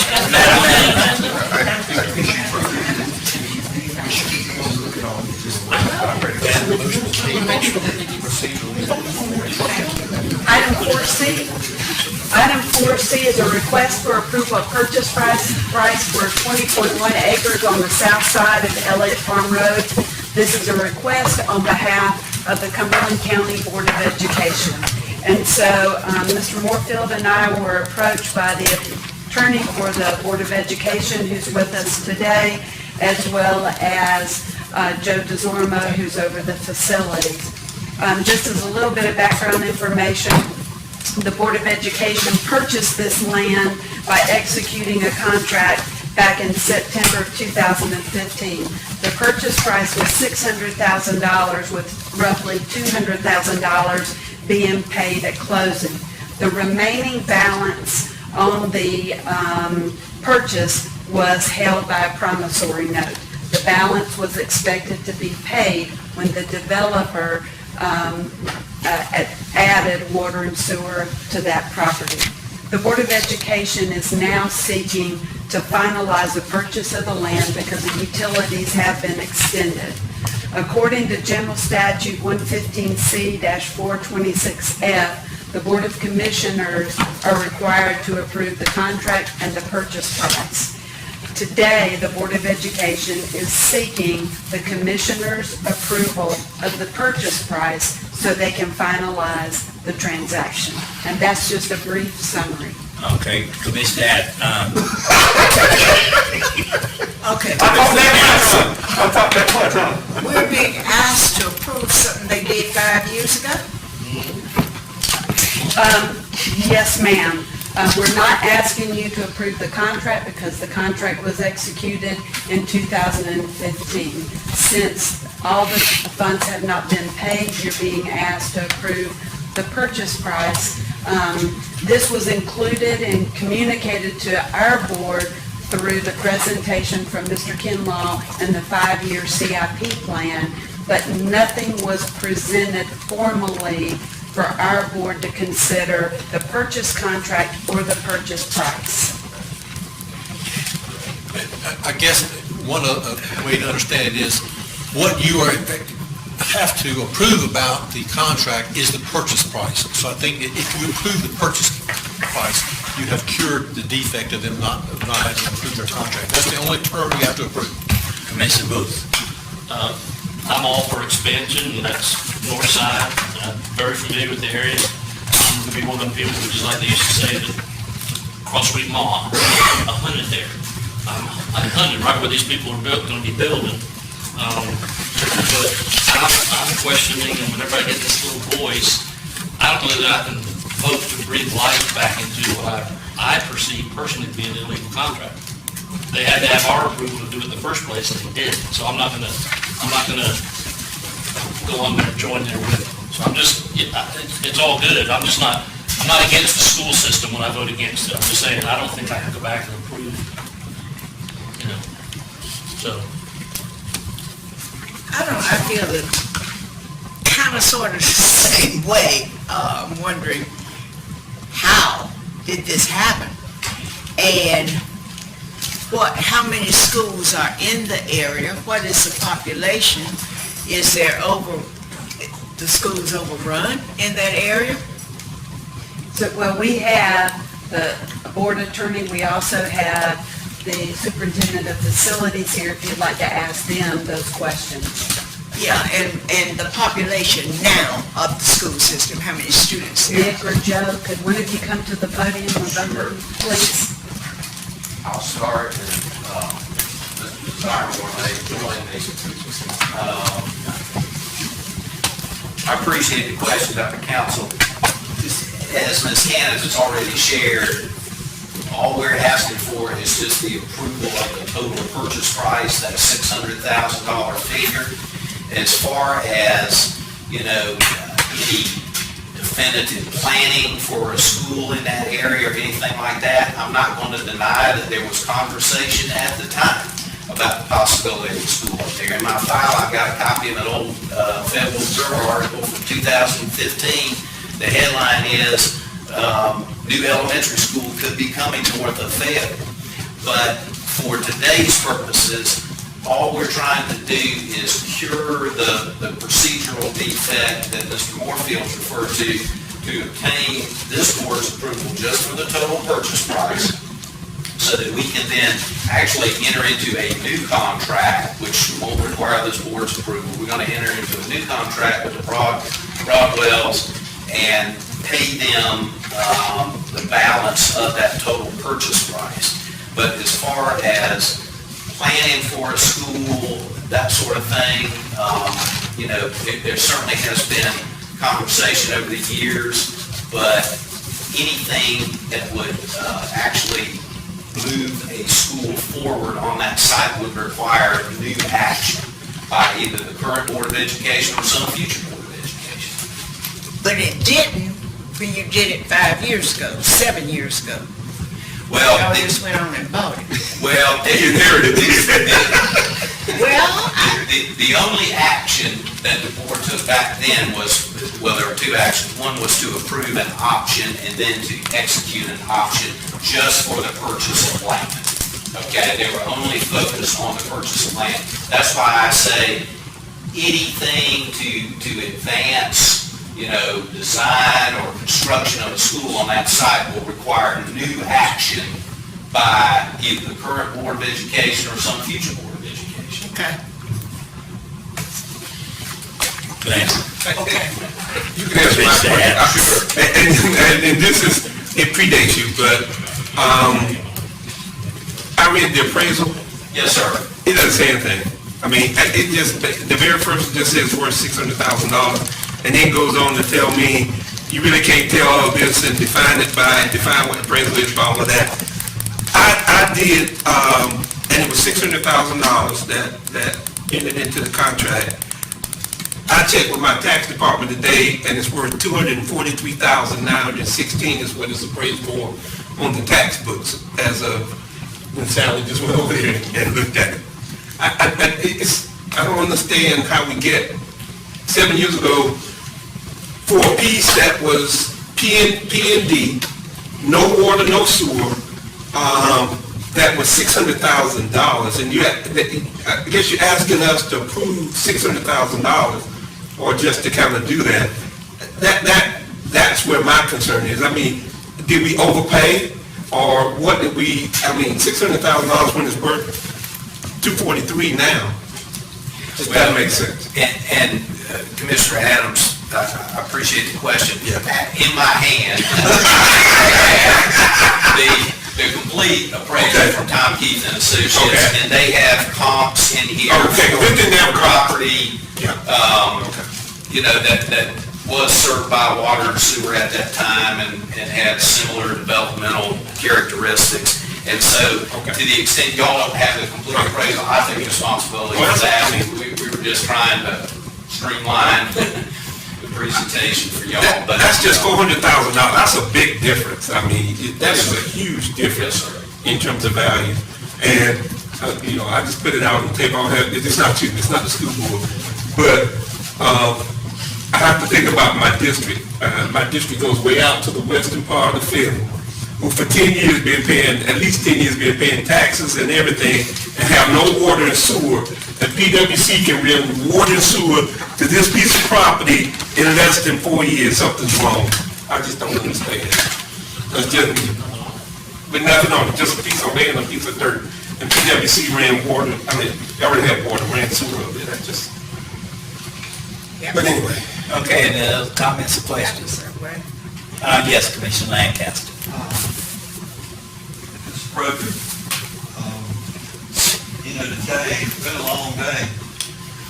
I've heard about hunters and fishermen and, I've heard it all today. In fact, I probably heard a little bit too much, more than I wanted to hear. We've done a lot of somethings today. Money's been easy. People ask things. We've been in a position that we tried to help them. Recently, I heard a whole lot about something for employees. Well, let me ask you another question today as an ex-educator. How about something for teachers and students in the future? I'm not worried about if we're going to build a school today or tomorrow, but I'm worried about other people's children, wherever it could be, at any point in time, to enjoy a new building, just like folks want to enjoy a new courthouse. We have examples now, and Dr. Stewart will tell you this too. Courthouse is not the only place where people are drinking tainted water. They're doing it all over Cumberland County, including our students at 2 of our schools. That troubles me too, as well as those parents of those children who are drinking that tainted water. I think this is an easy answer. It's not our money anyway.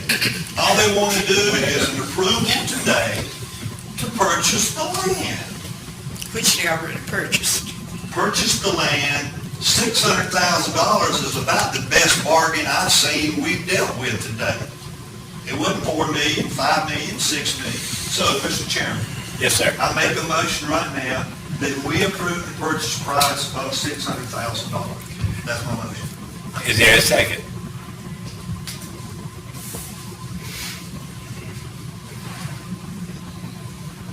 I'll second. All in favor? Question, Yes. what happens if we don't approve this, Mr. Attorney? Either one. You got two attorneys. Which one you talking about? It's gonna be an argument. We're not sure. It would appear to me it would be an invalid contract that would not be enforceable. But the school board attorney may have a different perspective on that.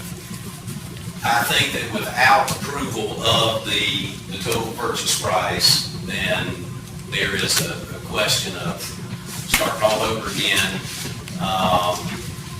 with an invalid contract on the front end. And I also believe, and it's certainly not my place to represent the developer in this, but it's clear that they have done what they said they would do and have held that property open all this time. Of course, we've been holding the deed on it, but they have seemed to connect in the water and the sewer that was part of the original discussion back in 2015. But that would benefit the property they also bought. Because they got acres next to it that they're gonna build houses on. That's absolutely true. Okay, so it's not like that they did this just for the school system. They ran water and sewer for their subdivision, and the subdivision's on the other side of the school, so you had to get to the school first and then get to their property, so they had to come through there anyway, or somewhere. That's right. So, yeah. That's correct. I was just focused on the I got you. arrangement with I the understand. board and the developer. I understand. So I'm just saying they're not harmed because, you know, they got the benefit. Okay, there's a second on the floor. All in favor? Voting in favor, Commissioners Lancaster and Chairman Evans. Voting in opposition, Commissioner Council, Keith. I don't know what I'm doing yet. I don't know what I'm doing. It doesn't matter, it's for. Biss and Stewart.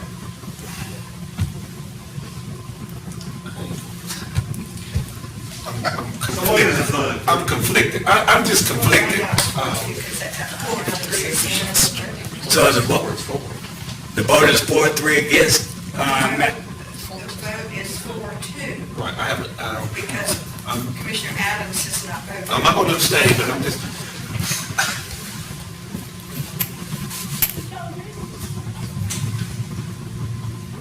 I guess you could enter into a new contract with the developer and bring it back. That appears to be a possibility, yes, sir. And then we'd be right back here voting on. Yes, sir, on the total purchase On the price. same thing. Yes, sir. So what's the difference? Well, that's what I'm trying to get to, Larry. I mean, I'm just trying Hard to. ain't saying anything, because, you know, I've been sitting here and I've been really quiet today, but, you know. I'm trying to get your motion passed, that's all I'm trying to do. I'm very passionate about this myself, so excuse me, I'm very passionate about this. And I want some clarity too, in case he has to come back. Anybody gonna lose any money? Is it gonna be easier? Is it just a legality? And I trust, you know, I trust y'all's expertise. Well, I'm just asking the question. I mean, I'm just trying to help him and everybody else around this table because, I mean, if it's just the fact of going back, getting a new contract coming back, then we right back here again. And so. And that was my. If I may just, Commissioner Adams, Mr. Chair, you know, I'll be the first to tell you all that this was a case where the school system got out ahead of its headlights. And this was a step that was missed. There's absolutely no doubt about that. You know, Ms. Cannon, Ms. Moorfield, they were so patient with me to review all the history. We looked through all the minutes, attachments, everything, trying to figure out how this came together. But that's clear. And what we're trying to do right now that, you know, the developer is at a stage that the water and sewer is there to just, as Ms. Cannon said originally, just complete the existing transaction.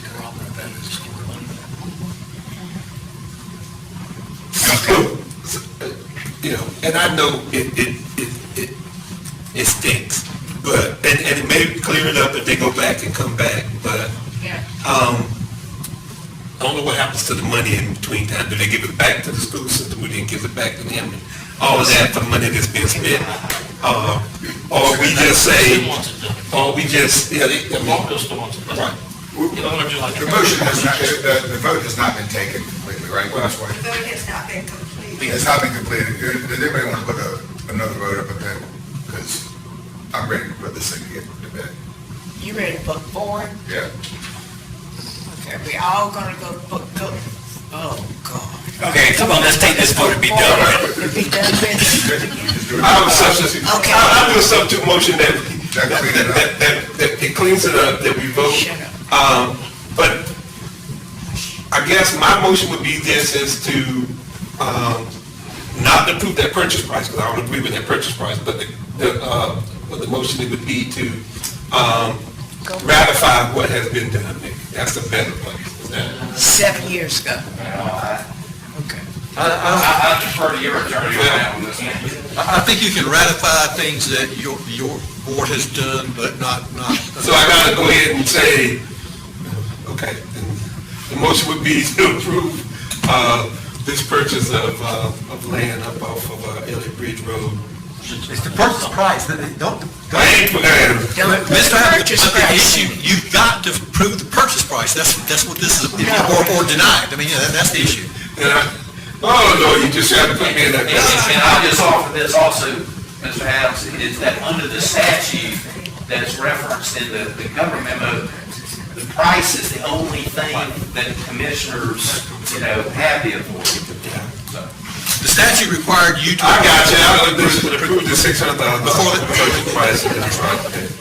Lord have mercy. So did you vote in favor? Lord have mercy, so, Did you vote in favor? everybody's gonna vote, I think it's called for the vote. His motion to approve it's already been voted down. No, it hasn't. Yeah, that was voted down. Yes, it was. No, it was 4-3. But it didn't get completed. It Four didn't to get three completed. It did not without get completed. Commissioner Adams vote in favor was 2, in opposition, Yes, 4. it did not get completed. So the motion to approve the purchase price has failed, is that correct? No. It has failed. By 4. Well, we still have one outstanding vote, but it's... He says no, it's 4-3. Correct. Well, but no, then what I'll do is vote in favor of it, right, which is, then I can ask under our rules, to have it put back on. I know the rules.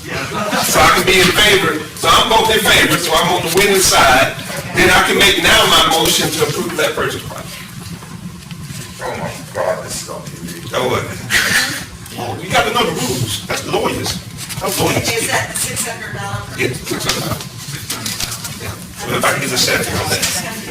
And it's on our tax books for 200,000 and 40. Okay. Well, let's keep on talking about it. Doesn't it have to have a motion to reconsider first?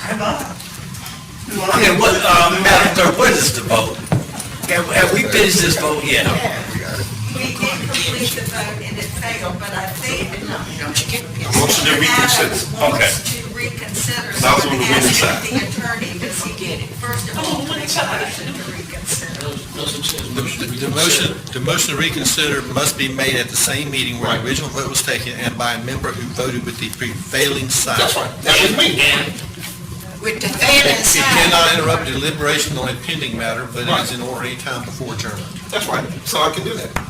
The failing side. I was on the winning side. Prevailing side. Prevailing side. Oh, prevailing side. Okay, would you make for your motion now? Okay. Mine is to approve the Motion to $600,000 contract. reconsider and approve the $600,000 purchase price. Commissioner Keith seconded. That's right. Okay. There's been a motion and a second. What's the vote? Is it all In favor. Yeah. We'll vote in favor of it. Voting in favor, Commissioners Lancaster, Council, Keith, Evans, and Adams. Voting in opposition, Commissioners Booth and Stewart. The motion passes. Thank you very much.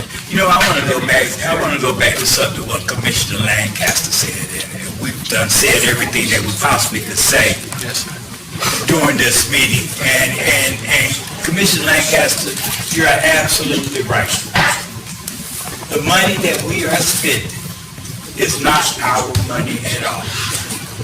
And we act just as though it's coming out of our back pockets when it is to help our citizens here in Cumberland County. It's almost disgusting the way that we don't do things that should be done for the betterment of our communities just because we can do it. Mr. Chair, that's what we are elected to do. That may be what you're elected to do, to be good stewards, to be good, what I'm saying is that yes, we are supposed to be good stewards of the citizens' money. But when we are good stewards of the citizens' money, we are doing what's going to be for the betterment of the citizens. In your opinion, Mr. Chair. Well, and I think I have that right to make that opinion. Wait a minute, would you like some iced tea? The next item on the agenda is item 4D. It's a contract with Good Source Solutions, Inc. for food products for the detention center. I'm sorry, can you repeat that, Madam Yes, Manager? sir. We have a contract from, I'd ask Lisa Blauser to come forward. We have a contract with for the detention center for food products.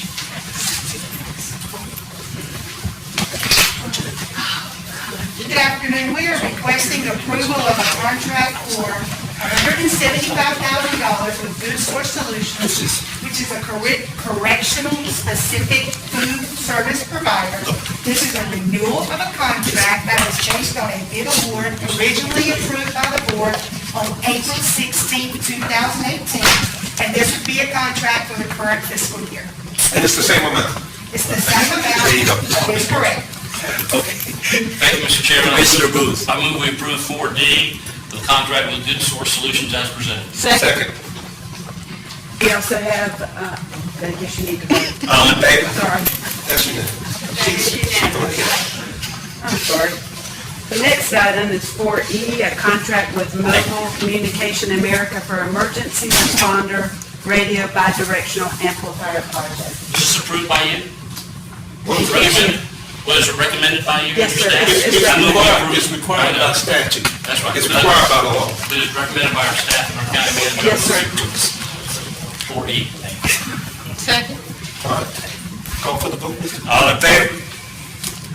That is unanimous. Madam Manager. Yes, sir. I'd ask our Community Development Director to please go ahead and come forward. This is about an amended professional service agreement with Innovative Emergency Management, IEM, to administer the Emergency Rental Assistance Program. And before Ms. Taylor gets started, I want to go ahead. I had several questions. Commissioners asked me about their staging a table. That has been staffed since Tuesday. Not today, but yesterday. Yesterday it was. They are working with me on regular hours to provide assistance. We've actually been awarded additional money. I'll ask Ms. Taylor about the contract extension. Okay, thank you.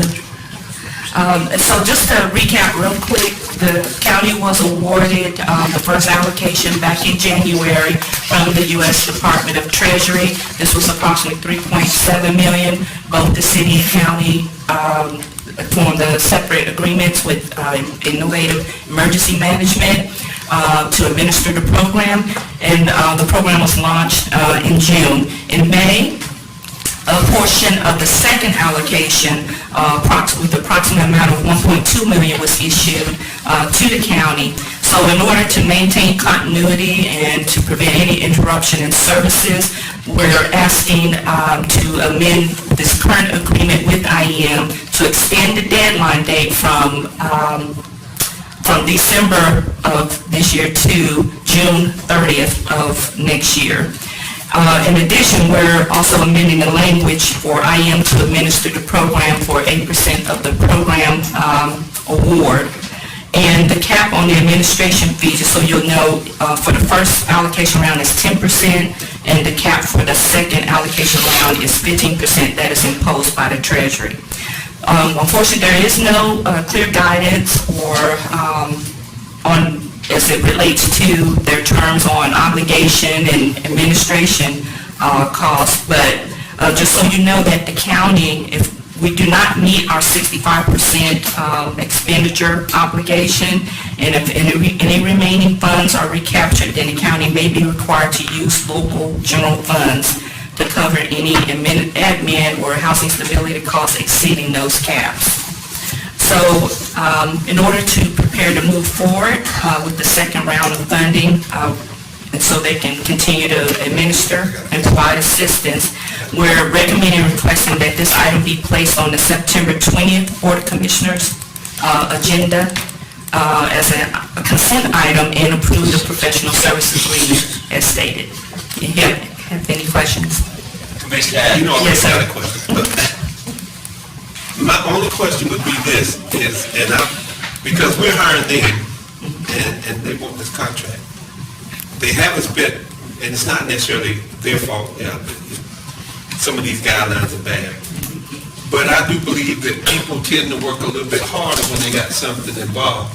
So if you get 8% of the total price, that's regardless of whether you spend it or not, you got 8%. So why wouldn't we do 8% of what you're able to distribute? Which would make them work a little bit harder to get more distributed at the end of the day.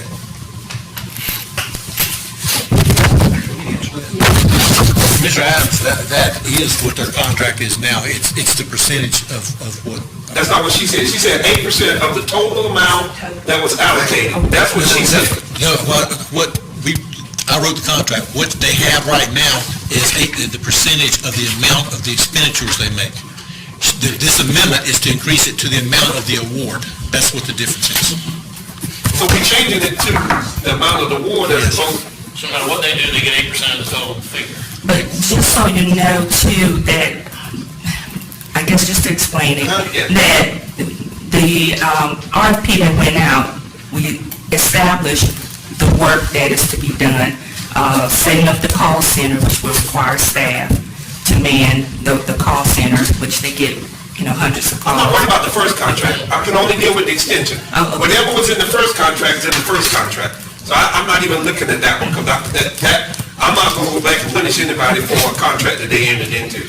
But this next amount is to clean it up, to say, I'll give you 8% of whatever you expend. So I'll have somebody at that table every single day.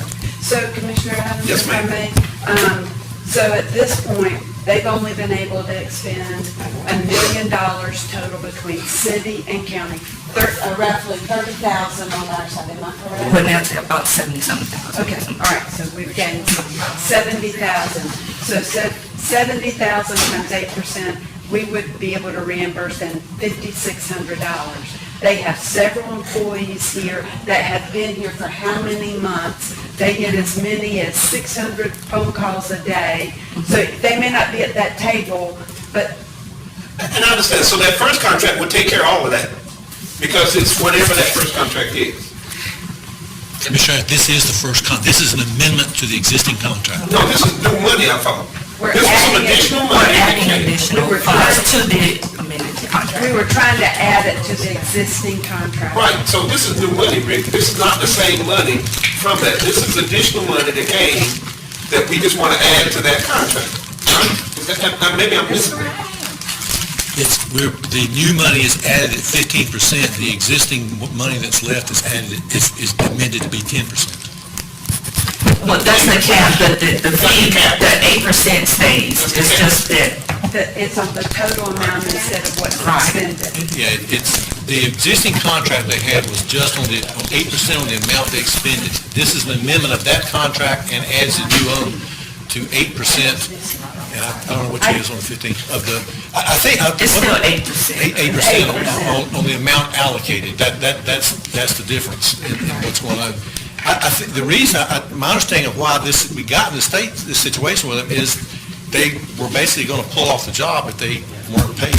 That was the issue. And they violated the contract that they signed. They haven't. No, they haven't so far, because they've only been paid under the old contract.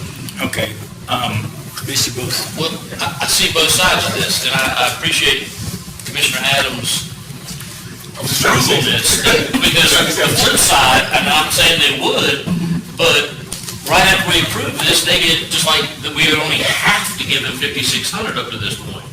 But if we approve this, we are going to give them 8% of the $3,240,000.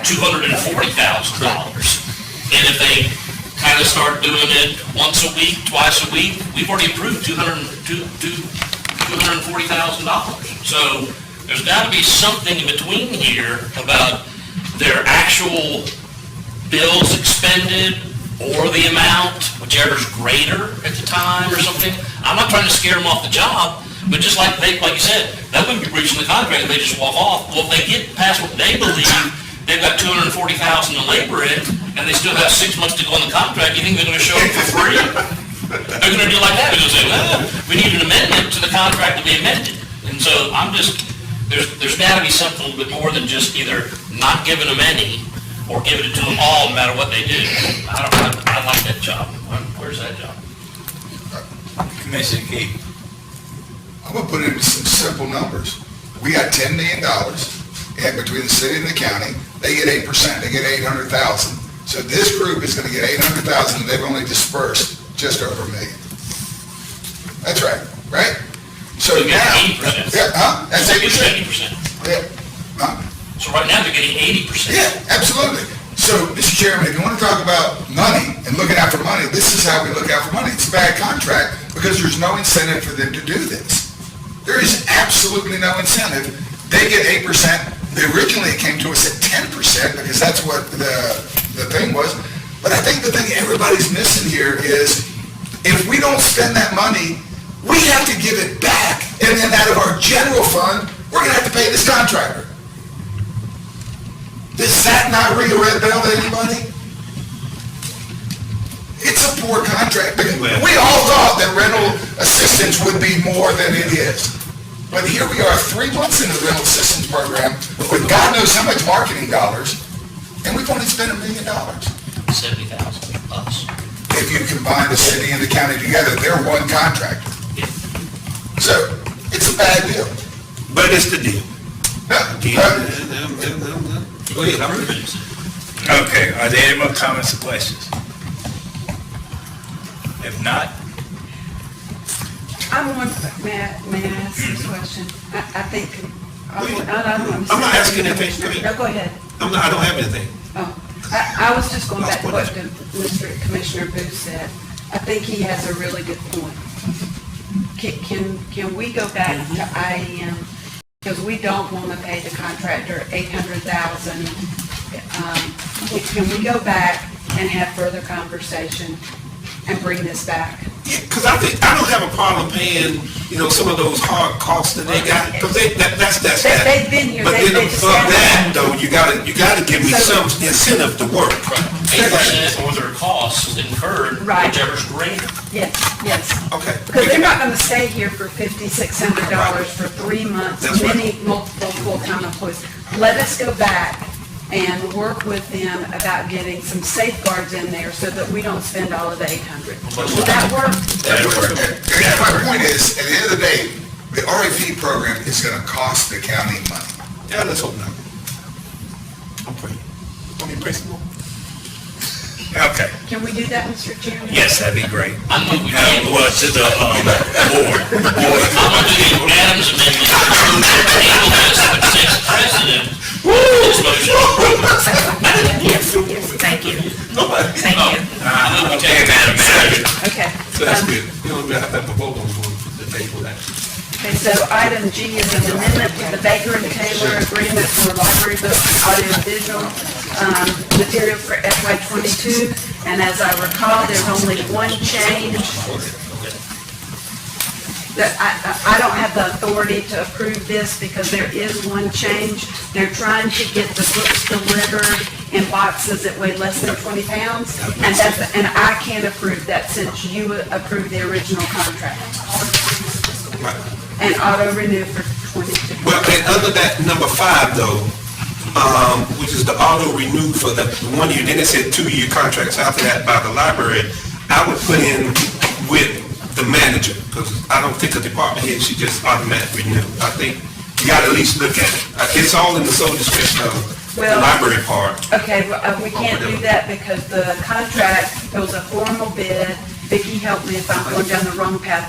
Formal bid, you approved it, and according to our contract process and policy, I can't approve it and I can't renew it. Am I correct? Let's go back for us. Sir? But if you look at number 5, it says the library is gonna do it. That's what number 5 said. Under the amendment? Yeah, I mean, if you look at, It's a roll, it's a 1-year extension. my 1-year extensions, it was up on It says the just, sole discretion of public library yeah, system or I something mean, like that. yeah. That doesn't make sense to me The that original. somebody else could approve it, but the county manager could. That was in the original Well, one. that's what, all I have is what's in front of me. The amendment is also attached.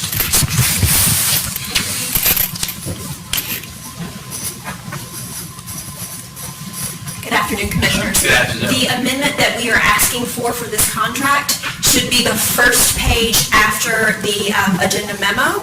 It should be page 201 in your packet online.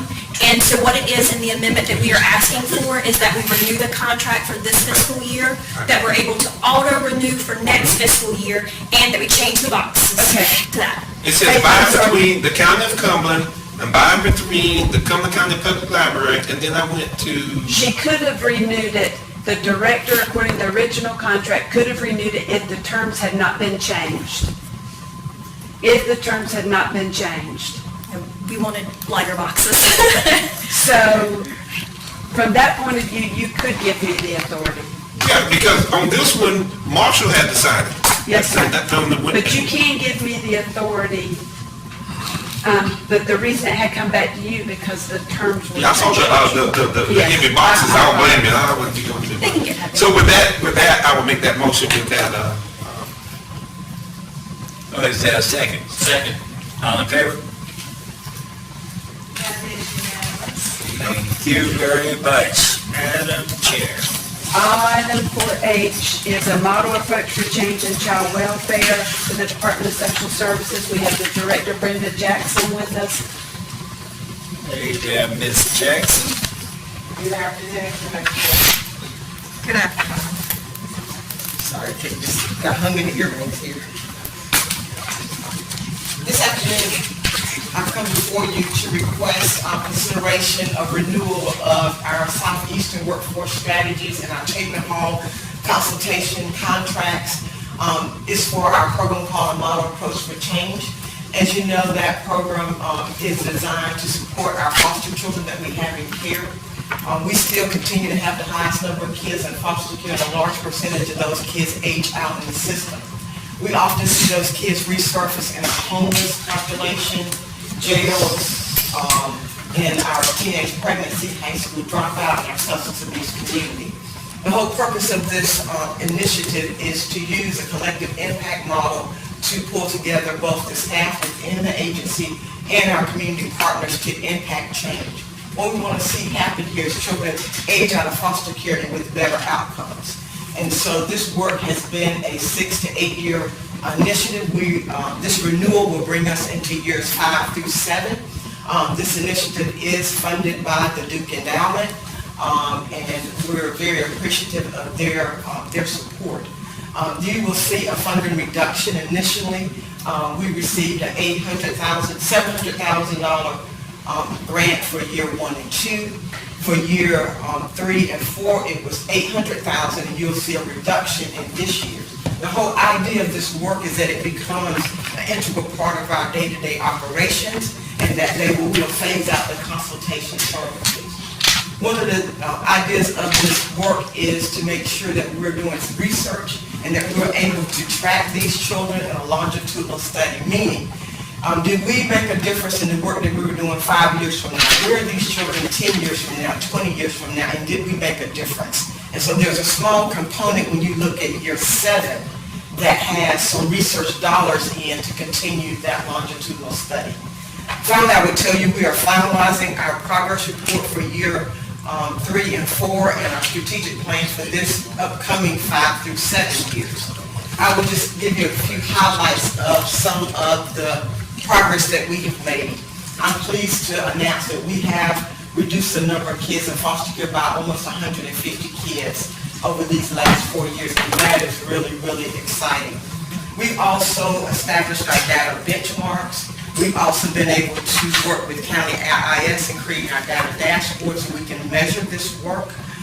We've created a transition unit made of a cross-section of social workers that have backgrounds not only in child welfare, but employment services, aging and adult services, because these kids age out, they need more adult-related services.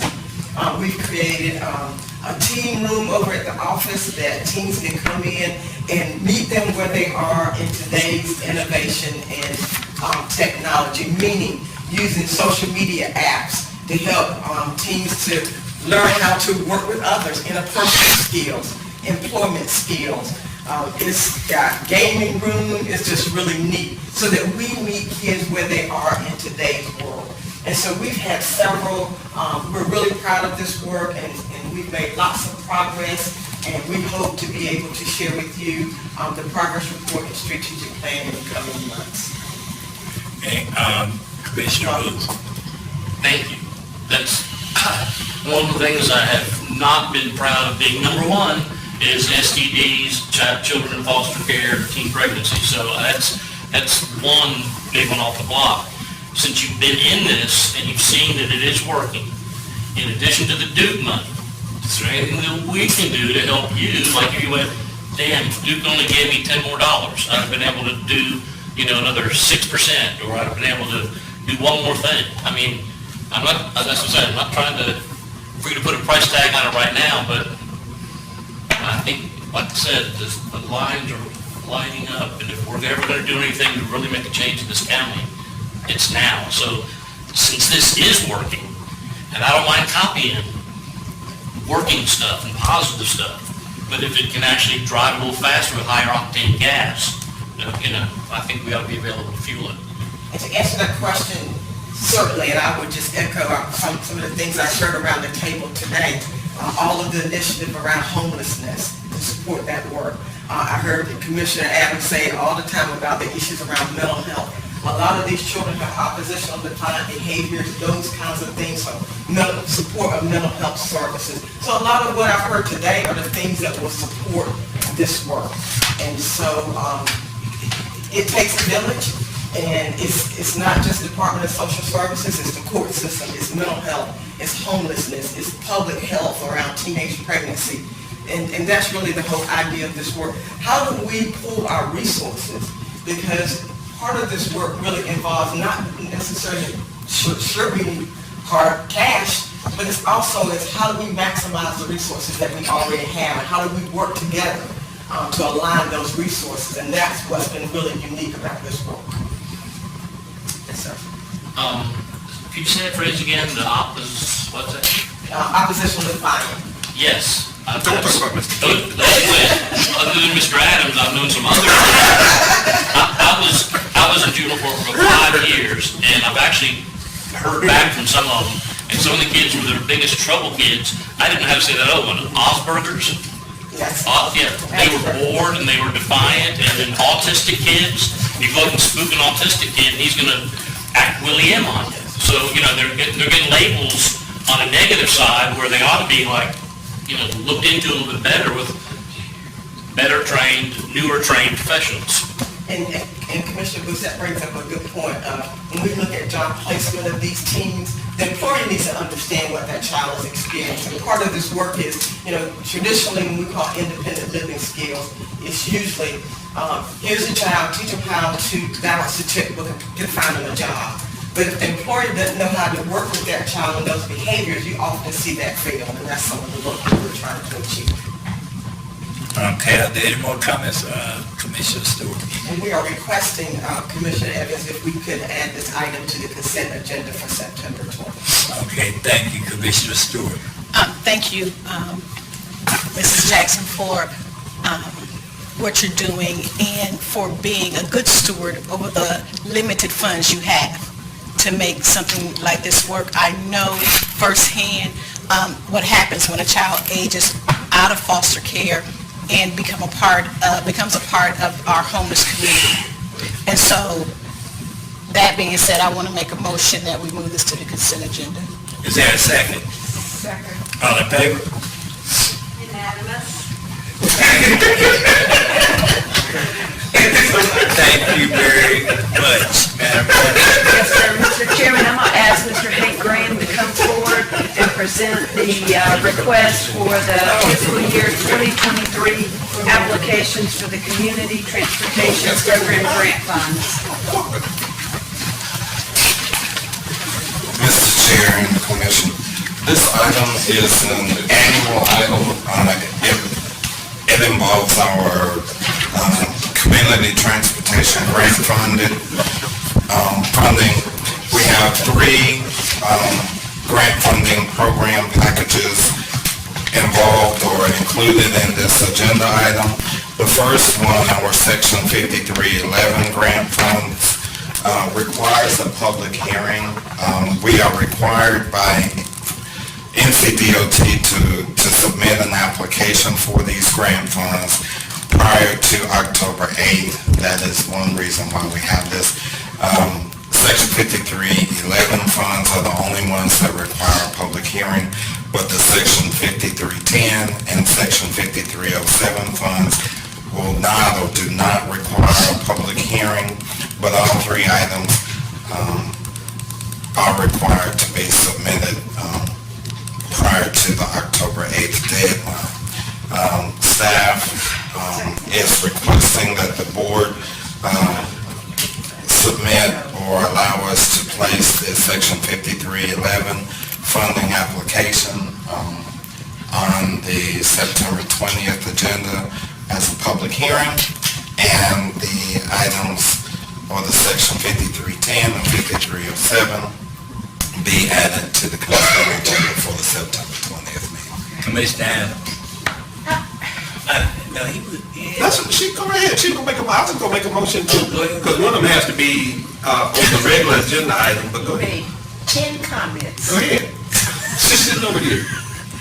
Yes, Commissioner That's Council. right. I move that we approve the, Is there a second? Second. All in favor? That is unanimous. Thank you. The next item is item J. It's an amendment to the flood damage prevention ordinance. We can't do that anyway. It's gotta be done by federal statute. Good evening once again, Commissioners. So this relates to the county's participation in the National Flood Insurance Program. This is what makes the county's citizens eligible to receive FEMA funds in case of... Mr. Chairman, I move, this is the flood damage amendment, it's through the FEMA. I think we all read those, and for our persons that are home, it's in the agenda package. This is an ordinance amendment to the flood ordinance to make sure that our citizens are taken care of. I will move to approve that. Yeah, second. Second. All in favor? Unanimous. The next item is K. It's a request to establish contingency funds along with an associated budget amendments ordinance B-220060 for the switchgear replacement project that's going to take place during the Thanksgiving holiday. That takes care of us at the courthouse. Got a motion. Commissioner Booth. Once bitten, twice shy. Is this switchgear compliant for like right now, or is it like gonna carry us through? It's going to carry us through. That's what I wanted to hear. Move to approve K. Second. Moved and properly second, all in favor? Unanimous. Thank you, Commissioner. Thank you. Item L is a request for approval of signing a memorandum of agreement with the state of North Carolina relating to the settlement of the opioid litigation. I asked our county attorney, Mr. Moorfield, to present this item. This is what we heard 3 times already, right? But now you're hearing me say, I recommend you sign it. We got a letter from our your council, August 25th, and they're saying, go ahead and do this by October 1st. And it's a good deal. It's a good deal for Cumberland County. Okay. I do have one thing, though. I always got one thing.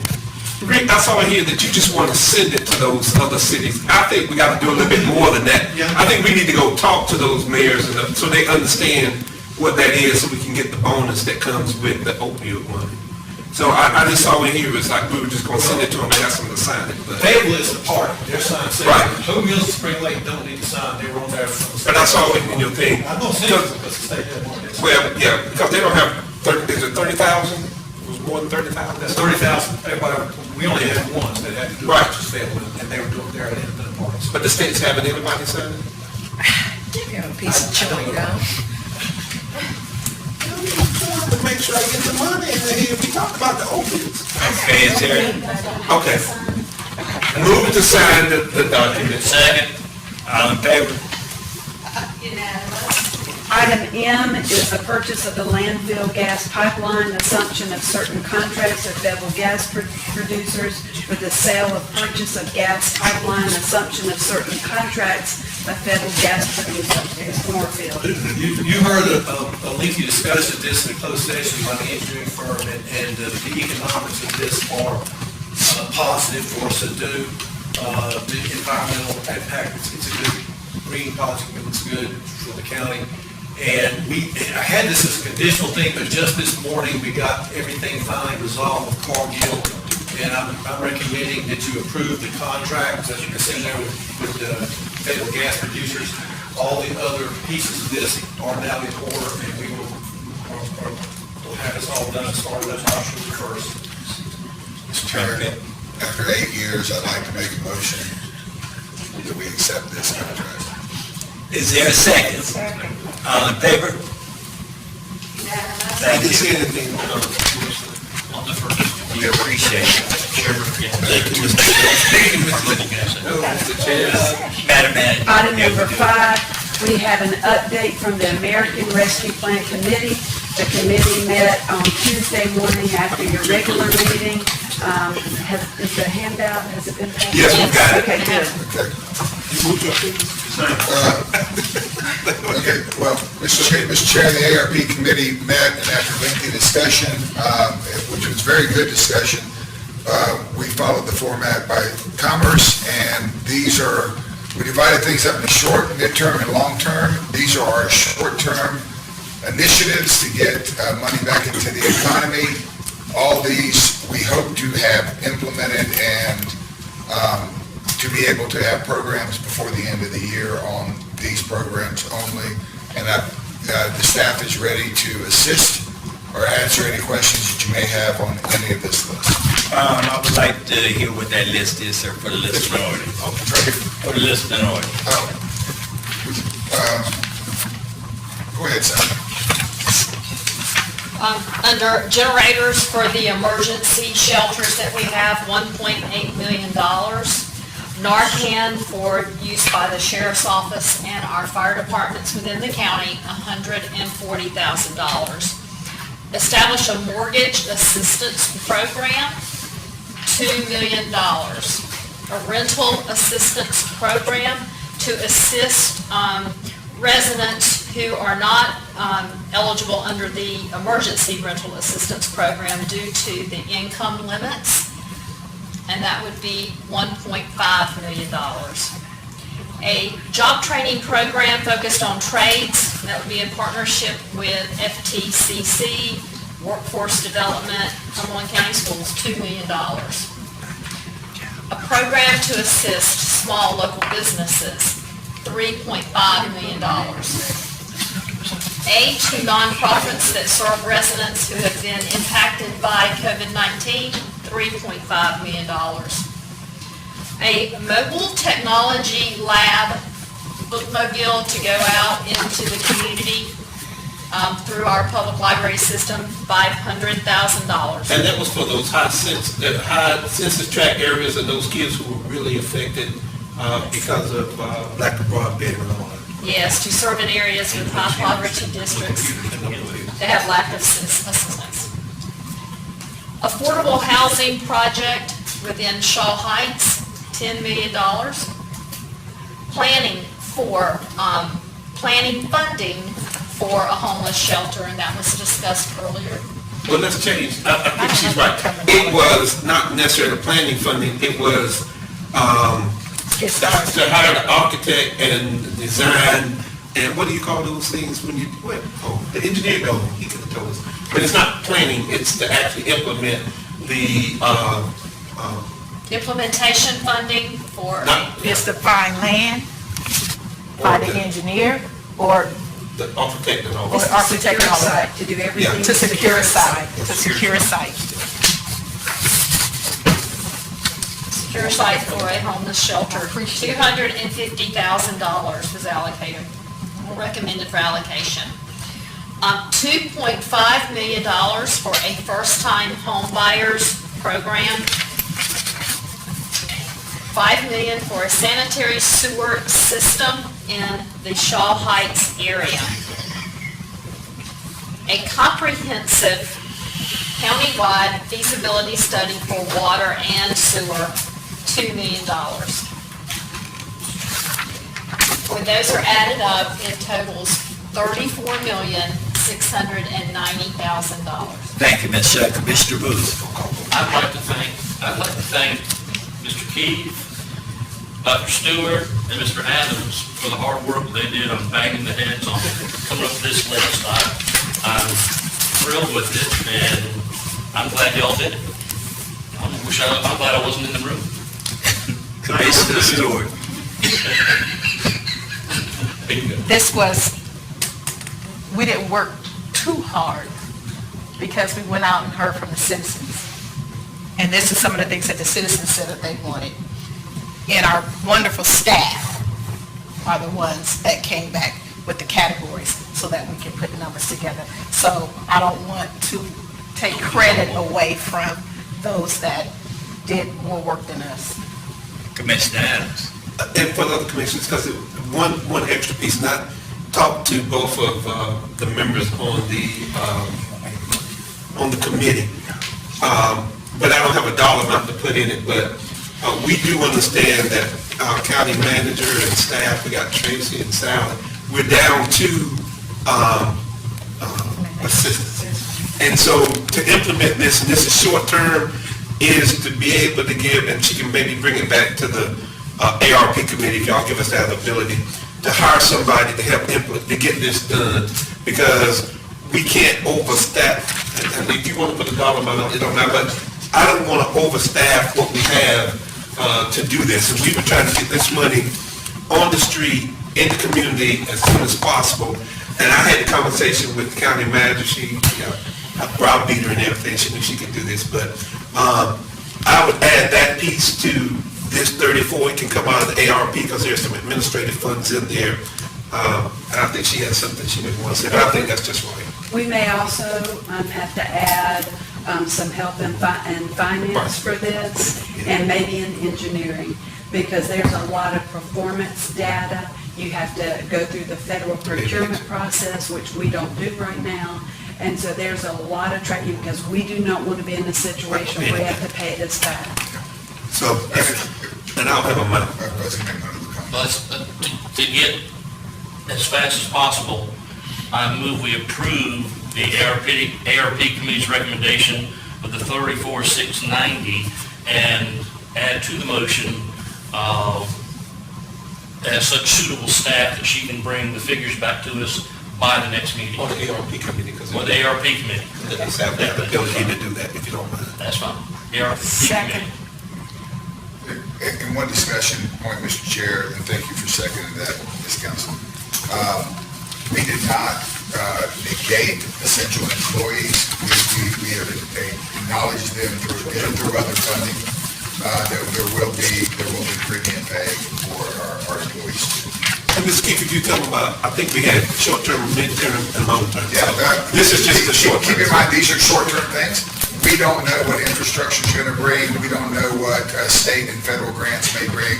But this is our short-term that we put a timeline of the end of the year to implement, and then the committee will continue to meet and identify medium, mid-term, and long-term goals for the community. And we did use the CARES funding. Yes, we use the CARES funding. So,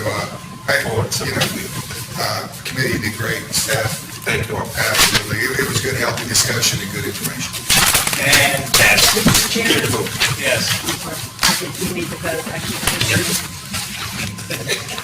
Was there a motion? Is there? Okay. All in favor? Unanimous. Fantastic. Mr. Chairman, under updates, there's one other item that has been brought to my attention, is about our limited handicap parking spaces. Oh, yes. Mr. Adams has brought that to my attention several times, and about what we can do to have handicap spaces for a short period of time. I would tell you, and I thought we had pictures, because Jeffrey took us pictures, but we didn't get them uploaded. John. Yeah, John did, I didn't mean that, Jonathan. But back in the back of the courthouse, you see all of those handicap parking spaces. It was 93 degrees, and people handicapped park when they want. A lot of our employees get here early, at 8 o'clock, and they go into those spaces. They are handicapped. They could be one row over. I'm not talking about keeping them from doing that, but this 93-year-old lady had to walk from the back of the parking lot on a little walker to try to get into the building. I just want us to think about 2 on each end, that's just 20-minute parking for handicap, so people can come and go. Keep all the rest of them that are there, just make 2 of them 20 minutes. can a handicapped person get in here to come and pay taxes and wait in line and get back down there? Well, maybe a little bit longer. You can do an hour. I didn't think about that. But that only, it took her 45 minutes to get to the door. So she had a ticket when she got back. Now, would that include the, other parking lot as well? The front of the court, the front of the court. Yes. I don't know how many spaces are over there, Mr. Chairman, so I didn't look over there. I know there's a number of, and it's just easier to get in there where the elevators are. I wouldn't come in the front of this building. You ever pull them doors at the front of this building? We do have the little thing, but you can't even tell where the door is. And you gotta cross the street. That's why I only did the back. I do understand, and the attorney said, I do believe people will self-police themselves. No, we're not gonna go out and probably give tickets or anything else like that. It's not gonna happen. But I do believe most people who are handicapped, they do tend, and people in general, tend to police themselves. So if they see 20 minutes or an hour, you said an hour back and forth, that hopefully that they will abide by that. But we would put the sign up there. We may have to change the ordinance to be able to do that. It's a state statute controls it, so we kind of limited it. But then one thing we could do is do handicap spaces for employees only, which would limit them to parking there, so that's. I didn't necessarily want to do that, because after lunch, the other people do come, just because it ain't that many back there, it's really not. But I think Raleigh had, where they used to have limit 20-minute parking. Remember, Raleigh charges for all their parking, and they had a different. Well, if you can, at least, if we can say, go check, so we can change that, I just think that that's the right thing to do. Well, if that's the case, can we check into out front as well? I think Commissioner Evans is right. It would be difficult to get from that parking lot to the front. I think we ought to focus on this, because it would be difficult, I think, to get from that front parking lot into this building. Okay. All right, thank you, ma'am. Yes, sir. Thank you. We have the monthly reports. I do want to, not to belabor this meeting, on the health insurance update. Vicki provided you an update in August about the increased insurance cost and the claims, and so this month is not good either. And the report's in there. If you'd like more information from Ms. Evans, we can do that, or... Is it COVID related? Vicki, do you want to say just a couple? Recovery? So okay, so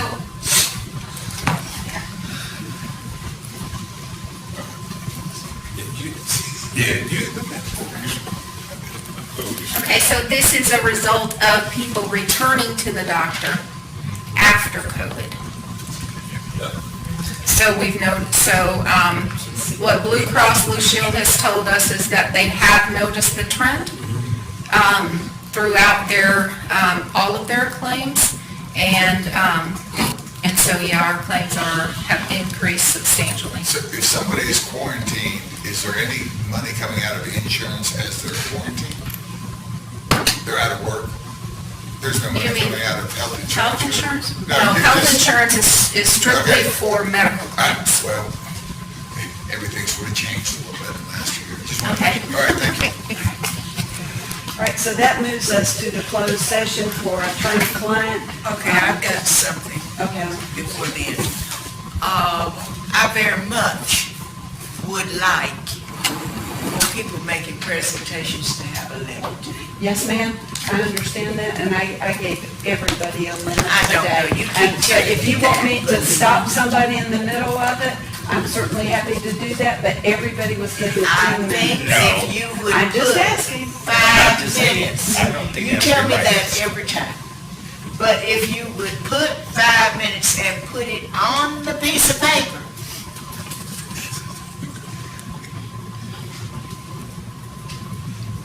and limit it, because people tend to be long-winded. Yes, ma'am. Especially ones asking for money. Yes, ma'am. Yeah, and I believe, I don't know how, but I think telling them isn't gonna make a, They don't normally get the agenda, though. They don't have the agenda. I mean, not. They don't have the agenda, so how do they know 5 minutes? Because I have a personal conversation with them. And they ignore you. Yes. So I suggest we put it on there. Commissioner Stewart. I'm going to say what Commissioner Lancaster wants to say, will say. It's not always those giving the presentation. It happens right here at the board. It happens. That's okay. No, I mean, because I can be long-winded. It's not always the presentation, it's all the discussion. Oh, that's right, and talking 4 or 5 times. Well, I'm not getting into all of that, but what I'm saying is, it's not just that. Well, I'm speaking on behalf of Commissioner Lancaster. And you know what? Well, let me say. You're telling the truth. You're telling the truth. Well, and she may well be telling the truth, but let me say this. When we have meetings and have discussion, that's what commissioners are supposed to be doing. We're supposed to be talking and asking all the questions, and the citizens look at us and see, and they may want to ask the questions, and we have the opportunity to ask those questions. Now, as long as I'm sitting behind this gavel, each person's going to have the opportunity to talk as long as they want to and finish what they say. So I just think it's fair. I just think it's fair to the citizens. I do. I don't. I think that when you allow one person to ask a question and then piggyback on that question and then put the chicken back on top of the piggyback, and other people have not said a word, it's not fair. Well, I think all of us represent, we're elected to represent people. And they expect us to ask questions. You're not representing the whole of me. But also, We get paid to be here. okay, Commissioner Booth. I agree with our chair. We did this in order so we didn't have 2 to 5 hour meetings Monday mornings and Monday evenings. So we had what, a 15-minute meeting that night, 21 minutes? Yes. So, you know why? Because we probably spent several hours, the meeting before that, in here, listening to Larry dream on, or something like that, Candace, we'll have lunch and dinner next time.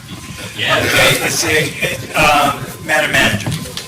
If you're ready, the next is closed session. I move that we go into closed session pursuant to 143.3, 1811A3 to consult with our attorney. Is there a second? Second. All in favor? Will you give us just a minute to make sure we cut the broadcast? Sure we can.